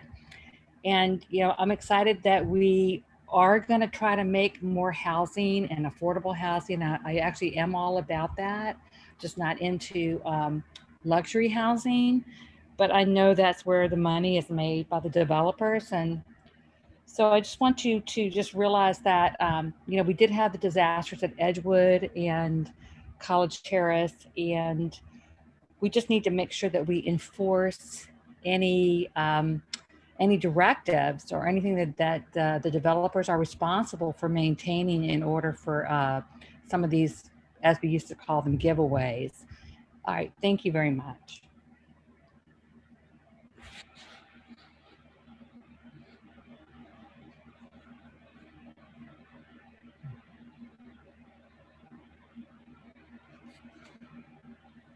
Yeah, I think Adrian's having an internet problem. Yeah, thanks, Tom. So Rebecca Eisenberg, you're our next speaker, and I'll just time you on my phone quickly. If another member of the clerk's team could help. Rebecca, you are the next speaker. I'm going to allow you to talk. If you would please unmute your mic from your end. You have 2 minutes. Great, thank you. I just want to fill in a couple blanks to Mr. Late's presentation.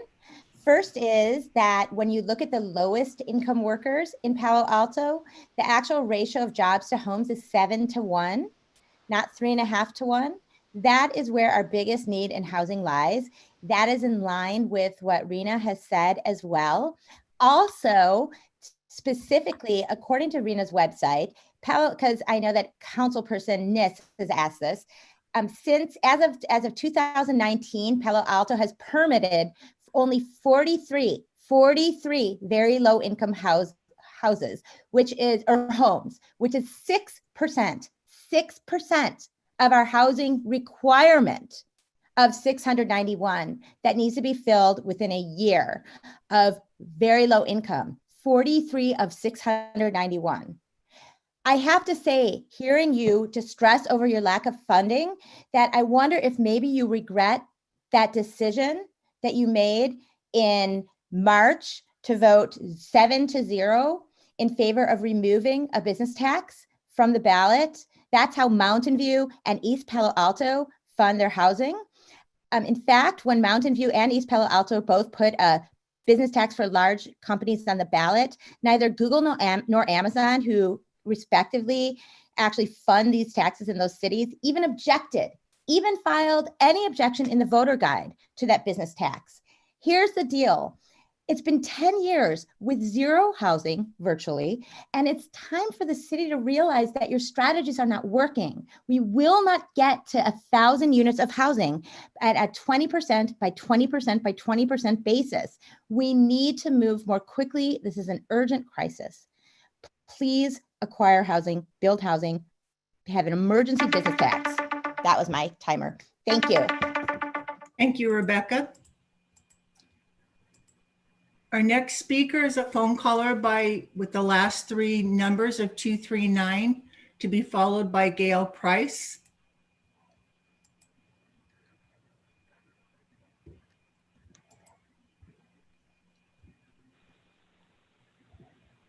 phone caller you Hello, have? my name is Matt Bryant. Go ahead, Matt. Yep, Matt Bryant, Bryant like the street. Hello, Mr. Mayor and council members. This is my first call. I'm a relatively new resident of Palo Alto. I've lived here for about 1 year. I live in the Ventura neighborhood, right next door to one of these development projects that's been submitted that's going to be coming up. And I just would like to make light of these current plans that are being submitted to you are above and beyond, and in fact, in violation of many of the building codes that already exist in Palo Alto today. In fact, they're recommending R1 rezoning to commercial right next to neighborhoods of single family homes. It doesn't make a whole lot of sense when you look at it at first glance, building 5-story buildings when a 3-story is what the current building code shows. Also, if you think about, which side of El Camino Real you're referring to, the east side versus the west side, one side is mostly commercial, being the west side, whereas the east side, there are a number of neighborhoods already in place. And if we follow planning, the NVCAP already stated that the North Ventura area has a plan that's in place. So I don't understand why many of these developers are submitting plans that are outside of what's already been proposed by the NVCAP. I'm not interested in changing the needs for housing. We definitely need more housing. I moved here from San Francisco. I've been part of this for a long, long time, but I just want to make sure that, we do fall in line with what Jonathan Late said earlier, that the existing zoning standards that already exist, particularly in the downtown area, we can meet these housing needs today. So thank you, everybody, for your time. And just, do you remember the 21st night of September? Good night. Talk to you next time. Thank you, Matt. Our next speaker is Gail Price, to be followed by Curtis Smaller. Gail, go ahead. Thank you. My name is Gail Price. I'm Palo Alto Forward Board President. Good evening. We sent you a letter on this issue. Palo Alto Forward supports offering landlords and developers a menu of options that reflect a range of 10 to 20% inclusionary zoning requirements related to project elements.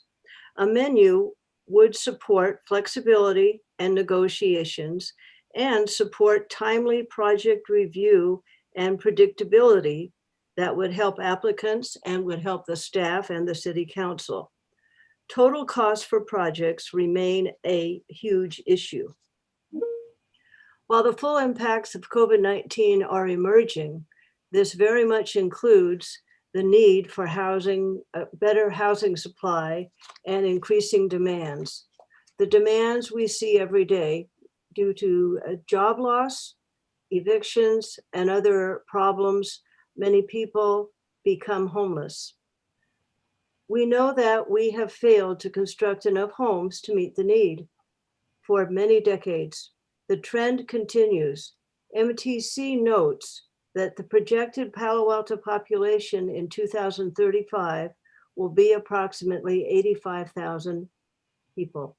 We expect a regional allocation of 9,850 to 10,500 new homes, and we need to seriously adjust our policies and zoning regulations to support housing construction for people of all incomes, especially the most vulnerable. Thank you very much. I appreciate your discussion. Thanks. Thank you, Gail. And our final speaker is Curtis Smaller. Hi, my name is Curtis Smoller, and I'm just asking, what y'all doing? I mean, basically, there's money out there for the taking. Santa Clara, San Francisco, Mountain View, Fresno, for Pete's sake, have gone out and gotten money from the government to pay for all of this stuff. I looked at that chart and I saw that we were hitting 30%, 1/3 of our goal. That's 30%. That's not a D in school. That's an F. If you had that, if you hit 30% at your work, you would be fired. I mean, I just don't understand what y'all are doing. I mean, the bottom line is that California is going to come in and take over this process. Nothing is being done. You kick people out of the President's Hotel for no apparent reason. And now you're coming up with different ideas on how you're going to hit this many units. Over 20 units, over who knows what. You're not going to hit it. You hit less than a third. You're not going to do it.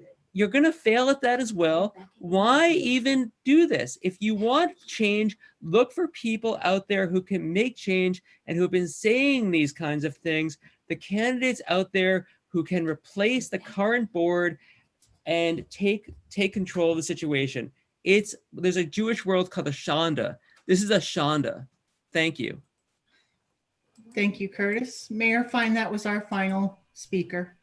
Thank you to all of our speakers, and especially thank you to that reference to Earth, Wind, and Fire. Let's now please return to council. I'd suggest a round of questions and comments. First hand I see is the Vice Mayor, followed by Councilmember Niss. Yeah, three quick questions. So again, we have this issue of in lieu fees, and are they really capturing the actual cost? You know, you would think they would be neutral, but the report says they're much preferred by developers. I think Jonathan just said that again. And it sounds like basically a one-time fee is preferred to an ongoing lower rent. And it suggests to me that when we do these studies, our forecasts aren't really capturing the future value of market rate units properly. And so again, I understand we want some flexibility through in lieu, but what's happening is we're not getting units. I guess it's not actually a question. I just think as we think about PC zoning, we need to be hard-nosed about getting units. We're not in this for the in lieu fee necessarily. We end up with much fewer units at a much later point in time. The question I have, we've asked many times, I think, for assumptions the city makes in terms of workers per square foot. And this is the first table I think we've seen in quite a long time. And it's huge. I mean, it's really going to determine a huge part of this PC zoning thing. I'm seeing a lot of press. I mean, the New York Times just put out an article that says the average for office space dropped to 126 square feet a worker. That would be about 8 people per 1,000. Our own parking regulations are, 4 parking spots per 1,000. And so the question to Jonathan is, why did we pick this data source? It's 3.4 users per 1,000 square feet. That's the lowest number I think I've heard in 7 or 8 years. So why did you end up with that table and that number? Thank you. Yeah. So just quite simply, it's looking at the number of employed residents in Palo Alto using census data, and so that's the one part of the equation, because you have, of course, folks that live here that aren't working, and then so that's the population subset that we're looking at. Got that. Okay, and then as far as the jobs per 1,000, this was borrowed from. I looked at the same data source that we used for the comprehensive plan that we used in our various analyses when that document was prepared in the environmental analysis, and it seems to be a consistent source that we've gone to.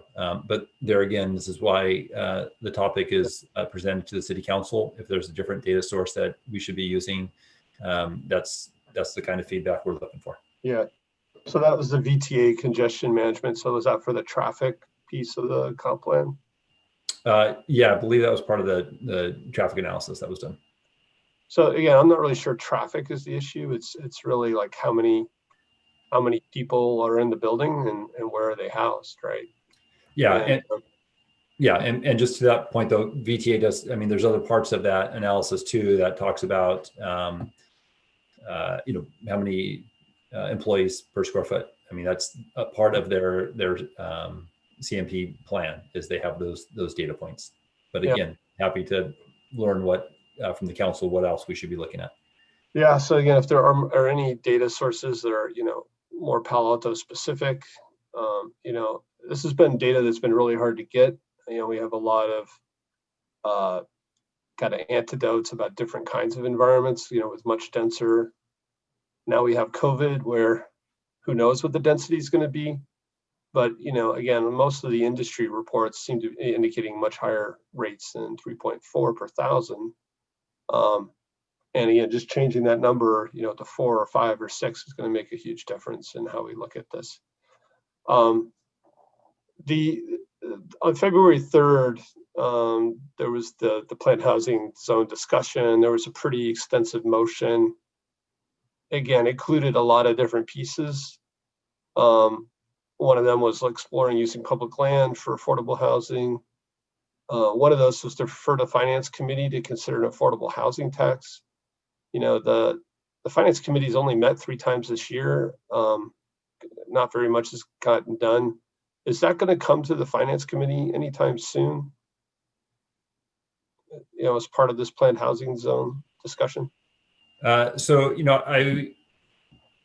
It is a motion that the council gave us. I'd have to work with our colleagues to, get that scheduled for Finance Committee.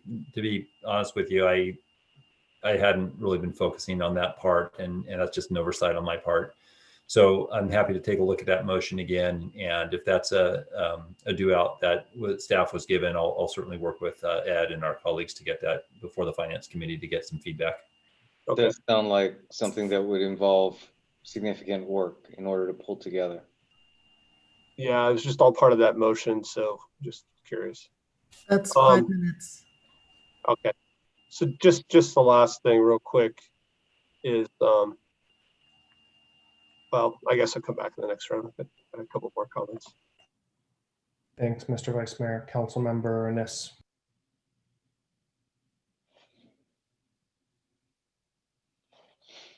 I believe you're on mute.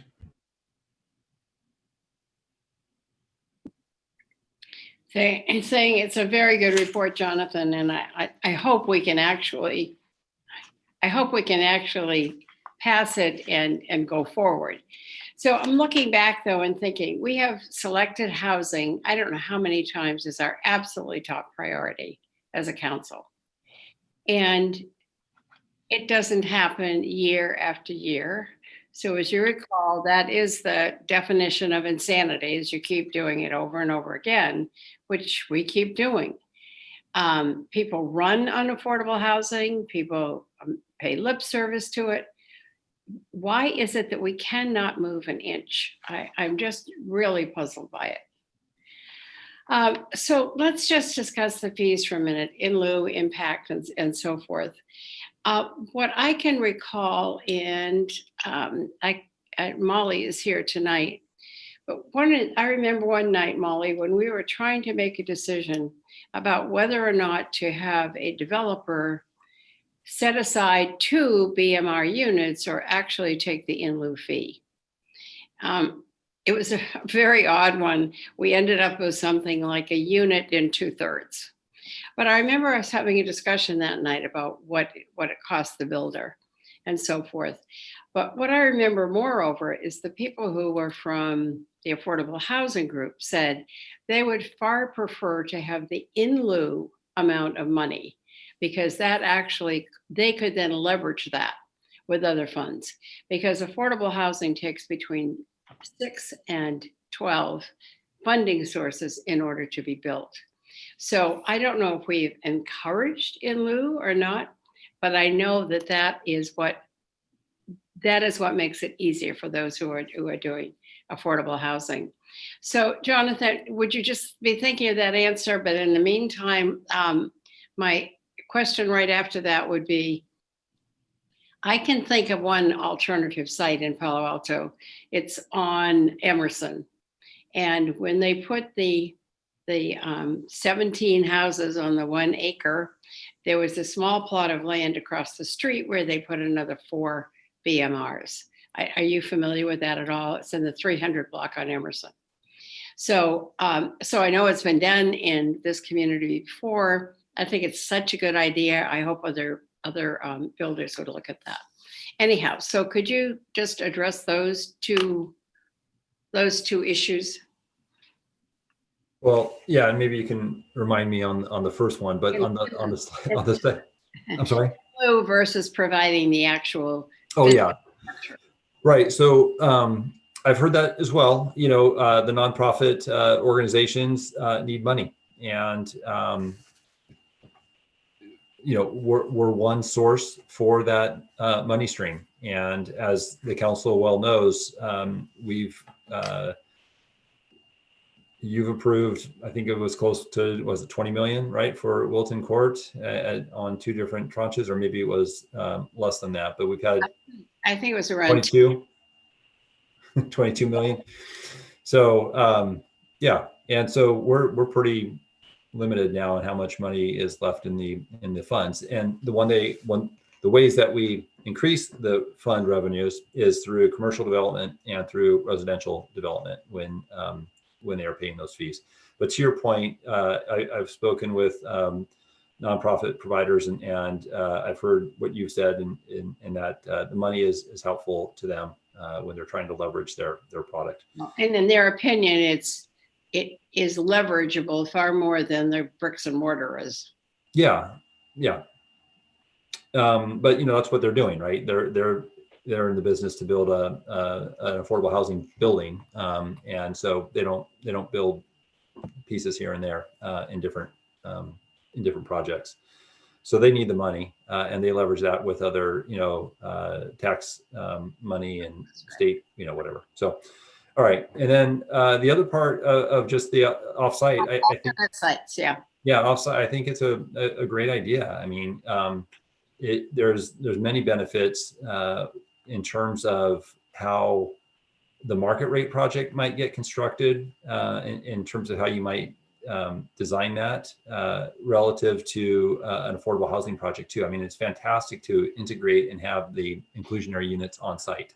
But when you do it offsite, there's also the possibility, as I mentioned in the presentation, that you might be able to yield a few more units out of it. And if you can leverage that with another entity that does want to build more affordable housing units, it's conceivable that meeting the requirement here, you might actually get more units. Now, it's a lot of, you know, yeah. That's just the concept or the hope. Thank you. Monique has appeared. Thanks. Thank you, Councilmember Cormack. Thank you, Mayor Fine. I want to thank staff for this presentation and the report. I always like having options, and these are very nicely laid out, so kudos. Let me just test my understanding on our 4 different options here. Am I right that if we select option 2, option 1 is essentially a version of option 2? It's already embedded in there? Yes. Okay, great. Now let's go to option 4. Option 4, which I believe you were just discussing with Councilmember Niss, this is essentially taking the city out of the middle in some respects, right? No. If it's being developed by an affordable housing provider, for example. So in this type of example, a developer would apply for the PHC and presumably ask for whatever you know, zoning concessions it might need, with the caveat that they would provide the 20% inclusionary requirements at a different location. So so we're very much involved in it, and the affordable units need to be online before the market rate units do. It's just a question of where are they placed? Are they embedded into the project, or are they at an offsite location? Okay, and what I heard you say, I completely agree with. There are a lot of reasons to prefer integration, but if this setup allows us to get more homes for people to live in, that would be a benefit, and it would give them more flexibility potentially to get other sources of funding. Well, that's right, because when you I mean, we've been talking about this all night, right? A market rate developer doesn't have the advantage, cannot take advantage of the funds that are available for affordable housing. The tax credits. That's right. Okay. And so you get the idea. Yeah. Okay, great. So this brings me to 3. Trying to reconcile 3 with what we talked about earlier. So does someone actually want to do this? They want to do the 10% plus pay the fee? Help me understand option 3 a little bit better. Probably not want to, but would anyone like? Well, so yeah, okay, so let me. So this does come from a conversation that staff has had with a property owner in town. And we were talking about the 20% requirement, and we were just saying for ballpark, let's just assume it's 80% AMI. They ran through some numbers. They've got some other constraints on their particular property due to contaminated, soils, and they're not really interested in going underground. In any event, they came back, and the other challenge here with this particular site is that they've got an existing office on the building, on the site right now. They've got, I don't know, a large amount of office. And so part of what we had talked about with the PHZ, and the reason why our zoning code doesn't get us where we need to go, is that every property owner has all kinds of different variables that factor into whether or not they're going to push go on a project. And the risks, the return on cost or yield, on yield, all that factors into it. And so for this particular owner, what they came back with, and they want to produce, they have a lot of units that they're interested in producing, but they said the best that they can do is 10%. And we thought about that, and we initially thought that that's not going to fly. Obviously, the council wants 20%. But the idea that we would get 10%, but then still be able to meet the 20% or meet the city's inclusionary or in lieu fee requirement struck me and our staff as something that it gets us about 25% inclusionary when you add everything up. We get the inclusionary units at a very low income level, which we cannot get through our traditional inclusionary program, which is at moderate. And it gives us the same amount of money in our in lieu fee program that we would collect from any development.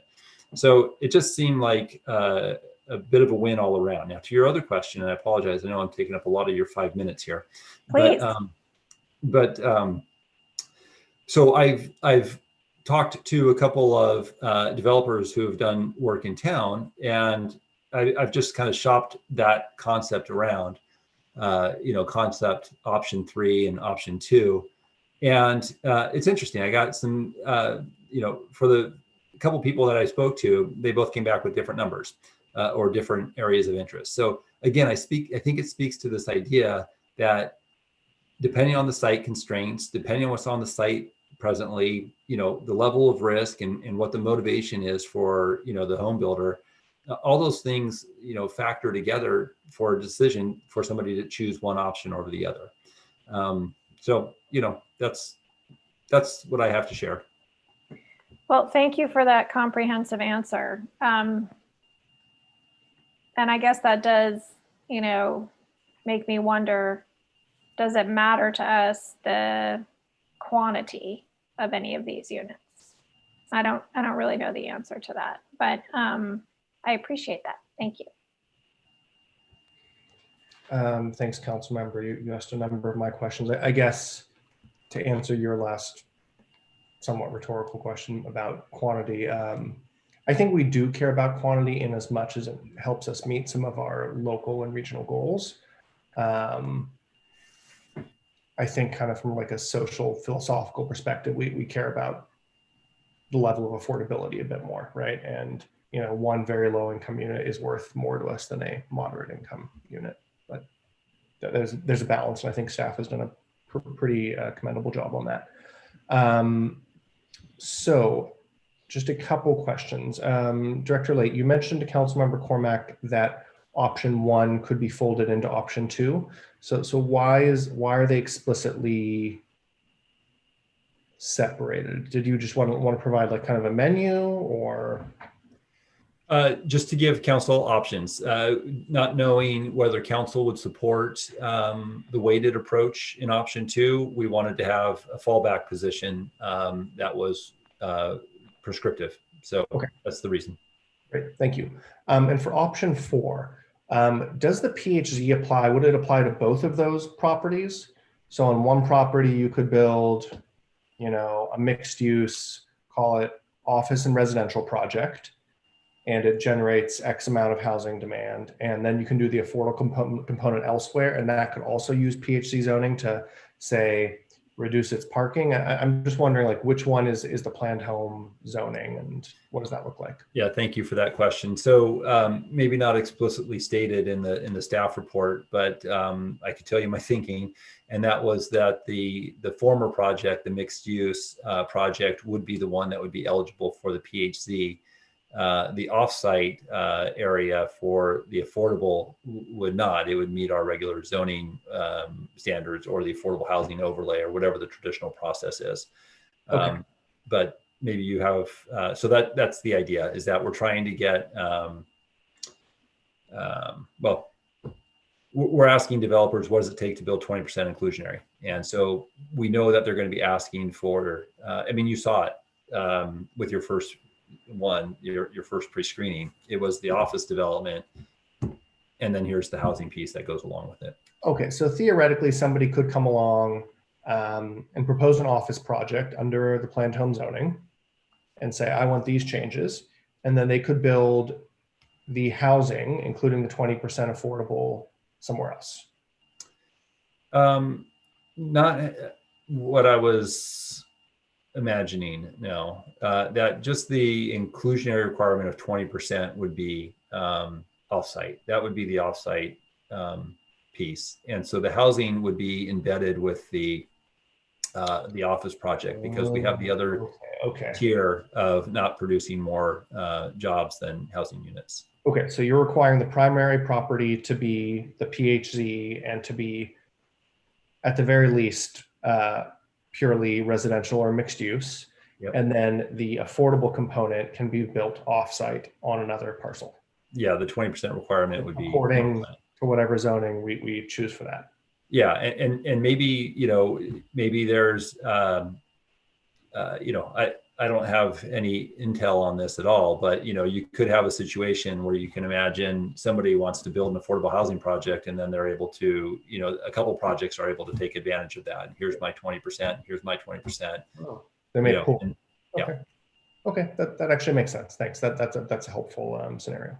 Okay, that's most of my questions on the options. I guess one question on the job and housing generation numbers. And if we can go to that slide quickly. I forget the number, sorry. I don't think I do anything quickly at this time, but I'll do my best here. One of us, I guess.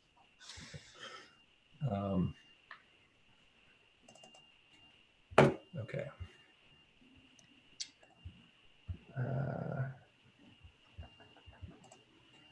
Okay.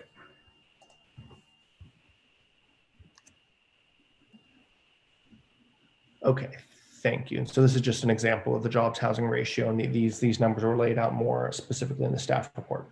So we are basing this based on VTA's generation numbers, correct?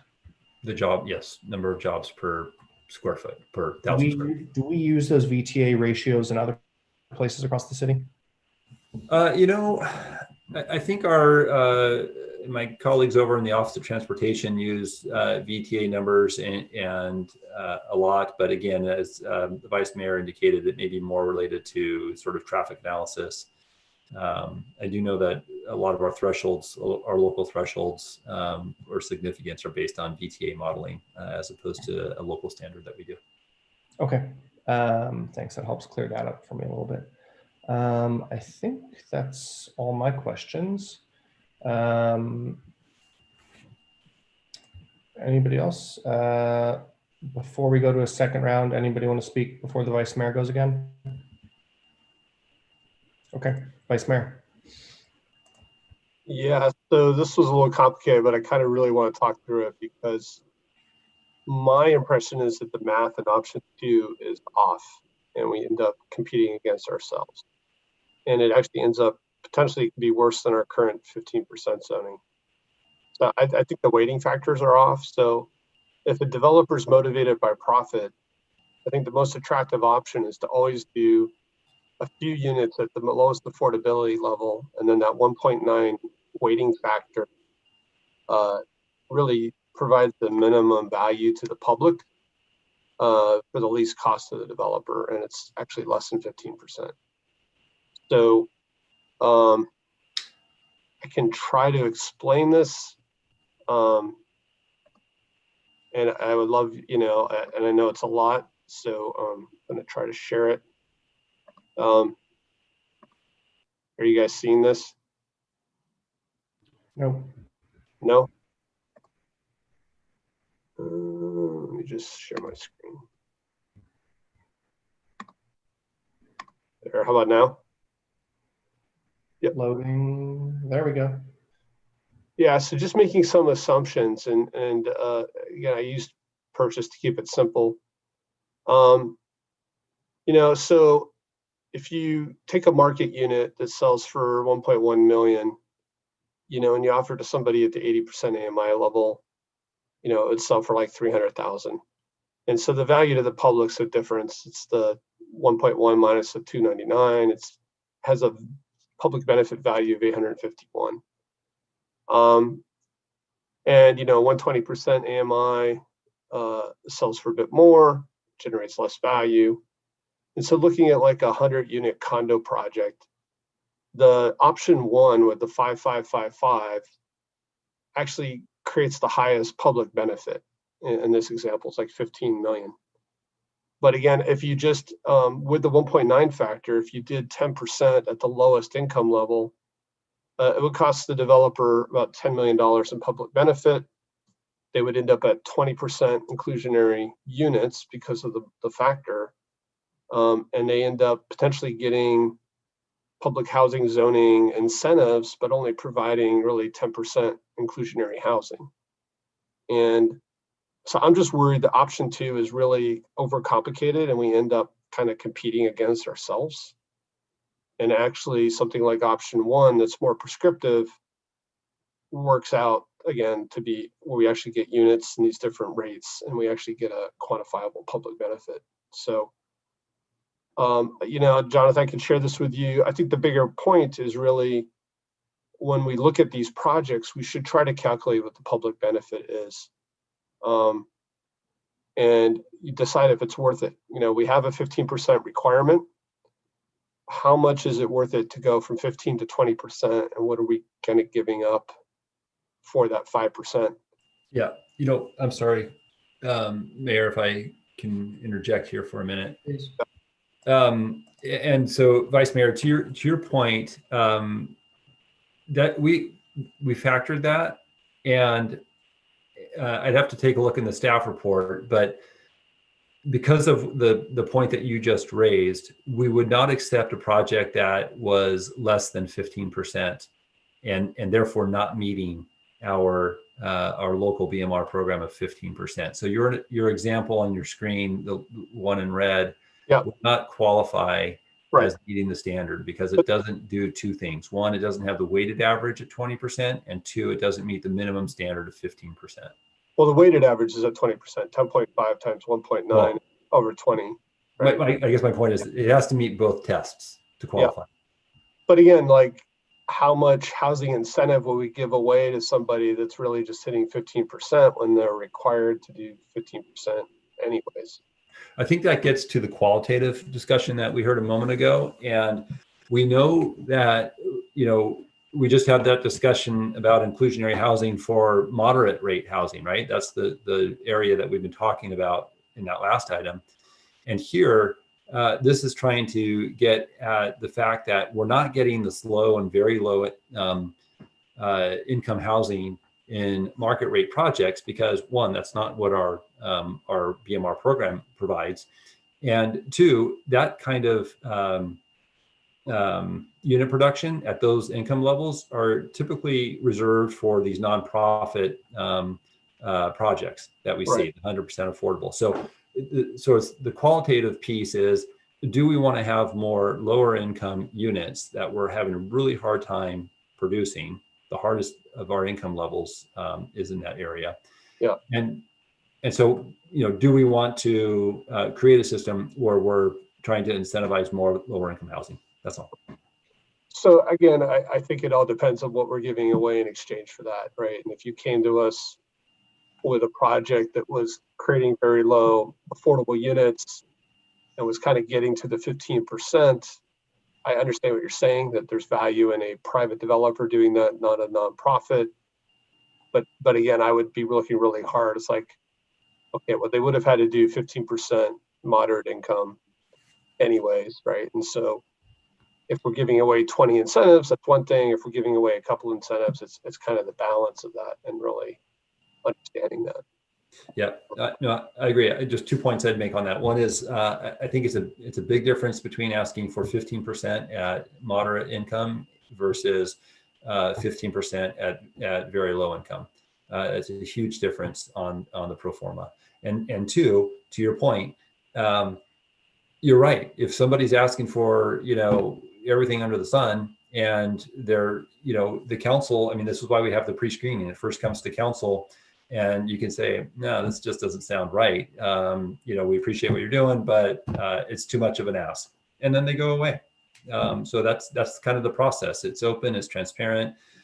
Somebody comes to the council, they pitch an idea, they sort of try to gauge the council's reaction to it, and they either file an application or they don't. Yeah, it definitely makes me lean more to option one. I like option 4 with the offsite. That one makes sense to me. It's just, you know, it kind of gets very much into a negotiation with a particular council when you start to mix and match those numbers. Anyways, thank you. Yeah, I'm sorry, just one last, so the point again, so what I'm hoping is if, and I hear your point on option 2, if it does go forward, you know, I think part of the conversation that we had in February was that we didn't want to have another negotiation of, hey, you should be doing this level of affordability in option 2 versus that one. I think what we're trying to find is something that people can rely on to the extent that these are the options that are available, and not negotiate that at the pre-screening process. Yeah, I mean, it still sounds, I mean, the way you're talking about it sounds highly negotiable still. But. Well, and again, I guess the only point I'm trying to make is that we're trying to not make it a negotiable thing. We're saying we have the 20% requirement. Here are the options in which you can achieve it. It either meets those options or it doesn't. And if it doesn't, it doesn't qualify. If it does, then we would entertain an application. Okay. That's the concept. Thank you both. As the director just mentioned, any project that comes forward with this has a pre-screening with council where we can give it the thumbs down. Council member Niss, floor is yours. I believe you're on mute. Try so hard to go on mute so it doesn't bother anyone, and then you don't speak when you speak. So I would like to move the staff recommendation. Let me just read it and see if I get a second.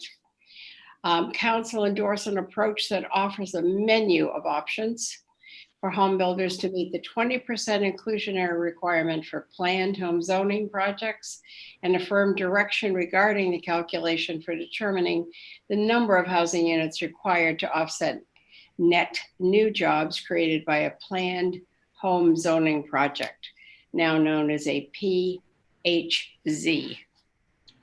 I'll second that.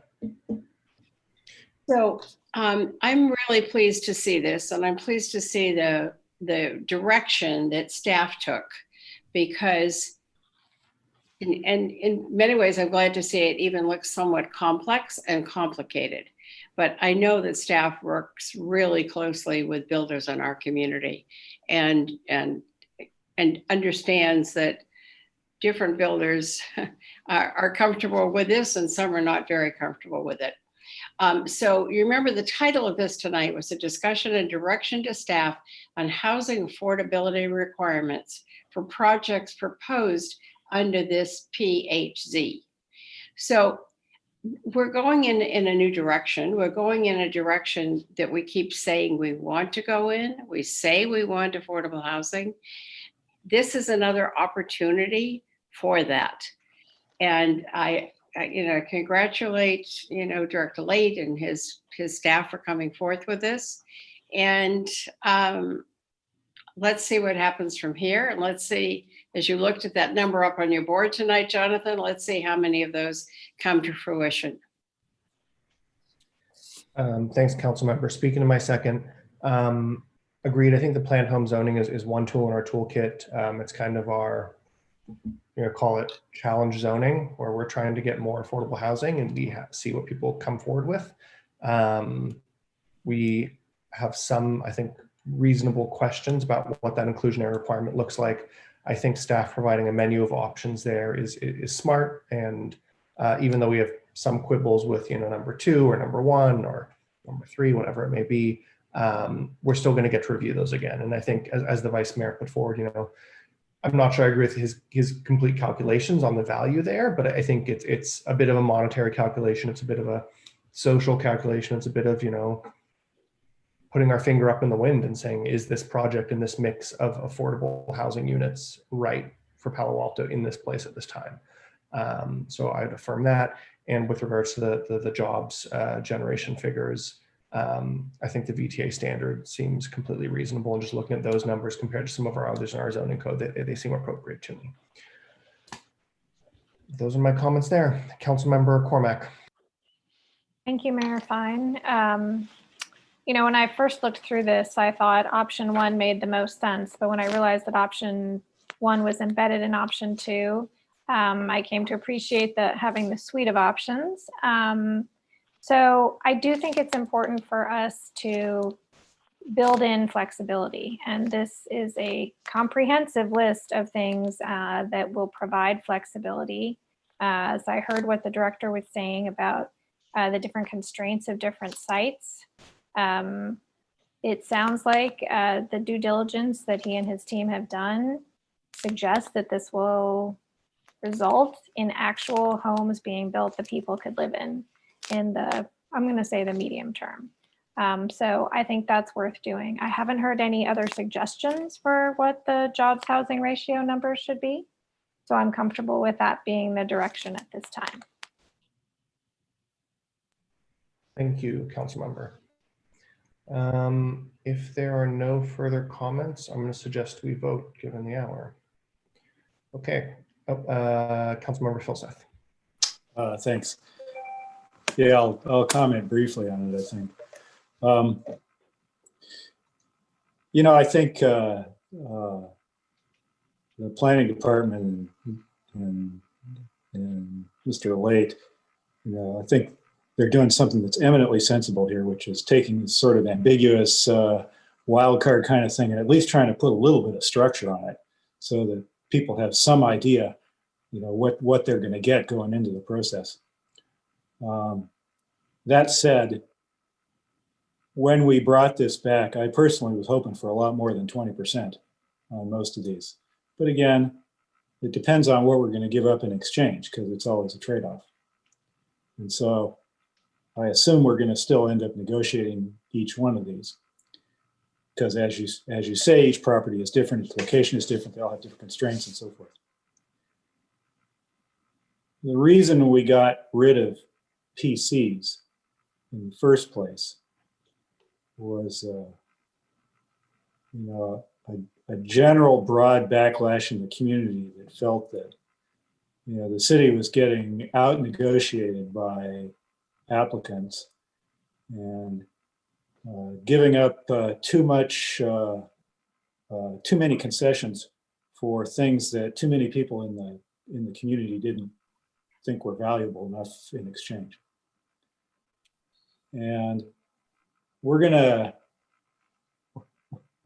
end up inherently, when we brought this back, we're inherently gonna sort of dip a toe into those waters again.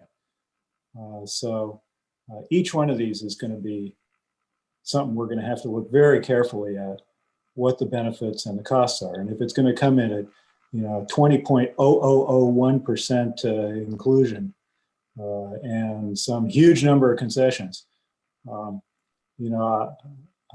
think we got to treat that differently than if somebody comes in with a 40% inclusion rate and an appropriate level of concessions for that. So I don't think this gets rid of the issue that we got to analyze each one of these things carefully. What it does is, at least gives the planning director, the ability to give some guidance to the people he's working with. But I don't think we should forget that, this thing is a this thing is a tool that has to be used carefully. Thanks. Thank you. Vice Mayor Du Bois. Yeah, just to comment on the motion. So I want to say, we do keep incentivizing housing. I don't like the implication that somehow this council is not doing anything. I think we've had a pro-housing majority on the council for at least 6 years, maybe 8 years. And we have continually changed our zoning. We've done much more than lip service, right? We've made extensive zoning changes citywide that's dramatically increased the number of housing units that can be built. We moved in advance of the state on ADUs. We've added this housing incentive program. So I don't think it's been the council, right? I mean, we keep adding incentive after incentive. Developers really haven't brought us the projects. And, we keep seeing a desire for office come to us in the mix. In February, when we first talked about this public housing zone, I would be much more excited about it if it was 100% housing. It's when we bring the mixed use into it that I think it gets tricky. And there's already a lot of incentives at the local and state level for incentives for mixed use. So I'm still kind of there. And we just passed a motion to get to 20% inclusionary housing earlier tonight. And, we already require 15. And, we've said we're going to dip our toe into this, as Councilmember Filsis has said. I'm just concerned at the number and kinds of incentives that we're going to be presented. And again, it's going to be this kind of negotiation. And then I really have a problem with B in the VMT model for this particular office occupancy use. I'd really like to see some other data sources used. Again, a lot of the articles you read, and I know there's some subscription services for commercial real estate. It's a huge factor on kind of what does it mean to build a PC zoned housing that doesn't actually create more office than the housing that it creates. And if that number 3.4 is off, we're just going to create more demand for housing than we're building housing again. So those remain my concerns with this whole kind of PC zoning. Thank you. Councilmember Koo. Yeah, I just have a huge issue with this type of zoning. If the affordability is going to be the public benefit, then the inclusionary requirement should be a lot more higher, if not at 100%. There's all these incentives that are put together, and I really don't think staff has the will to be negotiating well on behalf of ensuring that our city remains balanced. And I will say again, even though in the previous agenda item, the mayor had made a comment about what I said, but all of this zoning, what it's going to do is it's going to increase the price of land. And while there has been the mention that the in lieu fees are desired so that it could fund 100% affordable housing, they haven't taken into considering the cost of the land. So what these kind of action does is that it increases land costs, and then it really, even though you have in lieu funds, it really does not allow for buying the land here in order to do the affordable housing. It's just way too expensive. And also in B, what the vice mayor had said, just looking at the numbers from one of the cases in downtown back in 2014 when the former Zibibo site became American Express, just that alone, using those numbers, it's at 12.5 jobs per 1,000 square feet. So with VTA's numbers at the 3.4, it just doesn't compute. And so it's already flawed just on the analysis there. the imbalance is just going to be much more higher.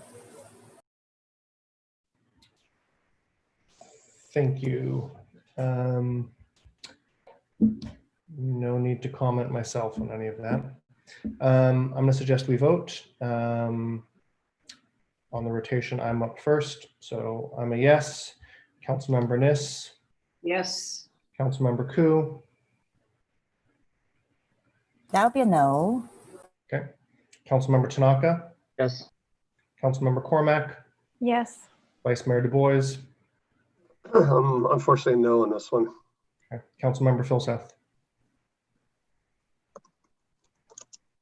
You know, I'm going to vote no on this too. I think the percentage ought to be higher. Okay, I thank think you. we ought to shoot for that. It's a yes or no vote.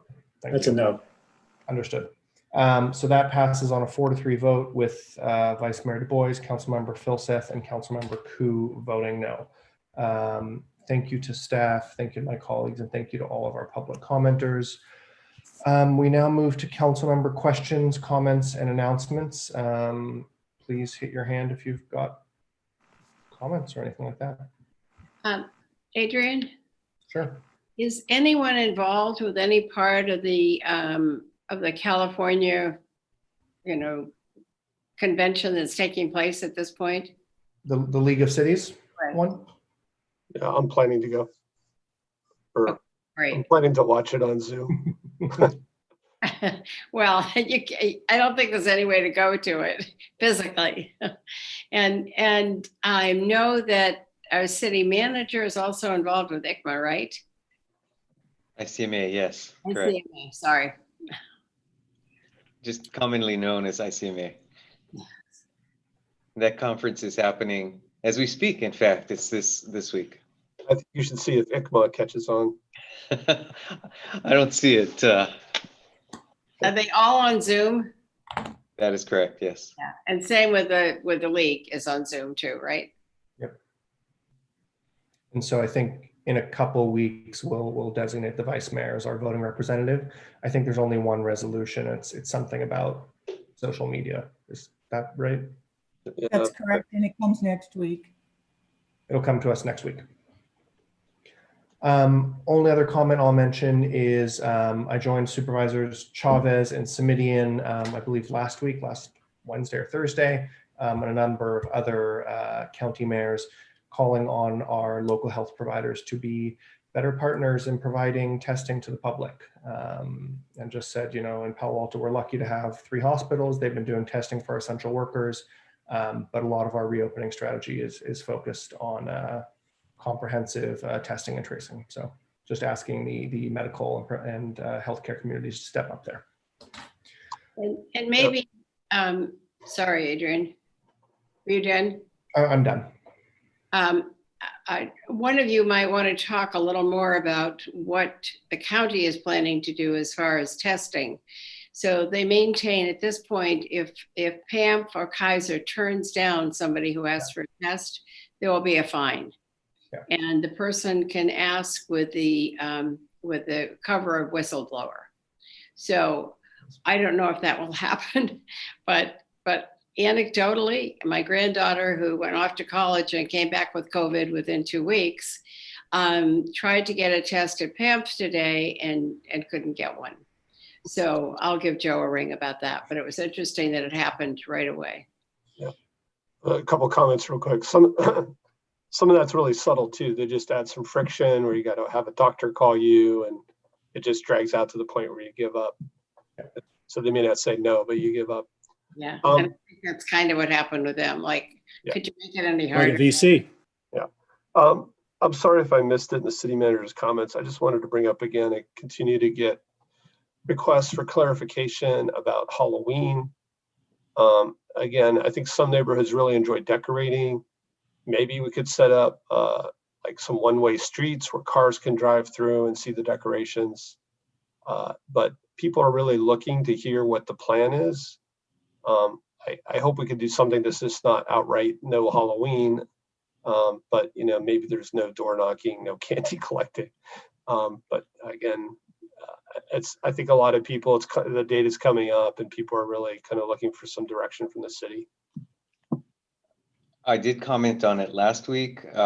We were expecting some clarity from the county. At this point, it looks like the clarity may not be coming, although a follow-up conversation with the county is expected this week.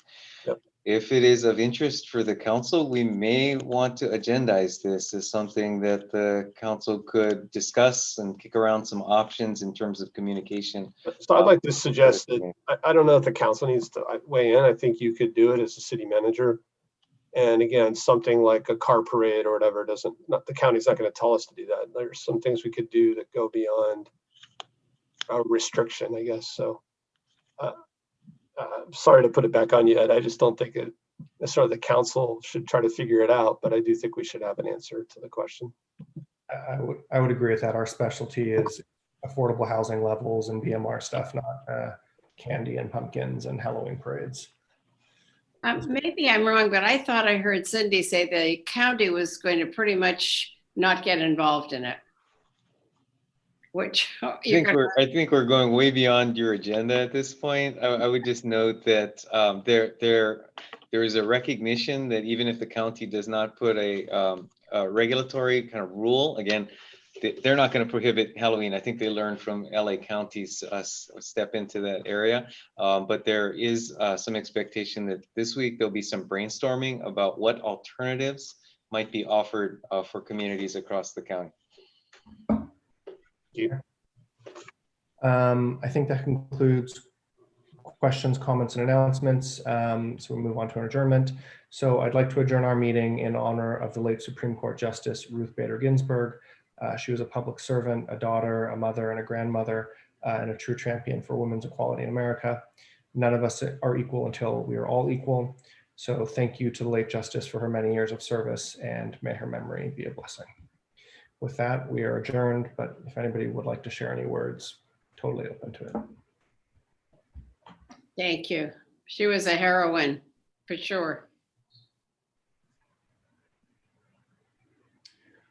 All right. Well, I think we're all adjourned. 11:27. Thank you, everyone.